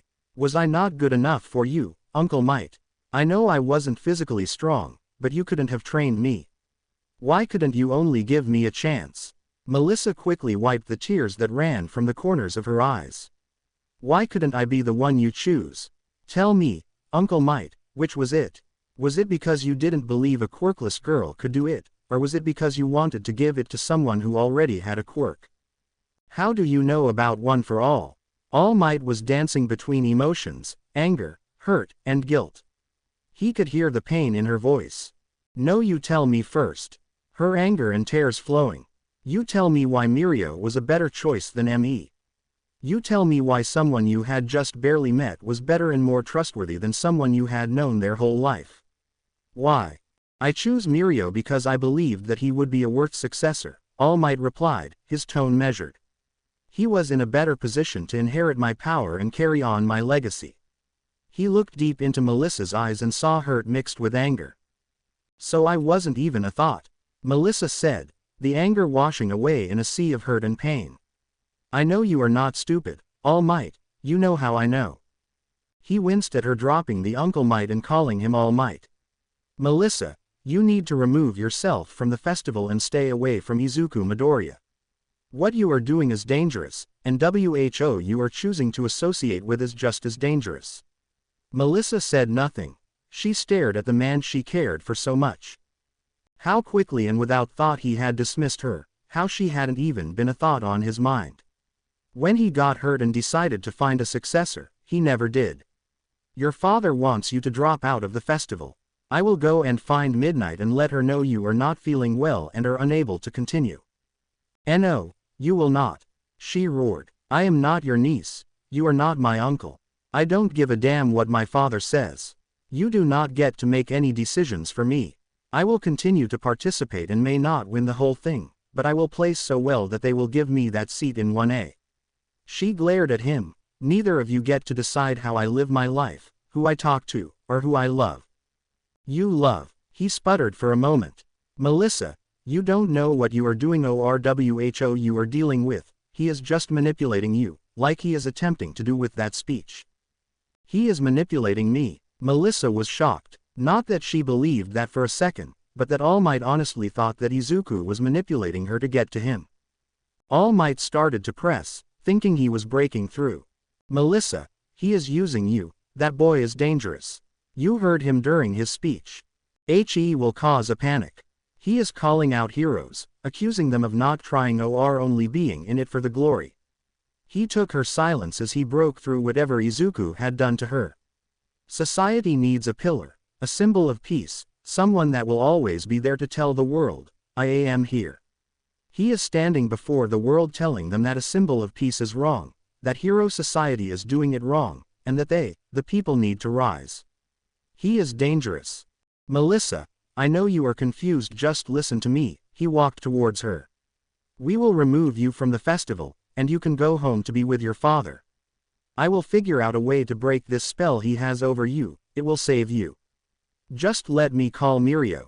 Melissa felt like she was about to explode when she saw All Might pull out her phone. Her anger boiled over, and the phone exploded. Mirio. He stood in the hallway fuming. This damn special Kahai, whoever he was, had fast-talked Nejire somehow. She had just come from seeing him. He must be in that room. Without thinking, he walked over and threw open the door, storming in and making the people jump. 3 other boys and him. The first is a relatively tall young man with messy, indigo-colored hair that flares in large tufts around his head. He has notably straight teeth. His eyes are purple with white pupils. They are thin and somewhat triangular, pointing downward, with no visible eyelashes. Usually, his eyes are half closed, and he has dark eye bags underneath them. Mario stomped over to him, ignoring the protests from all the girls asking him why he was there. What is your name? Hitoshi Shinso. Why? He responded. Nejire Hato. Mirio said as if it would explain everything. Hitoshi visibly relaxed. This angry blonde had responded to him, and he knew he could activate his quirk any time now. Hitoshi was just as stunned as the others, who? Her winkle hair, 3rd year, Do you know her? He glared at the boy, who looked like he was about to fall asleep. Do you mean the girl I saw walk out of here? No, he responded. Next, Mirio turned to the next one, a short boy with a head resembling a blackbird, perhaps a crow or a raven. He has a tan, yellowish beak that is slightly hooked at the end and thin red eyes with small black pupils, one on each side of his head. Additionally, he wears a red choker around his neck. When Mirio approached, a shadow monster emerged from the boy, taking a position in front and blocking Mirio's advance. It resembled the boy. Mirio was taken by surprise. One for All was activating. A white nimbus of light surrounded Mirio's body. It made Dark Shadow wince slightly, but it did not retreat. Fumi doesn't know her, and neither does Koji. Dark Shadow, who are you to barge in here in such a manner? Mirio's anger was rising. He glared at the talking shadow, then looked at the other unknown boy in the room. There is a tall young man with a broad, muscular build and peach-colored skin. His head resembles a rock, with an uneven shape and a pointed top, while his jaw is square-shaped. Thick hair-like protrusions slope downwards from the back of his head. He was on his feet and standing protectively in front of a girl who seemed to be invisible and a girl with a frog quirk that was on her feet as well. Then he heard it. Listen, ass, that she came in here to talk to me. I am assuming you have a problem with that. Mirio knew that voice. He had hoped that I was one of the other boys or even one of the girls, but Nejire had said he, not she. He turned and saw Izuku walking towards him. It's okay. Dark Shadow, I will handle this. You're the special Kahai, of course it was you. Mirio's voice was full of rage, and the glow around his body increased. First you spit in All Might's face, you put Torino in the medical bay, humiliate me in front of the staff, then you start filling Nejire's head with some bullshit.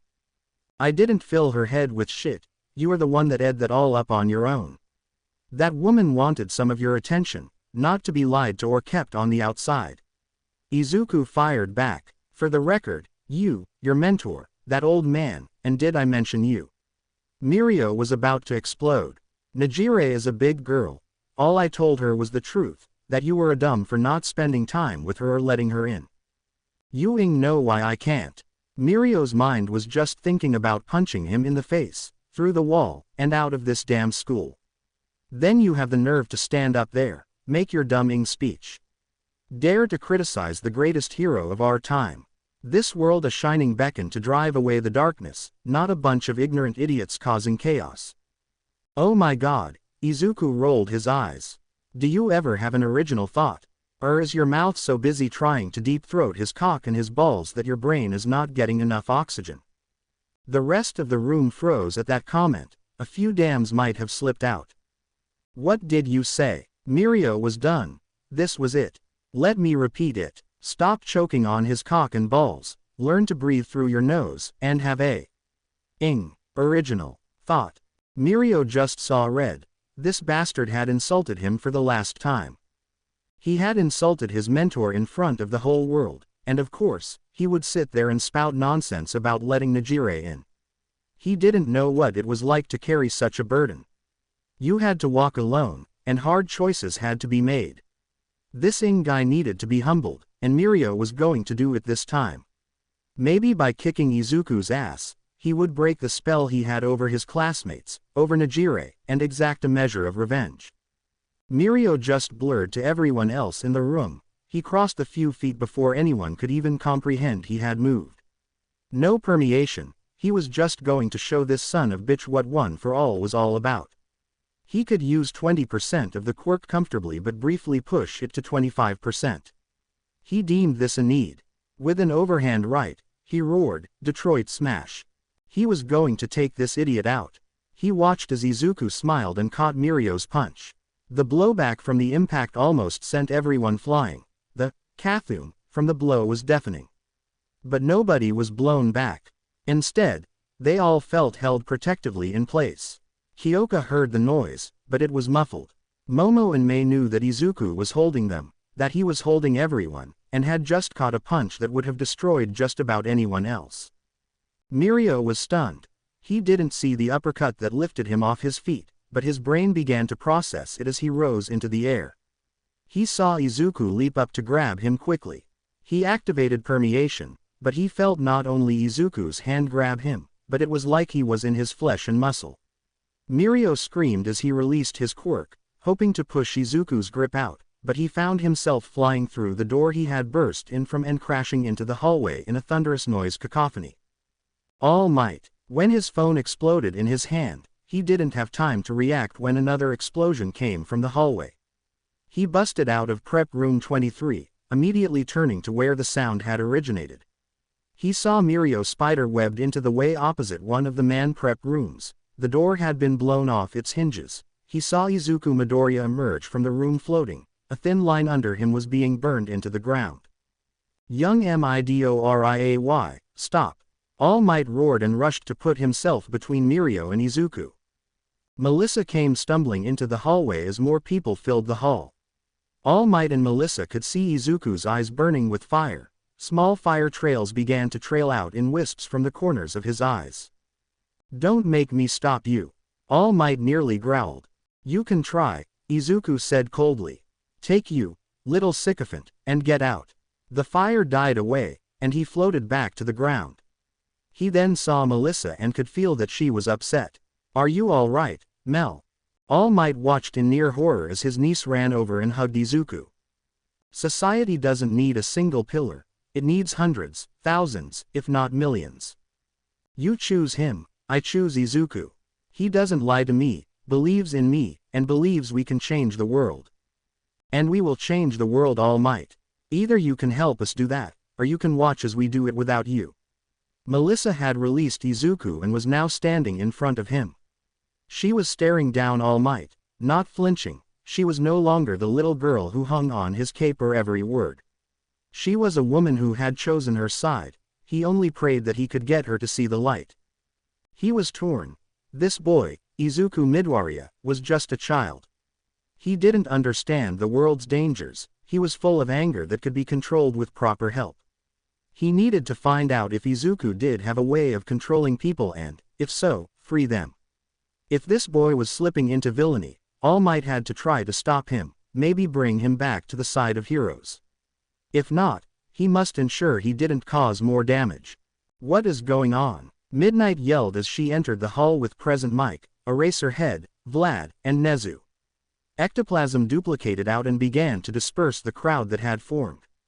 I would like to file a complaint against Mirio Tagata, Izuku said calmly to Eraserhead. He barged into our locker room and attacked me. I have witnesses. Eraserhead looked at the boy they were pulling free from the wall, then at the group that had emerged from the locker room. Is that true? He asked them. They all nodded. Okay, we will get your statement a little bit later. Is anyone hurt? He was pleased when they all said no. Then report to the field. The second event is about to start. Izuku and his group nodded and left without incident. We will check the cameras to see if we can cooperate with anything, Nezu said, looking towards All Might, who wasn't looking at anything but Izuku Midoriya as he walked away. Get Mr. Tagata to the infirmary. When he wakes up, he will be confined to his dorms pending an investigation.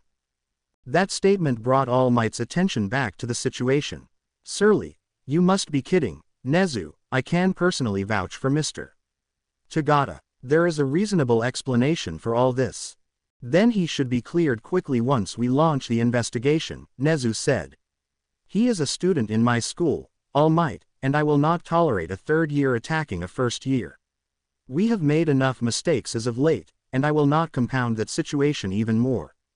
Nezu looked at the rest of the faculty. You heard me, now move. The second event is to start on time.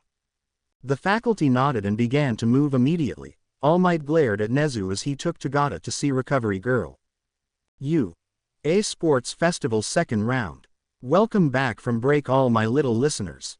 Present Mike's voice roared over the speakers as the crowd cheered. Now, to explain the contest rules, is one of my best friends and fellow booth mate. Let's give it up for the king of the underground, the master of nap, the man with a stare only a cat could love. Eraserhead. Really? Aizawa sighed. He was thankful that he had fully recovered from whatever Izuku did in Recovery Girl, but he was still annoyed. He got saddled with being in the booth. He knew it was so he could see all the camera feeds, including those locked on his student Yuga Aoyama. There had been a debate about letting him compete today or not, but they had decided to allow it to avoid any suspicions. He was on a tight leash, and at the end of that leash were Nezu and Midnight. Anyways, the 50 students who have advanced to this round from the obstacle race were given 30 minutes from 5 teams. With no less than 5 students and no more than 15 students. Eraserhead's voice was calm and mellow, the perfect straight man, also perfect for reading off instructions.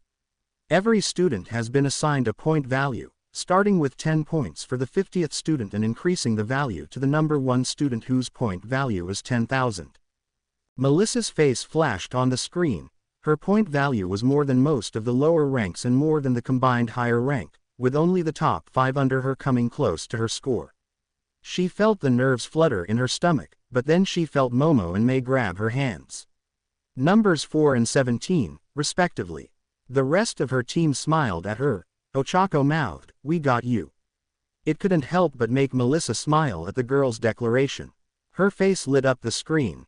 80% of each member of the team's score will be assigned to the flag at the top of each team's castle. The remaining 20% will be assigned to the contestant as an armband. Should a contestant lose their armband, forcefully or forfeited, whoever has captured the armband must return it to their base for that point total to be added to their castle flag. If your armband has been taken, you can regain your points by infiltrating the opposing team castle, taking an armband from the treasury, and escaping past the outer walls. The top 2 teams at the end of the hour will advance to the 3rd round.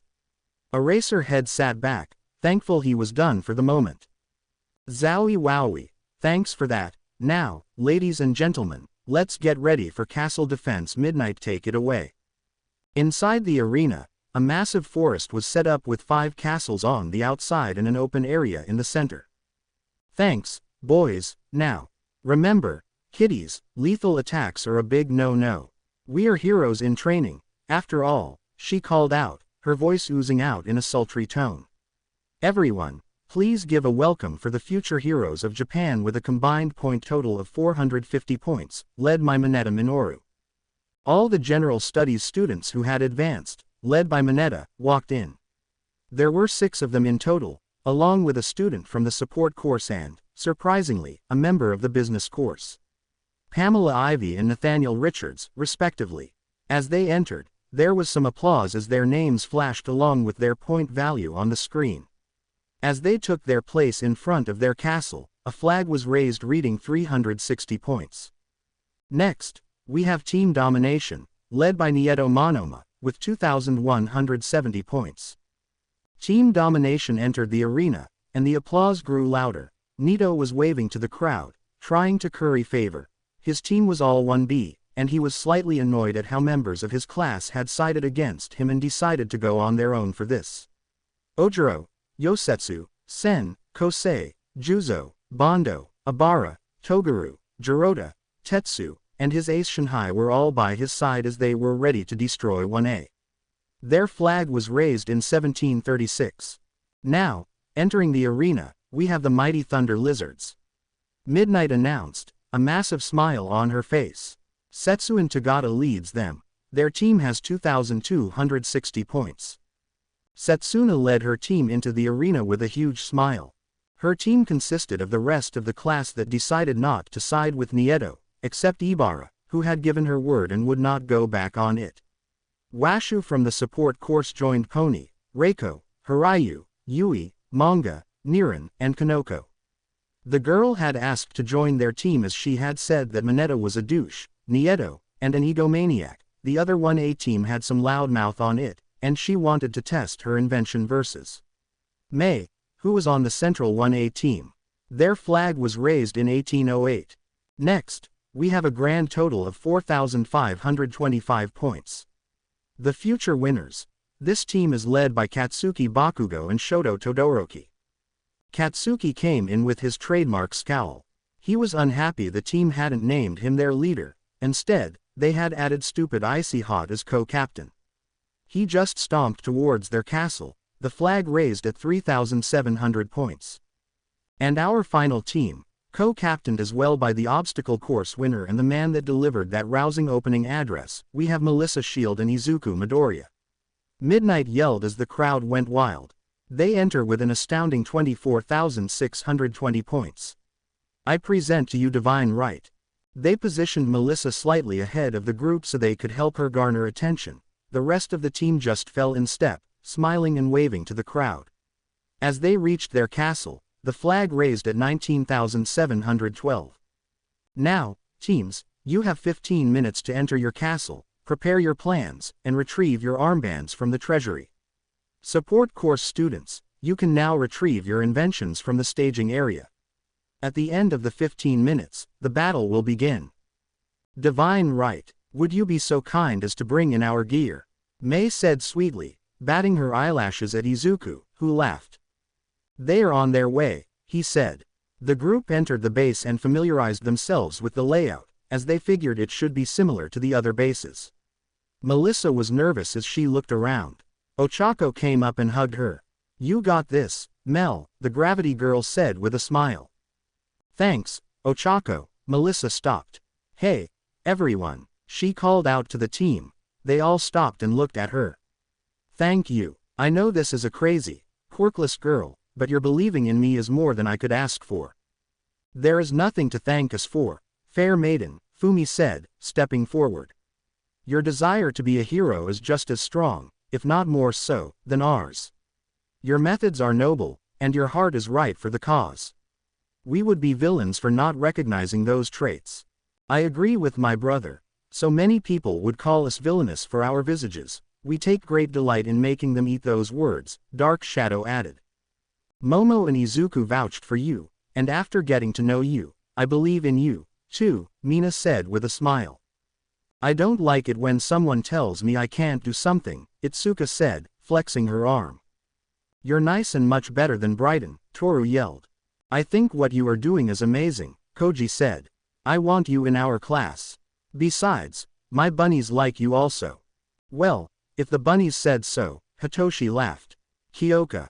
While the group had finished the tour, she noticed that Mei was unpacking the support gear she had been working on, and Melissa was getting her gear initialized and ready to go, but Izuku was missing.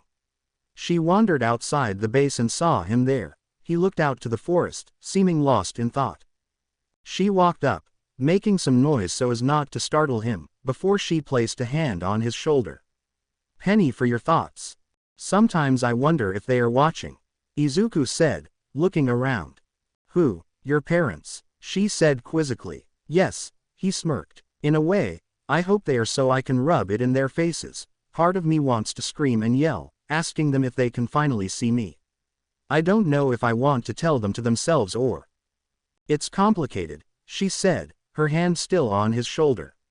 I am not going to stand here and try to say that I understand your situation or offer some sage advice because you got the wrong girl standing here for that.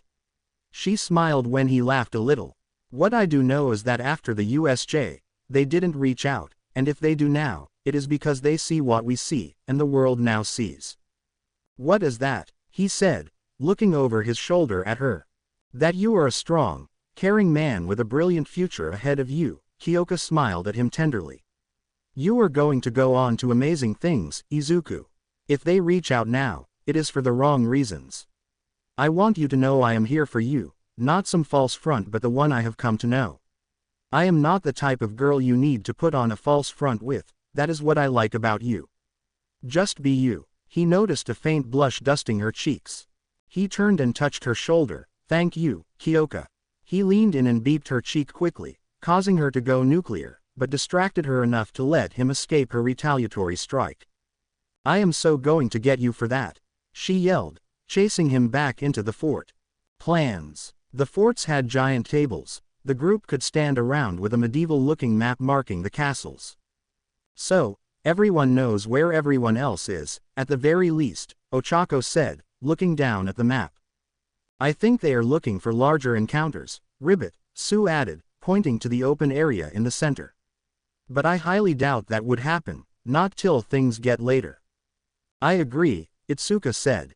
There are smaller trails and stuff that run through the forest. I bet everyone is going to sneak through trying to catch people off guard. Technically, we don't have to do anything, Hitoshi smirked. We can just sit back and let them come at us. He looked around the table at his teammates. But what is the fun in that? Just taking our armbands would be enough for a team to move into second place, Melissa said as she leaned over the table. It is impossible for us to lose first place unless they take our castle flag. That won't happen, Izuku said. We are going to be a huge target, Melissa continued. My points are enough to sway second place. She looked at her 2K armband. So, we should just sit back and play defense. That would be the smart thing to do. The people at the table just nodded. But what is the fun in that? Hitoshi repeated, and everyone smirked. Let's show up and show out. The table looked at him. Look, if Izuku says the castle flag is fine, we are all guaranteed to advance. But they aren't, he said, pointing to the other classmates' fort. There is no way Bakugo will play defense, Momo said. Shota will try to talk to him about point values and what they should do, but Bakugo is too hot-headed. He isn't stupid, Izuku said. He just believes that the only way to be a hero is to beat the villain no matter what. So he is going to go out there and beat his chest, Mina said. He is going to go after the other forts for the glory of beating them and showing them their place, Mina added to the air quotes. It is going to split their forces, Fumi said. Some will follow Bakugo, others Shota. I believe we should wade into this battle, Dark Shadow said. I want to ensure that those from 1B do not advance. I don't like Bakugo, Sue said, holding her finger to the corner of her mouth. But I like the others enough not to let them fall because of him. I say we march to the middle of that clearing, Melissa said. And let them all know if they want some. They can come get some, the rest of the team said. Are you okay sitting back and just guarding the fort? Mina said, looking to Izuku, who just nodded. I am sure I won't be bored too long, he smirked. I am sure that someone will try and attack the castle. Oh, I hope so. I have some babies I am dying to try out, Mei said with a devilish grin. And I have some things for all of you. Mei gave Izuku a wink as a crate floated in. First, we have some rocket packs, 5 to be exact, an electro-disc launcher. She held up a futuristic-looking rifle. Each of these babies will fire an electromagnetic disc that, once it attaches to the target, 2 wires will trap the target then zap the shit out of them. Mei's eyes began to gleam. Nothing that will kill them but should immobilize them for a minute. Each disc has 2 charges. You can trigger the second charge by hitting this button on the rifle. It will trigger for all the discs you have out. Then we have some standard smoke, percussion, and sonic grenades. Mei opened a box revealing earbuds. Communication and sonic protection. She replied, Mina, I made some grenades for you to store some acid in. Kyoka, I created some special for your sweet cheeks. Mei opened a box with 3 metal orbs and a bracelet that she handed to Kyoka. Put that on. Mei opened her laptop and started typing some things. The orbs sprang to life and started hovering around Kyoka. Sonic amplifiers. Mei said with a smile, you can plug into them and amplify your sound. Careful, they can be pretty devastating. Kyoka began to grin. Hitoshi, Mei said, handing him a mask. Artificial vocal cords are non-electric, so they will help you mimic someone's voice, and you should be able to use your quirk with it. Careful, that is the prototype Melissa and I whipped up. The plates should help you, but we are unsure how long they will function, or the best estimate is 45 minutes. Hydraulic bracers are a support item that detects incoming enemies and extends a telescopic metal pole to push the wearer out of harm's way. And hover soles, boots with turbines implanted inside, allow you to hover. Mei sat back with a huge smile. Holy shit Mei, Itsuka said. Did you make enough stuff? Oh yeah, that is just what I brought for you guys. Mei cackled with just enough hint of an evil scientist to make everyone slightly worried. Izuku, for some reason, found it hot. Everyone was looking at the gear and dividing it up, though they did leave some of the rifles at the base. Koji looked at Melissa, wondering where her gadget was. Melissa took a metal band from a box, fitted around her head, and then put a kabuki mask over it.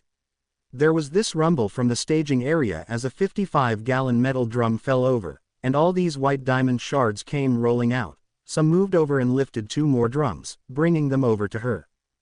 A group of small robots started gathering around Melissa's feet.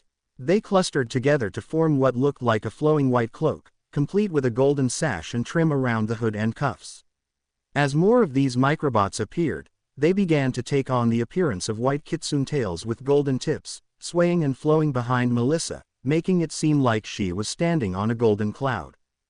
Koji whispered, "Wow, that is cool," Itsuka said, reaching out to touch one of the tails only to dip away from her. "You can't just go grabbing a girl's tail like that," Melissa said with a sultry tone. "You have to buy a girl dinner at least first." Melissa was thankful for the mask to hide her blush when she heard Itsuka mutter. "I will be sure to remember that. You look pretty like that, Melissa," Ochako said. "Like a fairy tale come to life." Sue put her finger by her mouth. "When you debut, that look will make you popular. Is there anything we need to keep an eye out for?" "The only one I can say for sure is Denki," she replied. "The bots are insulated from an attack such as his, but I am unsure how they will respond if he goes all out. Same with Shoto, and depending on the size of the blast, Bakugo. But we are not fighting them, or we shouldn't be. We don't know what our opponent's quirks are, so we need to be careful," Momo said. "May, were you able to get any security features on the guns?" "Yup." She tapped her laptop, and all the handles lit up. She placed a palm scanner down. "Everyone put your hand on the scanner even if you are not taking a rifle, so if you need to use one in the field, you can." After they were done, May asked Izuku, "Can you help me with my gear?" "Of course," he said, looking at the rest. "Good luck. If you need me, I am on the comms." "You are all going to do great." As he went to walk away, he squeezed Mina's hand. "You will be wonderful out there, I just know it." Mina blushed and returned the squeeze. May and Izuku. May entered the tent where her crate was. May smiled over her shoulder as she undid her uniform and let it fall off her shoulders, exposing her back to Izuku. She took off her sports clothing and stood there with her back to him. "We need to attach the spinal link first." Izuku nodded as he pulled the long metal device out of the box. Walking over, he placed it on her back. She shivered. "That's cold." A slight beep escaped her lips when he leaned down and beeped her neck. She couldn't stop the giggle when his teeth lightly grazed where his neck and shoulder met. She took his hand and reached them to grab her breaths. Once he had them in his hands, she put her arms up over her head and reached back to pull his head against her neck. She turned her head, and her lips met.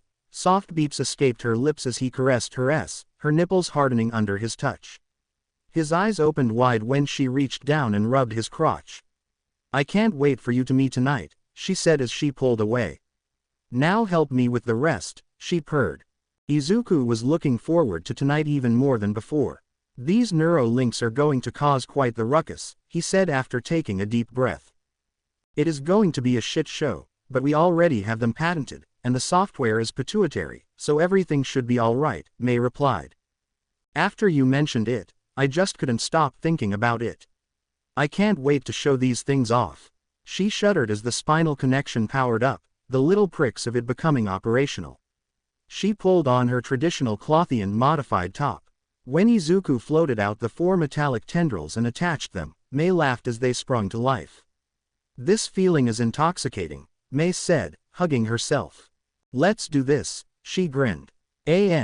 Yes, I gave May Dr. Octopus's arms.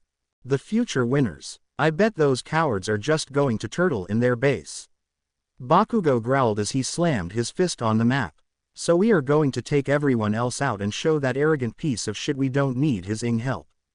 "You are acting too rashly," Tenya said, pushing up his glasses. "If we leave the base undefended, we stand a large chance of having our flag stolen."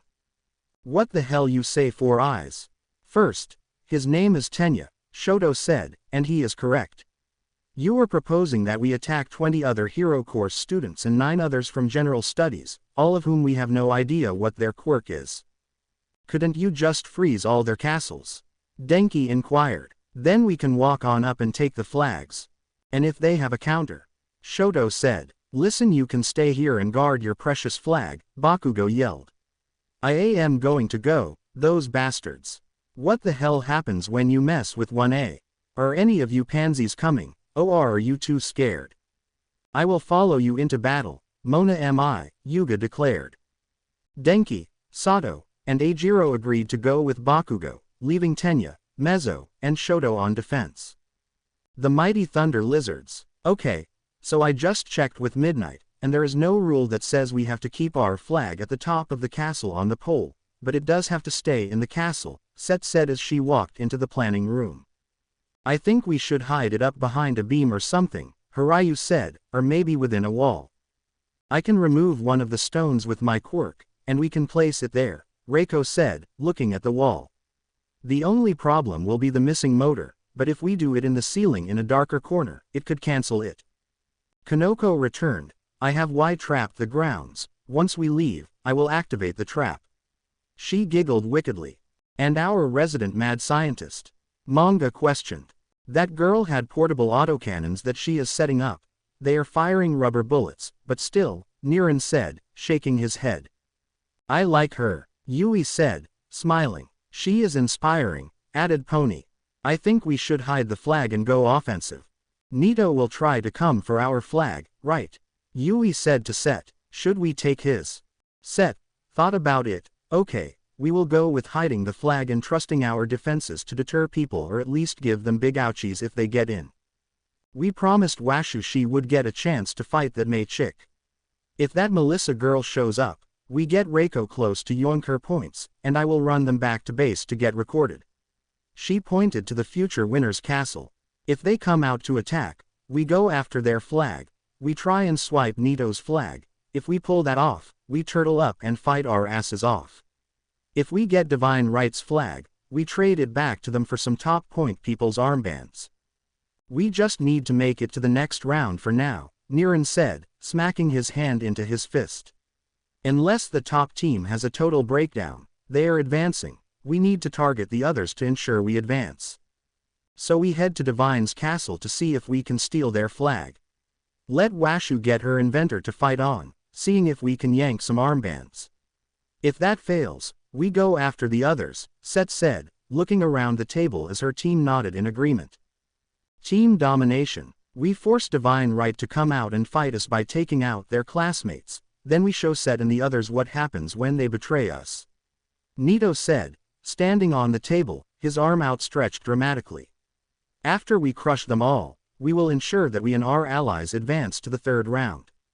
Juzo and Ibara will guard our castle, the rest of you with me to glorious victory. His team cheered, ready to go out and show these glory hogs of 1A just how great 1B was. The future heroes of Japan. Mineta stood before his team. They have what we want. They have what we deserve, and we are going to go out there and take it. He yelled. They look down on us. Well, once we take their seats, we will look down on them. He received a smattering of applause. Do they, though? Pamela whispered to Nathaniel. She pulled her long reddish-brown hair into a bun and stabbed a pencil through it to keep it there. Her beautiful green eyes and pale skin had caught the attention of their leader, to which she was indifferent. He could stare all he wanted. It doesn't matter, Nathaniel responded. He nonchalantly tousled his brown hair. All I needed to do was make it to this event. His brown eyes stared off to the sky. This is just another step to my glorious future. Right, Pamela said as she walked away to look at the map with the general studies students. Your friend is kind of weird, said a girl with aqua-colored eyes and blue-black hair. She was one of the more excellent people Pamela met during this event. We are just in the same class, Pamela said dismissively. What about your leader? The girl laughed. He came in about talking about respect, about us earning our place and stuff, so I just went to see what the whole thing was about. Then they started talking about war and this other bullshit. How they looked down on us, and that pissed me off, the girl sighed. Then that Izuku guy gave his speech, and that inspired me. At first, I didn't even want to be a hero, but now. So a hot guy gave a good speech, and now you want to be a hero. Pamela said, teasing some. Sounds like a crush Sujin. He is hot. I mean, if he asked me out to dinner, I would say yes, super fast. She giggled and twirled some of her hair around a finger. But he is right. Everyone can be a hero, we must work for it. I didn't realize I had put myself in this box until he started talking. I don't want to live in a box. What about you, Pamela? I believe we need to do more for the planet, she said. Getting this far will get my business proposals looked at more at tomorrow's expo. I talk to plants, not very hero-worthy material, not in the conventional sense. I like that he talked about innovation, pushing boundaries. Dea leaned over. We should be ready for battle, he said. His voice was deep and rich, and he was very intimidating due to his size, standing at 6'7" and with a broad build. Let us prepare a battle plan. Pamela and Sujin smiled and nodded, expecting him to say something else. Instead, he walked out of the room. Then they just laughed. Bungie shook his head and ran out after Dea. Bungie was only barely 5 feet 0 feet tall, very short for a boy. His black hair was kept short and proper, and his looks were completely ordinary. He had been roped into this whole escapade by Dea. The two had been friends since kindergarten. Dea, though large, was not as strong physically as his size would lead you to believe. It was his quirk. The balloon allowed Dea to inhale air stored in his body's pockets. He could use it to float or exhale. Unfortunately, it wasn't with a lot of force. Bungie could accelerate very fast, but only for 2 seconds, and then it took a bit before he could do it again. Mew came in, wiping her brow and pushing her snow-white hair away. Her storm-gray eyes greatly contrasted her tanned skin. Okay, Sujin, I made many puddles for you. The grounds around are soaked. I found a few barrels, but those are still filling up. Mew's quirk allowed her to make rain clouds. It sounded terrific, but the intensity and size of the clouds were minimal. If used in conjunction with her best friend Sujin's ability to control water, they made a good team. Koki came over to the table and sighed. We are so going to get beat up. He pulled his long stone-gray hair back into a ponytail. I don't know why I let Mineta talk me into this. All I can do is turn into a statue, not even an unbreakable statue. I believed it when he started talking about how all the girls would think how good-looking you were if we won, Mew said, laughing. I swear that is all the two of you talk about. Is wanting a girlfriend so bad? He lamented. Yes, when you ask out 5 girls on the first day. Sujin replied. Koki groaned and hung his head. Did he ask out 5 girls on the first day? Pamela said. Sujin nodded. He asked Mew out, then me, while we were sitting next to each other, and he has already asked every girl in general studies. Koki groaned louder and let his head thud on the table. When you say it like that, it sounds so bad, he said, trying to defend himself. Because it is. Mew, Sujin, and Pamela all said. Between that and Mineta, Sujin added at the end. Are we talking about Koki asking everyone out? Said their last teammate. For lack of a better description, he was ordinary in every way. No one would look twice at him, and you almost forgot he was there, like now. Everybody jumped at his voice. Holy shit, Tim. How long have you been there? Koki yelled. I have been here since the beginning, he responded. He then recounted snippets of everyone's conversation up to this point. And that was the exciting part. His name was Tim. It wasn't short for anything. There was no other name, no last name, nada. Right there on his school-issued identification was Tim. Everyone just assumed that was his quirk. In fact, no one had asked him exactly what his quirk was, like now. No one asked, and they forgot he was there again. Mew, Sujin, Pamela said. I want to talk to you both after this if we don't advance. I have an idea for the 3 of us. The 2 girls nodded as they heard someone clear their throat. All right, troops, Mineta said, standing on a table. Dea, Bungie, Koki, and Nathaniel will join me in a glorious battle. Mew, Pamela, and Sujin defend the castle. What about me? Tim said. Holy shit, Tim. How long have you been there? Koki yelled. After Tim told them he had been there again since the beginning and recapped the conversations, Mineta shrugged. Defend, I guess. Control booth. Is that boy supposed to be on the field? Midnight asked over the comms. Who? Came Snipe's response. That kid right there with future heroes. The ordinary-looking one, Midnight replied. I don't see him on the list, Present Mike said. Aizawa was also looking over his paperwork, wondering if he missed anything. Nezu, we have a possible situation, he relayed. I heard everything and am looking in on it right now. Nezu replied as the silence filled the air. No, he is a student, and he did qualify. So what do we do about it? Snipe said. Do we address it? If no one else noticed till now, we should just let it go. The teams have been picked and are already in the planning stages. Doing so now would cause havoc and unnecessary delays. Who are we talking about? Snipe called out over the radio. I forgot, replied Midnight. But it is time to get this show on the road. All Might, the #1 hero in Japan, was, for the most simple of terms, annoyed. His conversation with Melissa had gone, for lack of a better word, terrible. Mirio had gotten into a fight with Izuku over Mirio's belief that Izuku had somehow poisoned the mind of his young Hado. It would match up with what All Might wanted to believe about Melissa. The way she looked at him, with such anger and hurt. She had been right that he hadn't even considered giving her one for all, it never crossed his mind. The worst part was he didn't have an answer to that question. He had been injured years ago. He could have trained her up and passed it to her well before the entrance exam. He knew what type of girl she was. Her desire to be a hero burned so bright that she stepped out as a quirkless hero before the world. He and Mirio had returned to their seats after being released from the medical wing, and an official complaint was filed against Mirio for his actions. He knew Mirio was supposed to be confined to his quarters, but All Might didn't want to leave the boy alone stewing in his thoughts. Mirio was staring daggers at the screen, but he saw his protégé eyes soften when he saw Melissa appear on the screen. This could be salvaged. All Might thought Melissa was just confused and needed to be shown a better way. She was angry, but hopefully, they could work past that. Maybe Mirio was the answer. Mirio. Furious was not the correct answer to his feelings, but it was part of it. He was embarrassed. Not only for his actions but because he had lost control and lost to Izuku yet again.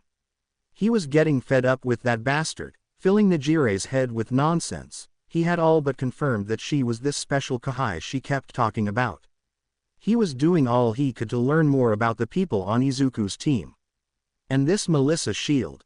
She was quirkless and still wanted to be a hero, which he could respect. He felt terrible because she had fallen under the spell of that bastard, much like Nijire had. He had to figure out a way to free them both. She could be inspiring properly. She just needed someone to show her the way. When the bell tolled for the start of the second round, he turned his attention to the big screen.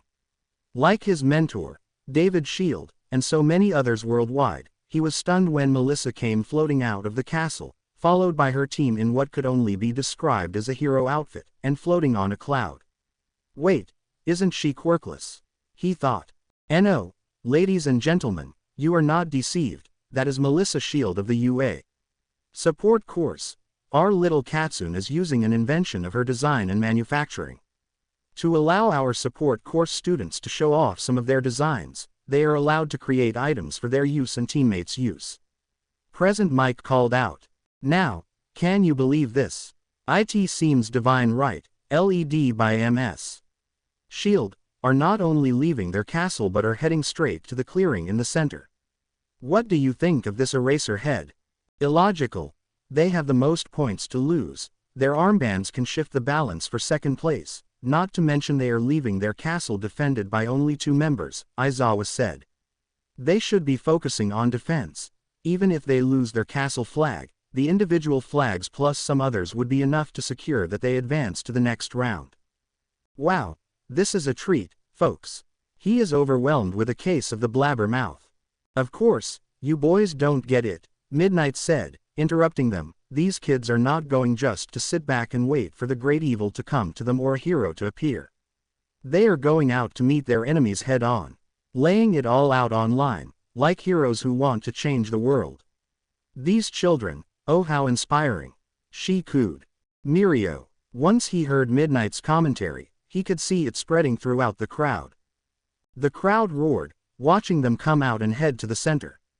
Not only had Izuku made such an inflammatory speech, they were fighting out their fighting to back up his damn speech. While all the time he sat back in the castle, he knew that Izuku was powerful, but he hoped to see him swarmed under for being such a cocky bastard. Maybe that would help show his teammates, Nijire, and the crowd that he was talking. Nijire. She pouted some. not seeing Izuku marching out with the rest of his team, but she understood that with just him and that pink-haired girl he was beeping in the locker room, someone was bound to attack the castle. She wondered just how strong her Kahai was. Then she thought of the beep, how hot it made her feel. It still lingered even after all this time. Yuyu still made her for running off like that. But she explained to Yuyu that her Kahai had multiple girlfriends and could be one, but she had to get to know the head girlfriend first. The head girlfriend was beautiful and seemed to be interested in beeping her, so it was possible that not only could she get a superi boyfriend but also some superi girlfriends. Najire was trying to explain how excited she was at the idea and how when she beeped her Kahai, yes with permission, it made her so wet, she would have let him do her right then and there. Yuyu just held her head in her hands before she reached into her bag and took a bite of a special brownie Duncan had made for her. Of course, it was all part of the plan, and Najire, lover of all things sweet, immediately asked for some. Yuyu needed to calm Najire down so she didn't do something crazy, and so she could get a better explanation. Inko Midoriya, self-pity is never good, but that was all she could feel now. She had tried for years to get him to accept the reality that he was quirkless, to open up about the bullying and the problems he was having, but he just didn't. He wouldn't let go. The teachings told her he was worthless but still her son. She tried to get him to join a quirkless community where he could live out his days in peace. Hisashi had wiped his hands off Izuku after the diagnosis. He had even mentioned just giving Izuku up. She had just grown tired of his constant talk of heroes and how he wanted to be one. His constant denial of his reality had just become too much to the point where 2 ships passed at night. Hisashi called her and still loved her.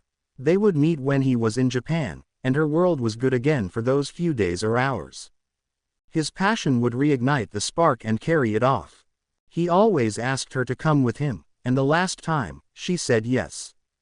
Izuku was old enough to handle himself. He would go to whatever fate awaited him, and she would live her life again. She followed up after hearing about the accident. No need to rush back was music to her ears. There are no lasting injuries. More fantastic news is that his being an invalid and quirkless was just a step too far. Then she had found out she was pregnant. He had called to say he had recovered, and Hisashi made a clean break. They would start over, and he would do whatever he would do.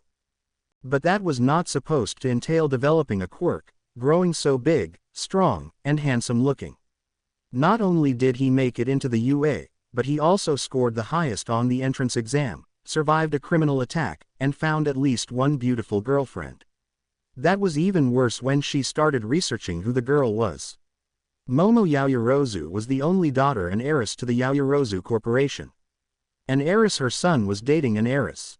In his damn speech, he just about came out and said quirks should be used freely. She had never talked to them about the ideals of the meta-liberation, but he was standing in front of the whole world. No wonder Hisashi had been called back. There was going to be a lot of questions. They could get Izuku to return to them, especially if they introduced him to his little sister. She hated it more as she thought about it, manipulating him so, but their new life was now in jeopardy. A screw-up of this magnitude was bound to cause problems. Not to mention this quirkless girl on the screen, now looking like a divine kitsune with the aid of technology. This was shaping up to be a bad day for her, just simply terrible. She looked at the ceiling and wondered what she had done to deserve such a thing. She prayed that another member hadn't already gotten to Izuku before they did. David Shield, Microbots, his daughter, was using Microbots. All Might wasn't answering his phone. What was happening in the world? Veronica, do you have that information yet? He yelled. I have the basic information on Izuku Midoriya. I am having trouble bypassing the UA firewall to connect to Melissa's computer. David Shield just stared at the screen. Clearing. Melissa's team made it to the center of the clearing. They saw some of Bakugo's and Nito's teams come bursting into the clearing, followed by some general studies teams. The second team from 1B was mysteriously absent. Maybe they were attacking the castles. You fools, prepare to meet your fate for your arrogance. Nieto yelled as he raised his hand to the sky. Stay out of this while I show this piece of shit his palace. Bakugo yelled. Nieto and the general studies made a break toward Melissa and the others, and Bakugo and his people raced to intercept. Well, Captain, Ochako said with a smirk. Melissa looked at the faces of her team. They were ready to follow her lead. I say we show the world that we are the heroes of tomorrow, and we don't need anyone to save us. She raised her hand and pointed at the groups carrying them. Let's kick some ass. What is going on? We have a battle royal erupting as Divine Right is charging into battle with Team Domination. It is pandemonium, folks. Where is Team Thunder Lizards? Team Thunder Lizards, set. Shouldn't we attack the other castles? Niran asked as they made their way through the forest. No, we stick to the plan. If we can get their flag, we can retreat then we hide till we can redeem the points at the last moment, Set grinned. We can do this. You up. Draw her off so we can launch our attack. Washu smirked, holding her bracelet to her mouth. Deploy Goliath, my location. The crowd cheered when a giant metal cylinder launched from behind the lizard castle and came crashing down just on the forest's edge. The cylinder popped open, smoke shrouding the capsule. Washu raced into the smoke. The crowd was in stunned silence when Washu emerged from the smoke in a giant exoskeleton armor. She stood over 7 feet tall now. On the right arm was a giant Gatling gun, and the left arm had 2 mechanical pincers that held a large metal shield. Come and fight me, Mei Hatsume. So you may bow down to your better. She yelled over the machine's speakers. The stadium cheered but quieted down quickly, waiting for the response. Giant tendrils emerged from the top of the castle and launched Mei from the top to just outside the castle walls. She landed with the other 2 rising. Metal shield, how quaint. Mei held 2 black metal cylinders in her hands, one ignited into a fantastic blue energy shield, the other in the other. Mei smirked triumphantly. Know you're better. A blue energy saber ignited. Behold my plasma blade. Is that a lightsaber? Present Mike yelled. It is as close as anyone has come to one, Eraser said in awe. You want some Washu? Come get some, Mei yelled. Set. Yes, Kanoko. What is going on? A mech with a Gatling gun is about to fight a metal octopus with a lightsaber, Set said, stunned. Okay, good. For a second, I thought I ate the wrong mushroom, Kanoko said as Washu's armor hovered off the ground slightly and shifted left to draw Mei away. The crowd went wild. Infinite Arcana. I am in love with those 2. Infinity yelled as the popcorn bucket flew. They are amazing, Sylvia replied. The mighty Thunder Lizards. They came charging out of the clearing. Setsuna split her body and took to the air, heading towards the flag. Reiko, with Pony and Niran flanking her, raced to get in range of the flag to rip it free. Manga out, and the words kaboom appeared overhead, falling towards the castle walls. The crowd cheered. Set raced over the smoke towards the flag, and Hirayu came out of the forest to the left, racing to attack from a different angle. Yui attacked from the right. She threw a handful of pebbles that suddenly turned into giant boulders mid-flight. An unknown force suddenly grabbed Set and Hirayu. The boulders stopped in mid-flight, and Reiko, Pony, and Niran were violently flung backward into the air, all by this green energy. Manga heard the whispered words, "Good night," as he collapsed. Izuku Midoriya emerged on top of the castle, one hand extended glowing green. He smiled and snapped his fingers. The boulders went flying back towards Yui, who dived for cover. Hirayu was sent crashing into where Reiko was. All of Set's body parts, including the hand that she had sent to attack from the south and steal the flag, were all smashed together there in front of Izuku. I am hoping that after this, we can try and talk, but unfortunately, that blonde asshole in your class pissed me off, Izuku smiled. Set grimaced as it felt like every part of her was being squeezed. Izuku waved his hand and sent her barreling in a ball into her group.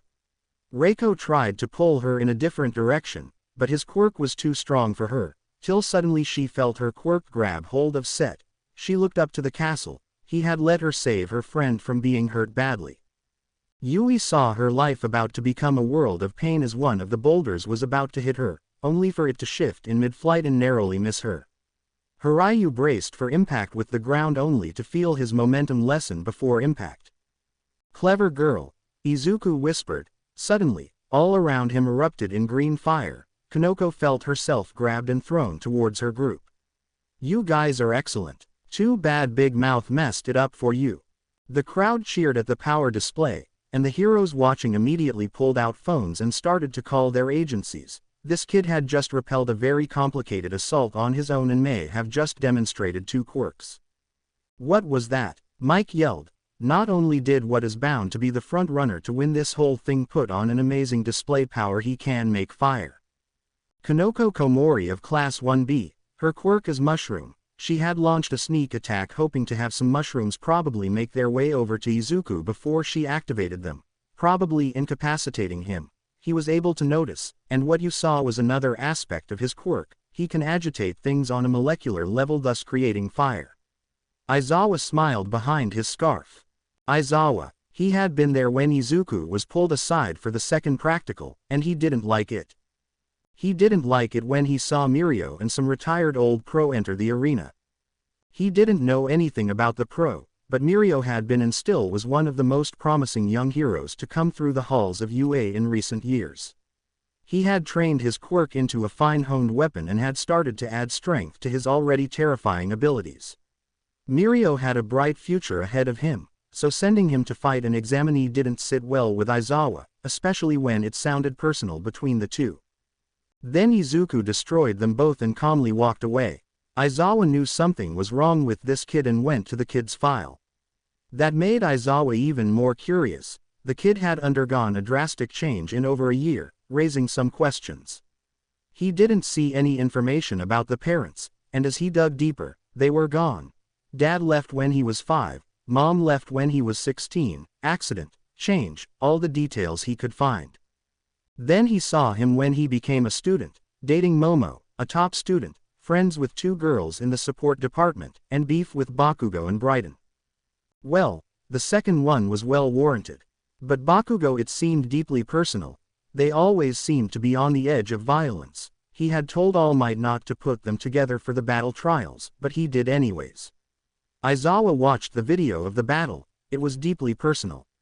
There was no audio, but Aizawa could read lips. He had learned that being underground, he didn't always have the luxury of a boom mic or a surveillance van.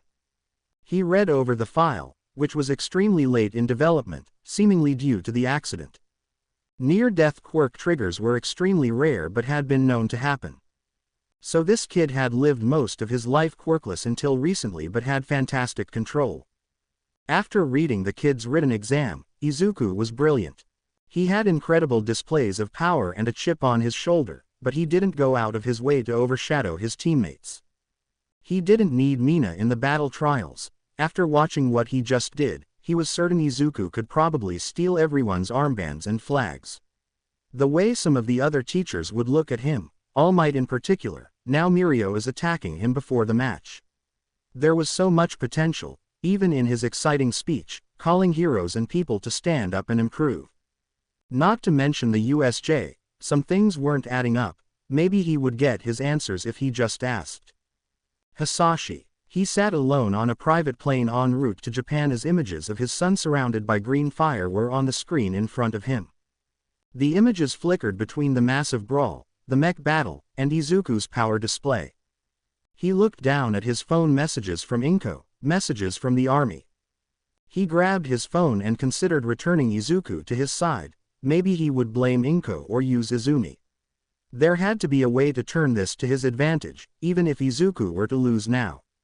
After that, display intern offers would come flooding in. Maybe he could steer Izuku to a member of the MLA. Yes, he could salvage this. When he did, he would see his position rise.